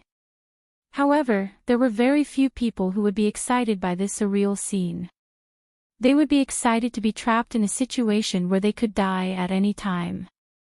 This kind of excitement would lead to a crazy increase in the amount of dopamine secretion in the brain, resulting in excitement and joy emotions. Very coincidentally, Yunyan in Tsukiji was such a person. After understanding that Ryudo was really being chased, Yunyan felt her heart beat so fast for the first time, and her face became red. Excited, so excited. Although on the surface Yunyan still maintained the demeanor of a young lady, her heart was already blooming with joy. It must be known that this kind of scene was not something that anyone could see, especially for Yunyan who had been well protected since childhood. She was an ordinary girl who had never been kidnapped. Of course, Yunyan was not a person who simply pursued this kind of excitement. She was most concerned about the sudden surge of inspiration in her brain after sufficient stimulation. Inspiration, like a spring. Suddenly, she wanted to take out a pen and write down the legendary scene in a book. Her desire to write was unprecedentedly high. As a future famous writer, self-proclaimed, Yunyan always thought that she needed a variety of experiences to enrich her experience, to be able to write a truly moving story. People who have never experienced a hail of bullets, can they write that kind of life on the battlefield? People who have never been kidnapped, can they write that kind of pain and helplessness? People who have never held hands with a girl, can they write that kind of blushing and heartbeat in love? Of course not, at least in Yunyan's view it was not possible. At this moment, a huge inspiration suddenly gushed out from Yunyan's mind.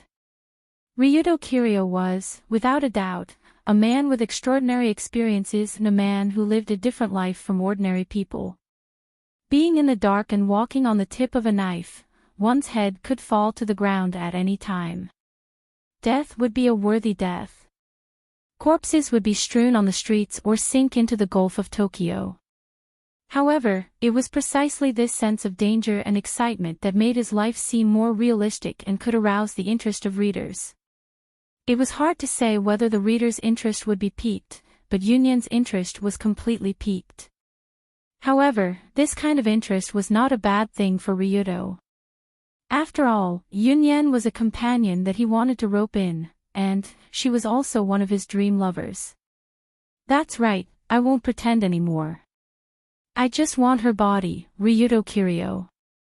With such feelings, Ryudo roughly described his experience with the Heavenly Eye group.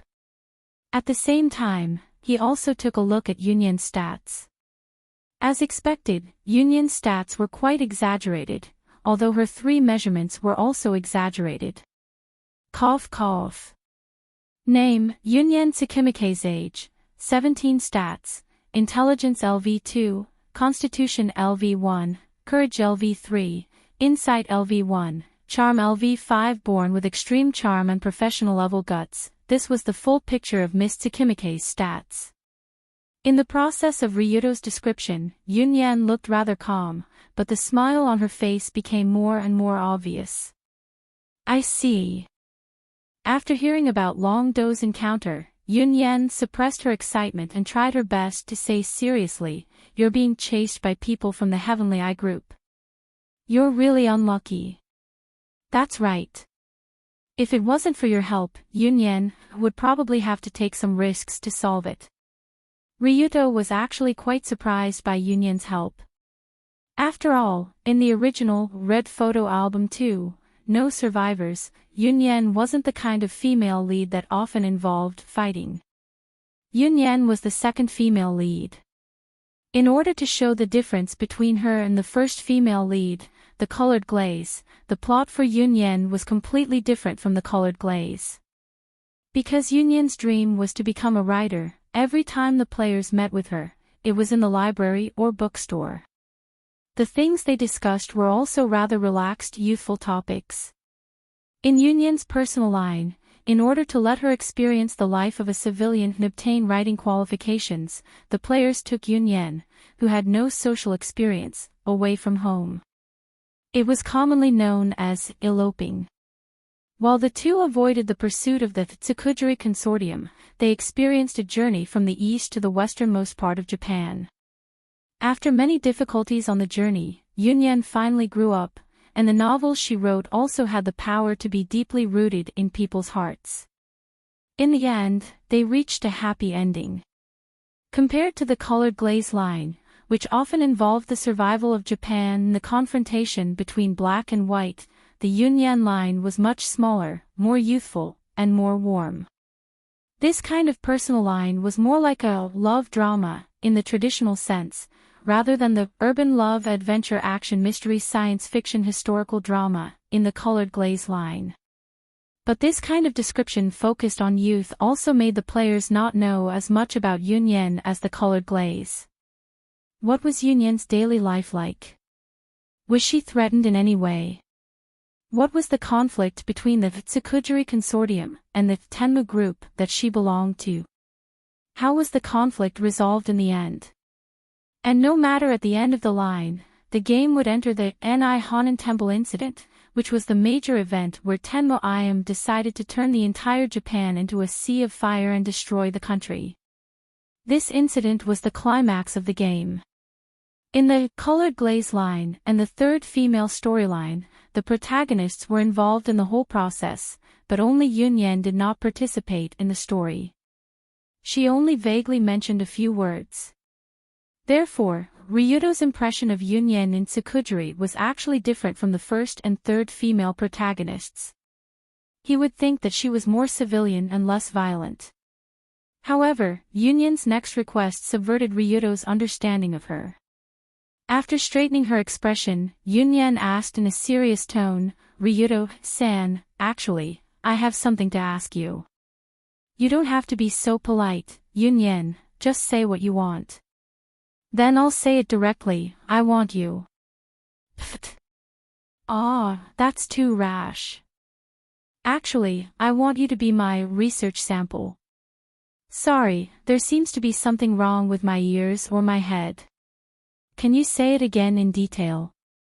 After hearing Yunyan's words, Ryuto reached out to dig his ears and patted his head, as if suspecting that there was something wrong with his ears or his head.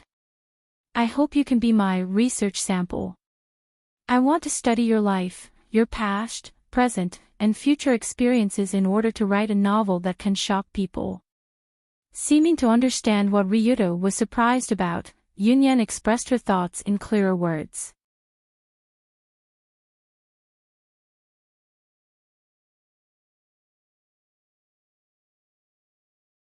Chapter 64.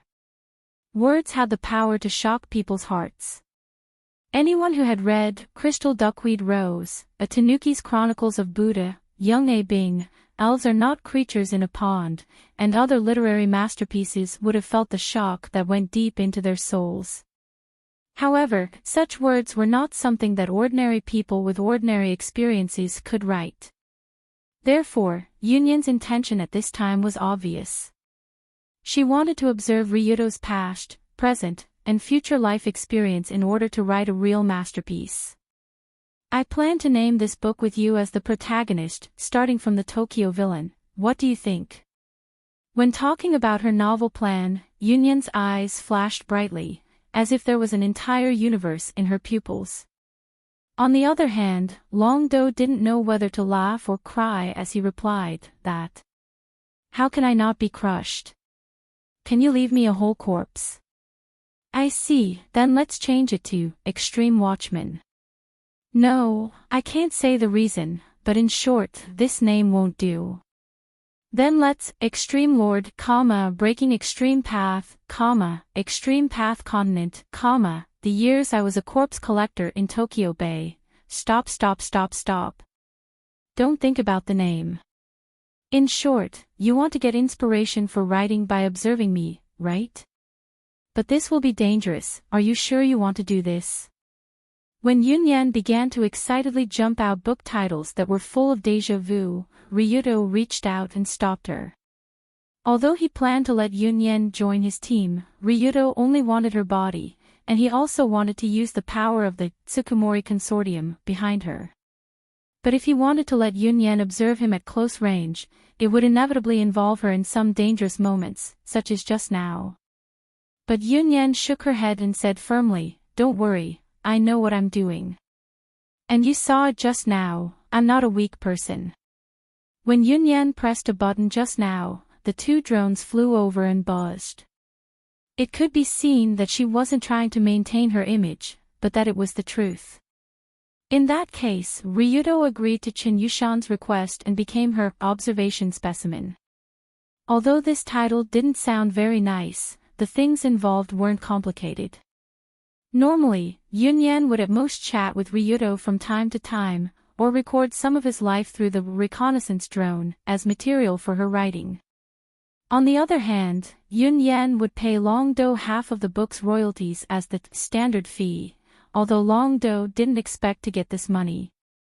After all, in Ryuto's opinion, Yunyan's writing skills were really weird. For the next 2 hours, Ryuto was dragged by Yunyan to the rooftop to enjoy the novel she wrote before. The two sat very close to each other while reading. Ryuto could smell the sweet fragrance around him at any time, and he could even see Yunyan's long eyelashes. However, even so, Ryuto's expression was still very stiff because the things written in the notebook in his hand really didn't know how to give a fair evaluation. In fact, Yunyan's academic performance was quite excellent, and her literary foundation was okay, but her brain circuit in writing was a bit strange. For example, in the novel, the female protagonist chose to buy silver jewelry from a silverware shop in order to make chocolate for her crush. She melted the silver and plated it on the chocolate, giving it a beautiful silver luster. Speaking of which, was this not murder? Similar strange brain circuits were everywhere in Yunyan's book. It was obviously a youth school romance novel, but suddenly, the next page appeared a mutant and the ancient god Cthulhu.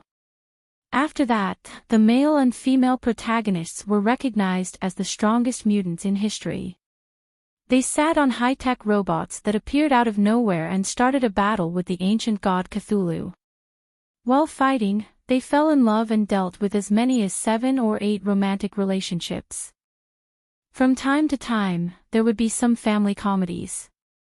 The most frightening thing was that all of the above descriptions appeared in just 10 pages of content. After reading Yunyan's novel, Ryuto's thought was, is this really something that a normal person can write? Even if I throw a cat to roll on the keyboard, it would be more logical. But in front of Yunyan, who was extremely excited because she found a soulmate, he still couldn't say such words to spoil the mood. Amidst this incomparable torment, 2 hours finally passed. The sky gradually darkened, and the Hidori First High School activity time was about to end. By the way, I've actually been too embarrassed to show the content of these novels to anyone. It's great that Ryuto is here. See you tomorrow. When Yunyan was about to leave the old teaching building, she finally turned her head and smiled at Ryuto. There was a sense of relief in her tone. When he saw senior sister Yunyan smile, Long-Do suddenly felt that his 2 hours of suffering were not in vain. At the very least, his relationship with this great beauty had become much closer. Well, next, he had to take care of some loose ends. After sending off Yunyan, Ryuto called Sensible to inform him that he was safe and that he was still alive. Then, he called Narukai and the others in and let them take care of the aftermath. After all, in this old teaching building, there were 2 mercenaries and a corpse lying in the toilet waiting to be disposed of. Since these guys were in this line of work, they should have expected what would happen if they failed. Therefore, Ryuto was too lazy to deal with these trivial matters. Instead, he directly handed them over to his driver, Narukai Otani. If there were no accidents, they would be buried in the forest tonight and would never have a chance to see the light of day again. Of course, this was not the end, or rather, it was just the beginning. With Ryuto's understanding of Tenmo Iam, she would not be discouraged by this small matter. Instead, she would continue to attack him fiercely. But in any case, as Ryuto returned to Kamishimachi, in his black car, this incomparably magnificent day finally came to an end. How many things had happened today, even Ryuto almost couldn't remember. So tired, bastard, is going to school such a terrible thing in this world. As night fell, Ryuto laid on the bed in his room after a quick dinner. He looked like a salted fish that had exhausted its energy. Young Master Ryuto, are you asleep? Just when Ryuto was about to lie down and rest early, Consultant Fujiki's familiar voice sounded from behind the door. I'm not asleep, what's the matter? Nothing big, it's just that the group leader wants to meet with you. He seems to have something to talk to you about. Oh, then, what? Group leader. Rulon Group Leader Hitoshi Kazuma. My father. Want to meet with me? When he heard this sudden news, Ryuto's face couldn't help but show a complicated expression.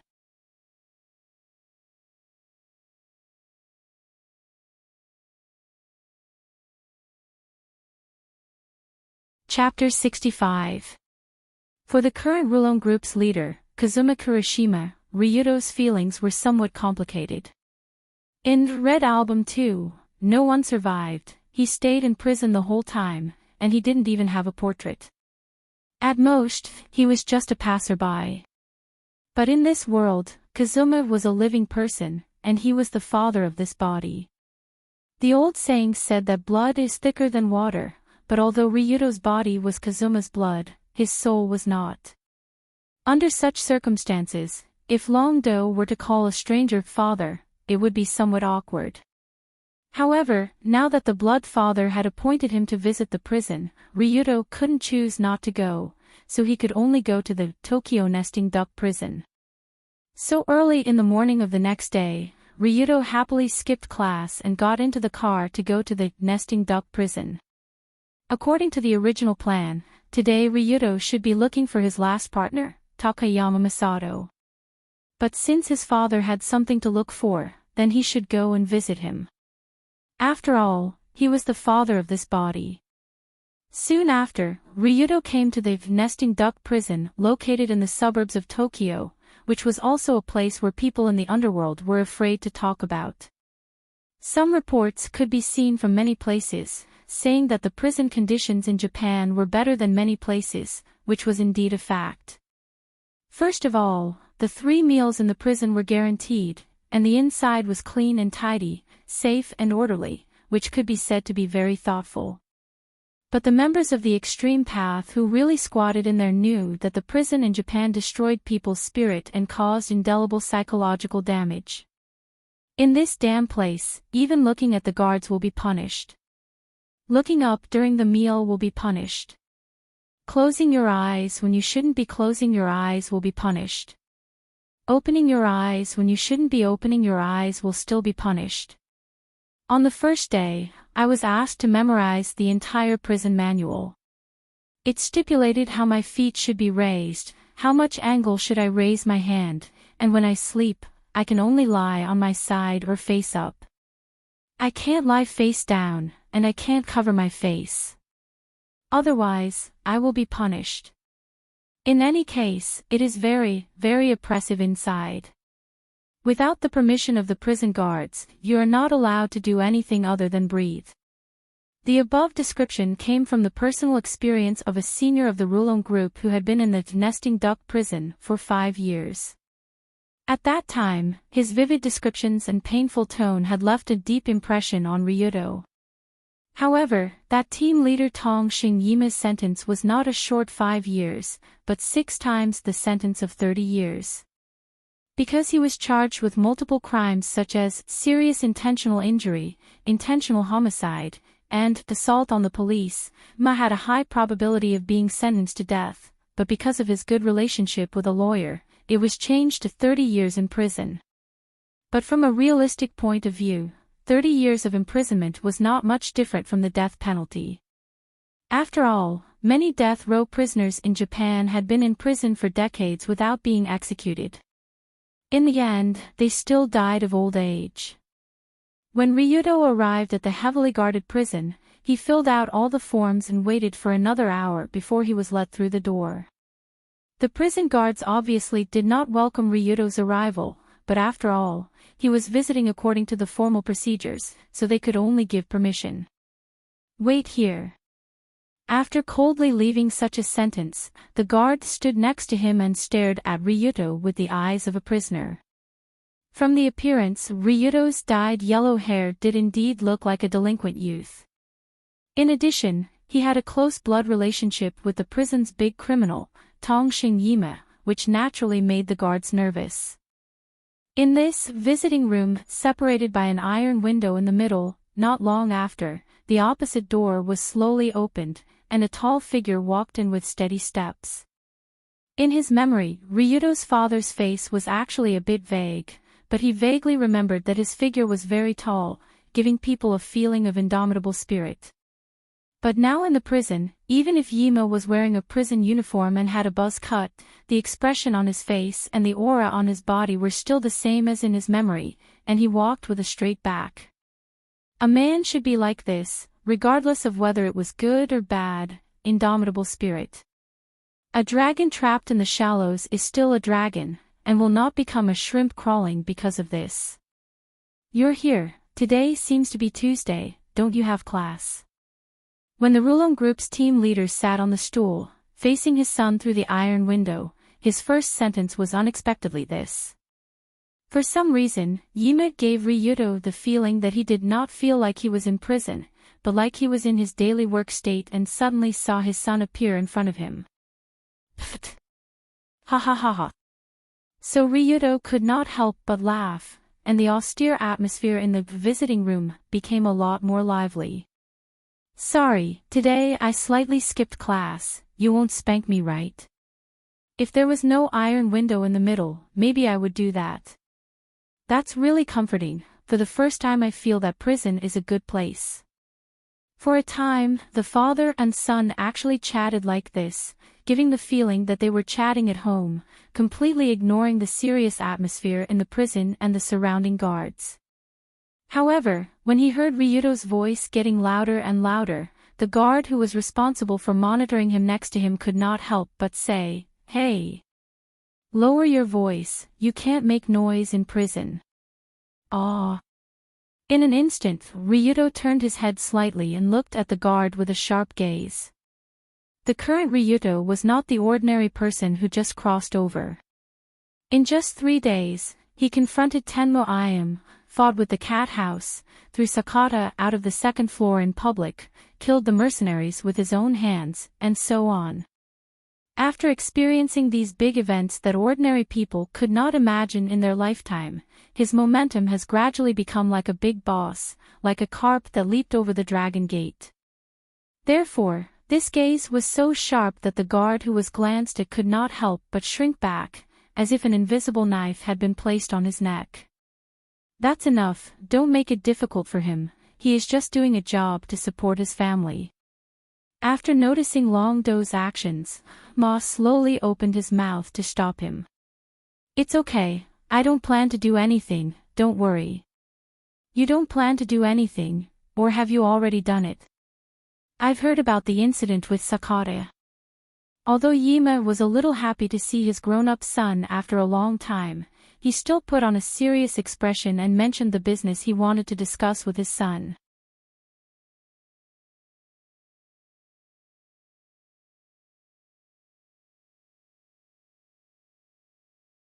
Chapter 66.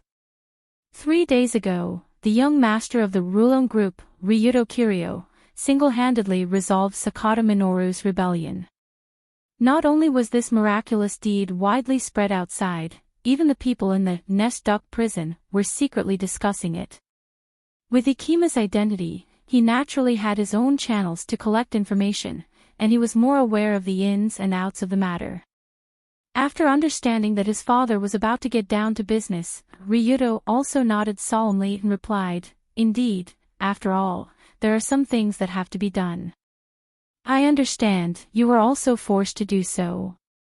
I can only blame myself for not dealing with things properly before coming in." As for Sakata's rebellion, Ikima actually didn't expect it beforehand, and now that he thought about it, he felt some lingering fear.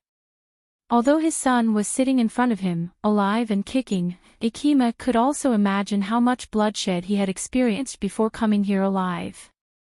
If Sakata had colluded with outsiders, then the first thing he would have done was to eliminate Ryuto. But Ryuto was not killed, but instead, he killed Sakata. This ability was far beyond Ikima's understanding of his son. "I've always wanted you to stay away from extreme Tao, stay away from the Rulon group, and live an ordinary life, but now it seems that I was too naive." Having said that, Ikima couldn't help but sigh, and at the same time, he unconsciously shook his head. Ikima lost his parents when he was young and spent his youth in an orphanage. Later, he was adopted by an extreme Tao boss, and since then, he embarked on the path of extreme Tao for his adoptive father. As for his life, although he knew that he had always been on the wrong path, he never regretted it. Because from the beginning to the end, Ikima had no other choice. Whether it was because of friendship or loyalty, he could only go down this path to the end. Once you entered the extreme Tao industry, you could not leave it for the rest of your life. It was precisely because he knew that this path was a dead end that Ikima did everything he could to get Ryuto out of it. But now it seemed that this was impossible. Even if Ichiro was dead, as long as the Rulon group was still around, there would be people who wanted Ryuto's life. Even if the Rulon group was gone, many people would not let go of Ryuto. He still had to die. However, after hearing his father's words, Ryuto shook his head and smiled. You're right. It's just that the enemy is too strong. The enemy, the one behind Sakata. Although Yima didn't know about the existence of eternal concubine Amami, but from the matter of him going to prison, he could also feel that there was a huge invisible hand behind him pushing everything to happen. That's right. Your imprisonment should also be caused by that person. Unless we can match her, we won't be able to live according to our own wishes. At this point, Ryudo couldn't help but look up as if he wanted to see the distant sky through the ceiling of the visitation room. Whether it was Ichiro's predicament, Ryudo's predicament, or Colored Glaze's predicament, in the end, it was caused by the lack of strength. Only with sufficient strength could humans freely choose their own way of living and not be forced to go with the flow by the general trend. Suddenly, Ryudo said, "Pops, I will find a way to get you out of here. You shouldn't continue to be imprisoned like this. I'm afraid it's a bit difficult." It's not a question of whether it's difficult or not, but whether it's necessary. In this cold, nesting duck prison, Ryudo stood up and looked at his father for the last time. He smiled and said, "I'll go first. I hope to see you outside soon." After saying this, Ryudo looked at the guards with a, "Are you trying to break out of prison?" Under the vigilant gaze of the guards, he swaggered out of the door and enjoyed the prestige of a gangstar. Wait. Originally, Long Do planned to say, "The wind is bleak and the water is cold. My son has left and never returned. He left behind a handsome back and disappeared." Who knew that Ima would call out to him at the last moment? Is there anything else? After all, the person who interrupted him was his father, so Ryudo could only obediently turn his head and look. Although your physical fitness is good, you haven't received proper martial arts training since you were young, so you can't use your strength. Go find an old man called Furamaki Sotaro. He is the master of Furamaki-style martial arts, and is also my master. He can train you to be a talent. After throwing down these words, Ma also stood up from the stool, leaving behind a back view that said, "The wind is blowing and the water is cold. This old man will leave and never return." He directly left Long Do's line of sight. Good guy. You're still the best at acting. After being intimidated by Ma's handsome back, Long Do was also escorted out by the guards as if he was a plague. Furamaki Sotaro is his father's teacher. On the way back, Ryudo kept thinking about what Ichiro said. Actually, even without Ichiro's reminder, Ryudo knew where his problem was. Although he had a LV3 physique, professional expert level physical fitness, but in other aspects, he was only at the level of a normal delinquent. A person's combat ability was mainly composed of physique, mentality, combat experience, and combat skills. Other than the first two, Ryudo was a complete mess in the last two. His fists were not good, and he did not know how to use knives or pistols. It was a waste of his good physique. Let alone the mercenaries from yesterday, even if he faced a grandmaster of combat who was not as good as him, there was a high probability that he would not be their opponent. After all, the other person had seriously trained. His imitation of the tortoise fish style was completely like a monkey show to a real martial artist. If he really fought, he would be broken. So Ryudo also thought about whether or not he should find a dojo to train. Who knew that his father would recommend him a master who sounded amazing? Furamaki-style martial arts grandmaster, Furamaki Sotaro. Good guy. Looking at the aura of this sect, looking at the name of this grandmaster, it felt like a hidden master. Suddenly, the image of an old man with white hair and a ruddy complexion appeared in Long Do's mind. He was sitting alone in a dojo, meditating. Narukai, mobilize all the intelligence under the Rulon group and search the entire Tokyo area for an old man called Furamaki Sotaro. Yes, I will go immediately. So after getting off the car, Ryudo immediately ordered Narukai Otani to mobilize his brothers to search for the old man. After all, the Rulon Group's intelligence network was very powerful. It should not be difficult to find a master with a name. In fact, it was not difficult. On the same night, Ryuto received the whereabouts of the Grandmaster, Furamaki Sotaro. And according to his brother's report, the Grandmaster was now dancing in a nightclub.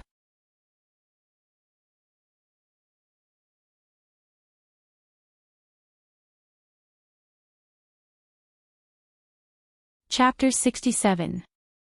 The night was special for the Japanese. It was a good time to free themselves from the busy work and take the initiative to indulge in the bright neon lights. Especially at night in Tokyo, it was usually bustling with BMWs and cars. Even in the early morning of the next day, many main streets were still brightly lit. Among them, Ginza was undoubtedly an area rich in nightlife. Around 9:00 in the evening, it was the time for bars and nightclubs in Ginza to open. At night, colorful neon lights and fluorescent lights flickered, as if drowning people in the dazzling light and shadow. Just as the night in Ginza gradually became deep, a low-key black car slowly drove to a karaoke hall between 7 Chosum and 8 Chosum. There were quite a few high-end nightclubs in the Ginza area, and this hula jump bar karaoke hall was relatively low-end, so it also gathered a lot of embarrassed guests. Second Hokage, this is the place. As Narukai Otani opened the door, his direct superior, Ryuto, slowly walked out of the car and stood at the door of the hula jump bar karaoke hall. Before entering the door, he had already heard the noise of the dance floor and saw various neon lights flashing with psychedelic colors. There were many similar karaoke halls in Kamashicho, but Ryuto didn't come here to dance. The Furamaki school master actually likes to come to this kind of place. It's hard to understand. After shaking his head, Ryuto walked into the karaoke hall with Narukai. The noisy music, the crazy dancing crowd, such a place was a bit noisy for Ryuto, and he didn't like it. But in order to find the Furamaki school master who taught his father, Furamaki Sotaro, he still came here with a gift. Speaking of Furamaki Sotaro, this person was actually not difficult to find. People who often hang around in Ginza have probably seen such a strange old man. When Ryuto saw that figure on the lively dance floor, it was not difficult to understand why he had left a deep impression on so many people. The appearance of this Furamaki sect grandmaster was very different from what he had imagined. From the outside, Furamaki Sotaro looked like an ordinary old Japanese man. He had a short stature and a thin body. His face had a pointy mouth and monkey cheeks. He had the face of a monkey from Mount Ame. A wisp of a coquettish mustache was combed into the shape of a brush and hung down below his chin. His pale hair was tied into a bun, and the clothes he was wearing were also the old style of the workers of the Showa era. To put it bluntly, Furamaki Sotaro not only did not have the demeanor of a master, but his appearance and dressing were also out of place in this noisy nightclub. So much so that Ryuto and Narukai could see the old man swaying his body on the dance floor even from a distance. From the perspective of the 5 attributes, this Grandmaster's attributes were really a bit awkward. His attributes were like this: name, Furamaki Sotaro, age, 69 years old, attributes, wisdom LV2, physique LV2, courage LV4, insight LV4, charm LV1. Well, in addition to his courage and eyesight, his physique did not look like a martial arts expert at all. Of course, it may be related to his age. This guy. Is he really the leader's master? Seeing this Furamaki sect grandmaster wriggling on the dance floor, leaning toward a young lady wearing a short skirt next to him, and pretending to inadvertently rub her butt, Narukai really didn't know whether to laugh or cry. But Ryuto shook his head and said seriously, as the saying goes, a great hermit hides in the city. Maybe this grandmaster is the kind of master who has returned to the natural state. Is that so? But no matter how you look at it, he is just a lecherous old man. Don't say that, he still has skills. You see, he has been rubbing that woman's butt for so long, and the woman didn't notice it. Maybe this is a special cultivation method. However, before Ryudo's voice fell, the woman who was being taken advantage of by the Furamaki sect grandmaster seemed to notice something. She turned her head and pointed at the old man's nose and scolded. Second-generation leader. Isn't he discovered? And it looks like he is about to be slapped. Ahem, he was indeed discovered, but when this woman slaps him in a while, he will definitely use a handsome body movement to dodge. Paw. Before he finished speaking, a crisp slap had passed through the dance floor and entered the ears of Ryudo and Narukai. The woman who slapped the lecherous old man after being taken advantage of left, leaving only Furamaki Sotaro with a red mark on his face to continue swaying on the dance floor. Looking at his calm and composed appearance, it was as if nothing had happened and everything was just a dream. Such a thick-skinned grandmaster level really made people admire him. Second-generation leader. Don't talk to me for the time being, I have a headache. However, after seeing this scene, Ryudo couldn't help but walk to the bar and ask for a glass of fresh milk with ice. He raised his head and gulped it down. Don't ask why Ryudo asked for fresh milk with ice. It was because he was only 16 years old and was not an adult yet. He couldn't drink indiscriminately and could only drink milk to relieve his worries. Damn it. How could such a decent person like his father have such a lecherous master? And looking at his appearance, he didn't look like he could fight at all. What's going on? After drinking the milk in the glass, Ryudo put the glass on the table and sighed deeply. He seemed to feel that his future was full of troubles and that he had never met a decent person. However, he didn't know whether it was Ryudo's yellow hair that was too dazzling or the way he used milk to relieve his worries that was too funny. Therefore, the two young men who looked like gangsters immediately laughed and mocked, "Little brat, if you like to drink milk so much, don't come to this kind of place. Go home and drink it." After hearing these words that were obviously looking for trouble, Narukai, who was standing behind Ryudo, couldn't hold it in anymore. Hey! Are the two of you looking for? Wait, don't do it here. Just as Narukai Otani was about to press the two young men on the table and teach them a lesson, Ryudo stopped him. Sorry. I was rude. I shouldn't have done it at this time. After understanding that the second-generation head was doing something important and didn't want to cause trouble, Narukai took a deep breath and forcefully suppressed his anger. However, Ryudo shook his head and moved his mouth towards Furamaki Sotaro, who was still having fun on the dance floor not far away. He smiled and said, "If you want to fight, don't fight here. Go to the dance floor and fight." The dance floor. Ah. I understand. Narukai was also a smart person. He immediately understood what Ryudo meant. Therefore, he turned his head and grabbed the two young men's collars without hesitation. Like pulling two chicks, he threw them in the direction of Furamaki Sotaro.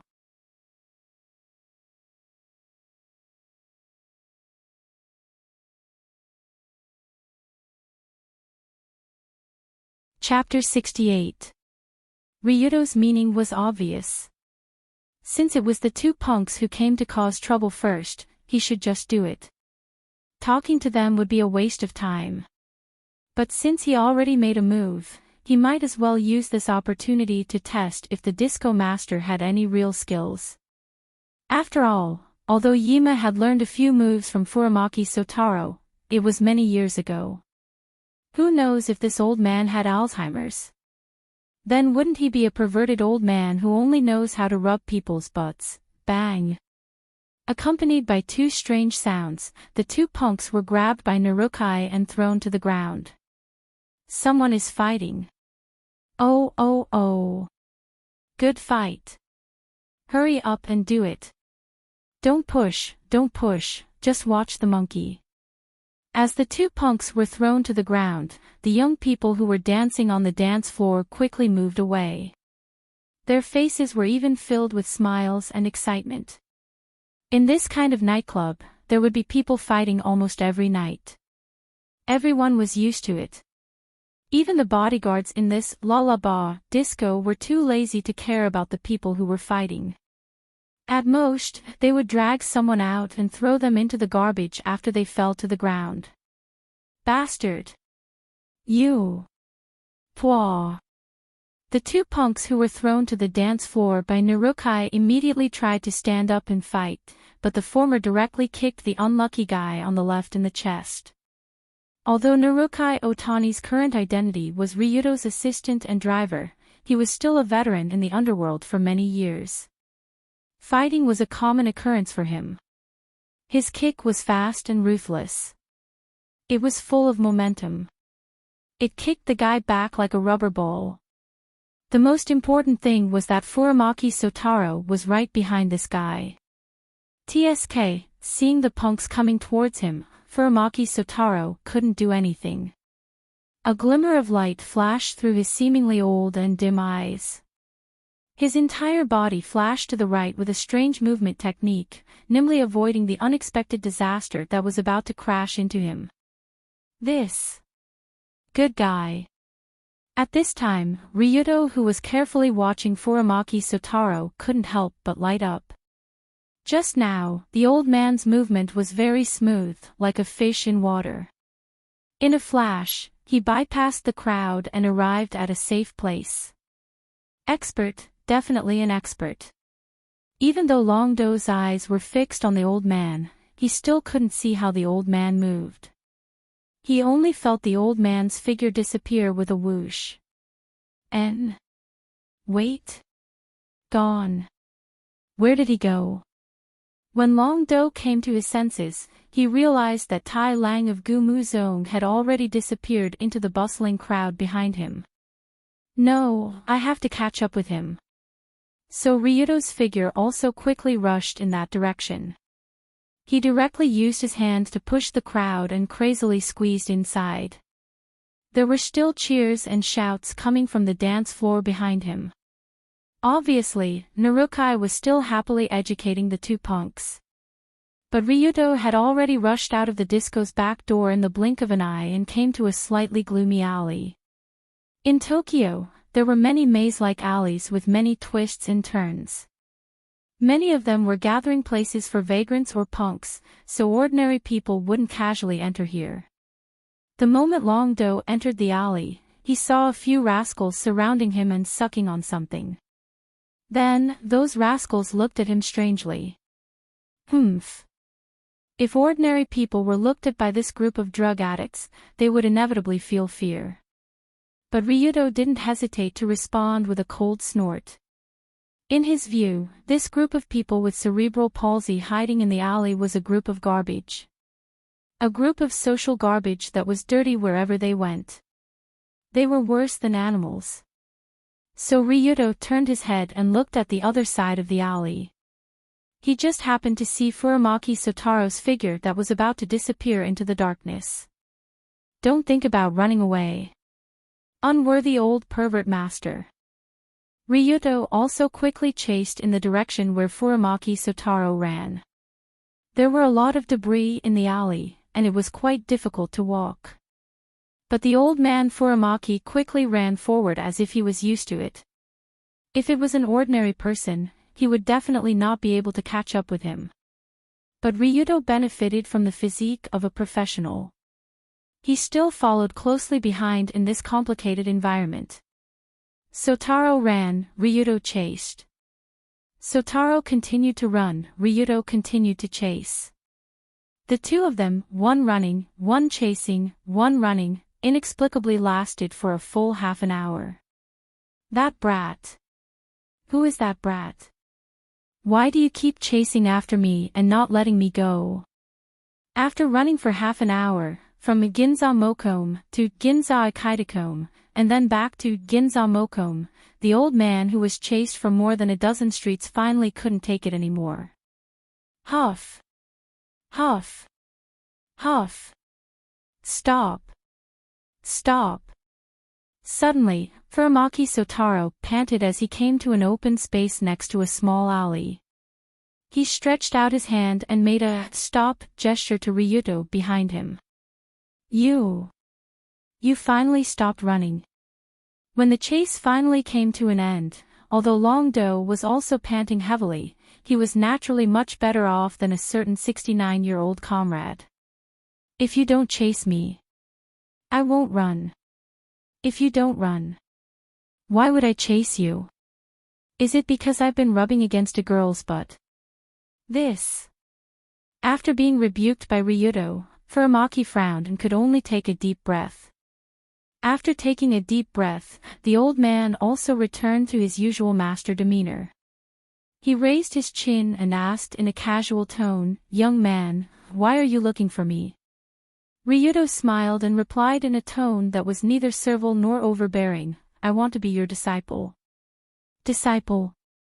I see. But why do I have to teach you? My father is Kurashima Kazuma, he asked me to come to you. There was a hint of pride in Long Do's voice when he said this. In his opinion, since Sotaro was his father's master, then the two of them should have some master and disciple relationship. He should not hesitate to accept him as a disciple. Who knew that Furamaki Sotaro's face changed when he heard the name and said in an angry tone, "It's him. That bastard asked you to come here. You're that bastard's son." Different from before, Furamaki Sotaro's tone was obviously angry, which made Ryuto feel that something was wrong.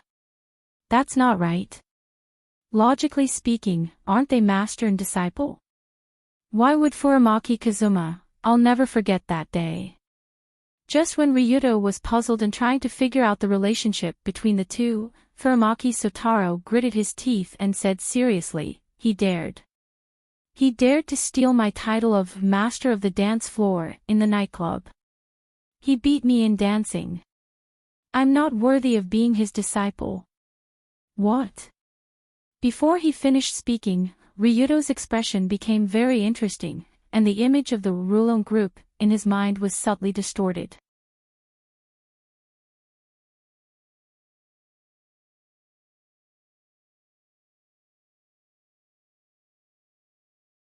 Chapter 69.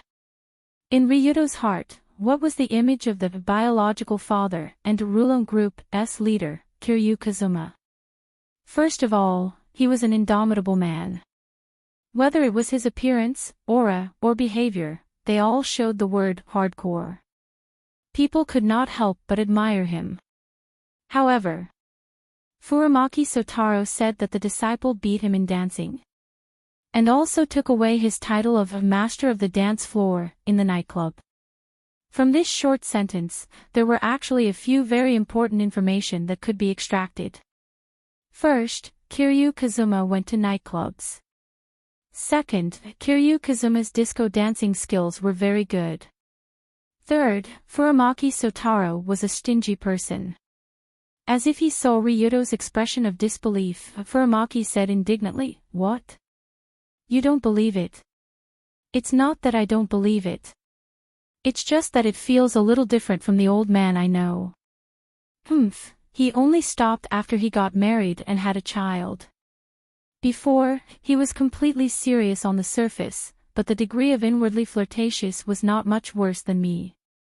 It seems like you still have some understanding of your inwardly flirtatious nature. How rare. Just like this, the old and the young found a place to sit down. Ryuto also listened to Furamaki talk about Kiryu Kazuma's past. According to the old man, Kazuma was not only the master of the dance floor, he played a lot of things.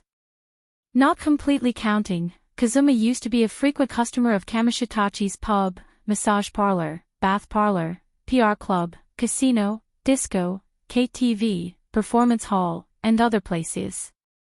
At the same time, he was also a master of baseball, golf, claw machine, arcade, boise, mahjong, shogi, darts, table tennis, bowling, billiards, and other small entertainment games. That guy's favorite songs were Kamishitachi's Snow Moon Flower, Machine Kiss, Me Me Me Me, and he especially liked to sing with the girls in the nightclub. He was so shameless. Speaking of this, Furamaki Sotaro showed a look of disdain. Because every time he went to the nightclub with Kazuma, the girls ignored him and squeezed to Kazuma's side. So that's how it is. That old-fashioned old man actually had such a wonderful past. After hearing so many stories about his biological father, Ryuto felt like crying and laughing. He originally thought that Kazuma was a decent person, who knew that he became decent after getting married and having children. He used to be this kind of a slut. However, since Yima grew up on the streets, and his adoptive father was a member of Extreme Path, it was only natural that he would be influenced by these things from a young age. What's more, after he got married, he decisively chose to live in seclusion and no longer wandered around, so Ryuto had no reason to blame him. As long as he didn't have a bunch of illegitimate children outside. After talking about the past, the old man couldn't help but sigh and said, "Speaking of which, that was a matter of 10 or 20 years ago. Time really flies." Since Kazuma founded the Rulon group, he rarely contacted Sotaro. The two master and disciple could be said to have become strangers. But Sotaro didn't blame him because Sotaro knew that this was because Kazuma didn't want him to be involved in the grudges of Kamishitachi, so he took the initiative to distance himself. At this time, Ryuto also smiled and complimented, "Isn't that so? But seeing that you can still be energetic after being chased by me from more than 10 streets, old man will definitely be happy." "Humph, don't flatter me. Anyway, it must be that Kazuma has too many enemies outside, and he's afraid that you will be in trouble outside, so he thought of this old man. More or less. Anyway, there are indeed tens of thousands of people who want to kill me now. Can you teach me a few moves?" "You're exaggerating. In fact, it's not impossible to teach you, but it depends on whether you're cut out for it." Suddenly, Furamaki Sotaro stepped back a little and carefully looked at Ryuto from top to bottom. After all, the reason why Tongxing Yima was chosen by him to teach him the ancient Mu-style martial arts was mainly because of his extraordinary talent. If he was born in the Warring States period, Kazuma would definitely become a famous samurai. This was Sotaro's evaluation at that time. In fact, this was indeed the case. When Kazuma learned the Furamaki-style martial arts, he once swept the largest underground fighting arena in Kamishitachi, the Hasai River Underground Fighting Arena, and created the legend of undefeated in 100 battles. When he met with Kazuma yesterday, Ryuto saw the attribute value and confirmed this point. After all, the physical attribute of the leader actually reached the LV4 Physique, International Warrior, level. Exaggerated physical attributes and rich combat experience, coupled with the Furamaki-style, Paleo martial arts system, it was no wonder that Kazuma could make a name for himself in Kamishitachi. Even if there were 70 or 80 punks, they wouldn't be enough to beat him. After feeling Sotaro's doubts, Ryuto also straightened his back and said confidently, "I just chased you for more than a dozen streets. Do you think my physical attributes are not good enough?" With Ryuto's current LV3 physique, professional master level physical ability, not to mention other things, in this age group, it was definitely a monster level. After all, how many minors had the physical attributes of a professional player? But Sotaro shook his head and said, "There's nothing to say about physical attributes, but learning the Furamaki-style martial arts doesn't rely on strength, but on comprehension. Of course I know this, but my brain is still. Forget it, it's just average. It's useless to say more. In short, first punch me and see." After saying that, Sotaro stood up and walked to the side of the open space. "Me? Punch you?" Although Ryuto also followed, he was a bit surprised by this request. The Furamaki-style martial arts is a martial arts of self-defense. It is not proud of taking the initiative to attack. The strongest 3 profound skills of the style are all counterattacking skills. At this time, Sotaro put on the demeanor of a master and slowly said with his hands behind his back. Martial arts of self-defense. Focused on running. This is my escape route. Something like that. Although he felt that the Furamaki-style martial arts had dropped to the extreme, Ryudo still obediently put on a posture and punched towards Sotaro, who happened to be in attack range. This punch didn't have any skill to speak of, but the speed and strength were very good. It reflected Ryudo's fighting principle of random punches can kill the master. But just as he punched out, the moment when he didn't hit the opponent, the short body in front of him suddenly flashed. Then Ryudo's fist stopped in midair. This. In that instant, Ryudo felt as if he was hit by a body-freezing technique. His whole body was stiff to the point that he couldn't move, and his breathing also suddenly stopped. This kind of complete stagnation lasted for more than a second. How is it? Can't move right. Seeing that Ryudo finally knelt down with his hands on his stomach, Sotaro on the side smiled and said, This is the profound skill of the Furamaki-style martial arts of the 3 profound skills. Its name is Tiger Fall. After not using this move for a long time, Sotaro's aura became completely different from before. He looked like a sect master.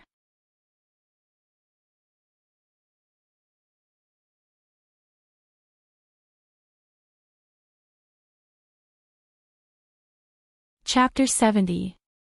Although the Furamaki sect was known for its martial arts of self-defense and did not specialize in active offensive moves, the power of this counterattack was terrifying enough.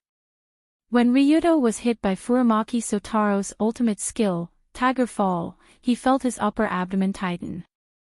After a short pause, a sharp pain came from his abdomen, almost causing him to faint on the spot. In terms of physical strength, Sotaro, who was now close to 70 years old, clearly did not have the strength to beat Ryudo to such an extent with a single punch. The reason for such severe injuries and sudden stagnation was mainly due to the location and timing of the attack. According to Sotaro's words, this move could only hit one location, and that was the diaphragm in the middle of the human body. The diaphragm was the separation between the chest and the abdomen. Its purpose was to help the lungs breathe, helping the lungs to exhale and inhale air through contraction and expansion. The essence of ultimate skill, Tiger Fall, was a standard straight punch with a short distance and small movement. At the instant the enemy attacked, the abdomen would be hit first with the abdomen. If the location, angle, and strength were all suitable, the diaphragm that was hit would produce a transient spasm phenomenon, causing breathing to stop for an instant. The body would also become extremely stiff, and the enemy would be at their mercy. At the same time, because it was targeted at the moment the enemy attacked, the enemy would definitely charge forward when they attacked. It would feel like the enemy's upper abdomen was slammed into the fist, greatly increasing the power of the attack. Humans are creatures that have the least awareness of defense when they take the initiative to attack. Tiger Fall is to seize the moment of the opponent's attack to stop the attack and directly intercept the opponent's attack. This way, we can achieve the goal of stopping the battle. Seeing Ryudo half-kneeling on the ground, looking like he was in unbearable pain, Sotaro raised his head slightly and put on a harmonious posture of, "I'm good by nature." After slowly standing up, Ryudo asked while panting, "Then, what if the enemy doesn't stop attacking?" Then continue to hit him with Tiger Fall. Won't it stop after a few more hits? Isn't it a bad idea to continuously use such a vicious counterattack technique on others? Don't worry, this part of the body won't kill anyone. I've only used a Tiger Fall 17 times on one person. Other than fainting a few times from the pain, he's fine. What a sect of martial arts of war. How kind. Ahem. Anyway, I've already taught you the basic principles behind profound meaning of skill, Tiger Fall. Now, go back and train on your own. Goodbye. Just as Ryuto was sighing about how weird the Furamaki sect was, Sotaro coughed slightly, indicating that his work was over. What? Wait a minute. That's it. Instantly, Ryuto asked in surprise, so the lesson is over after a punch and a few words. What else? Your father learned it the same way back then. That's why I said that the cultivation of the Furamaki sect requires comprehension. After staring at Ryuto with a strange gaze, Sotaro turned around and said, after a week, if you've learned Tiger Fall, come find me here. I'll teach you other profound meanings. If you can't learn them, then don't come. That means you're not cut out for this. Before he finished speaking, Furamaki Sotaro's skinny body had already disappeared into the alley like a gust of wind, leaving behind a stupefied Ryuto standing in the same spot. The cold wind blew, and the night in the small alley seemed so gloomy, just like Long Do's mood at this moment. When Long Do finally returned to the entrance of the disco, he met up with Ming Hai, who had been waiting by the car for a long time. Ming Hai was also shocked by his strange expression. Second-generation leader. What's wrong with you? Why do you look like you've been? Strangely. Nothing, let's go back first. I'm a bit tired. What happened? Could it be that he didn't manage to catch that old man? Or did something happen?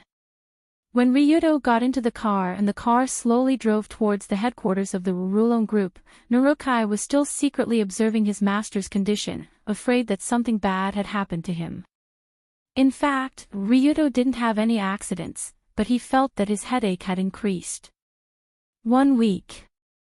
To learn the Furamaki sect profound meaning, Tiger Fall, in 1 week, this was an almost impossible task in Ryuto's eyes. Although that punch didn't look complicated, it was still a high-level technique known as the profound meaning. To truly master it to the point where it could be used in actual combat was as difficult as ascending to the heavens. It wasn't strange that Itsuma could do this. He was a natural-born martial artist, someone who was truly skilled in martial arts. However, Ryuto wasn't. He knew himself best. To put it bluntly, Ryuto was actually an ordinary person who didn't have a system and was only hot-blooded.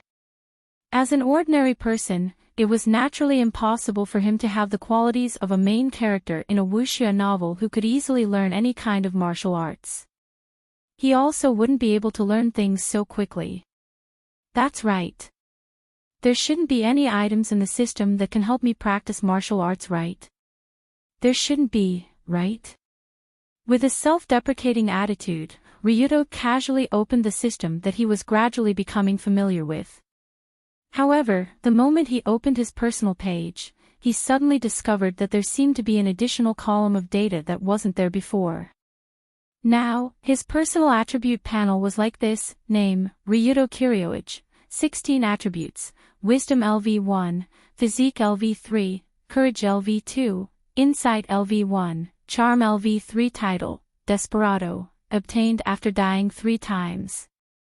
After equipping, resurrection cost reduced by 20%, equipment, Black Star Pistol, Normal, Taser, Normal, Dagger, Normal, Tools, Hooligan Velcro, Hooligan Analysis. Mirror skills, Furamaki style martial arts. Total assets, 6,446,000 yuan. The other attributes were nothing special, but in the panel, there was an additional category of skills. And in the category of skills, there were actually the words Furamaki style martial arts. It can't be.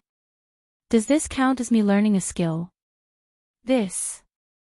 After using his slightly excited finger to open Furamaki style martial arts, a secondary page appeared in front of Ryuto's eyes. Furamaki style martial arts, skill column, profoundness of skills, Tiger Fall, proficiency 1%. Through this secondary page, Ryuto could not only see the types of skills that he had mastered, but the most important thing was that he could actually see the proficiency of the skills. It was really a pretty good support function. Although when he saw the 1% proficiency, Ryuto still curled his lips and felt a little annoyed. However, compared to this, what made him feel even more surprised was the new items in the Krypton Gold Market, the new items related to skills. You're tuning into the LoveLore Library YouTube channel. We're so grateful for your support, and don't forget to subscribe to join us on this incredible journey through captivating stories. Your generosity through donations truly makes a world of difference, as it's the primary source of revenue that allows me to expand and enhance this channel for you. Thank you from the bottom of my heart for being a part of this adventure.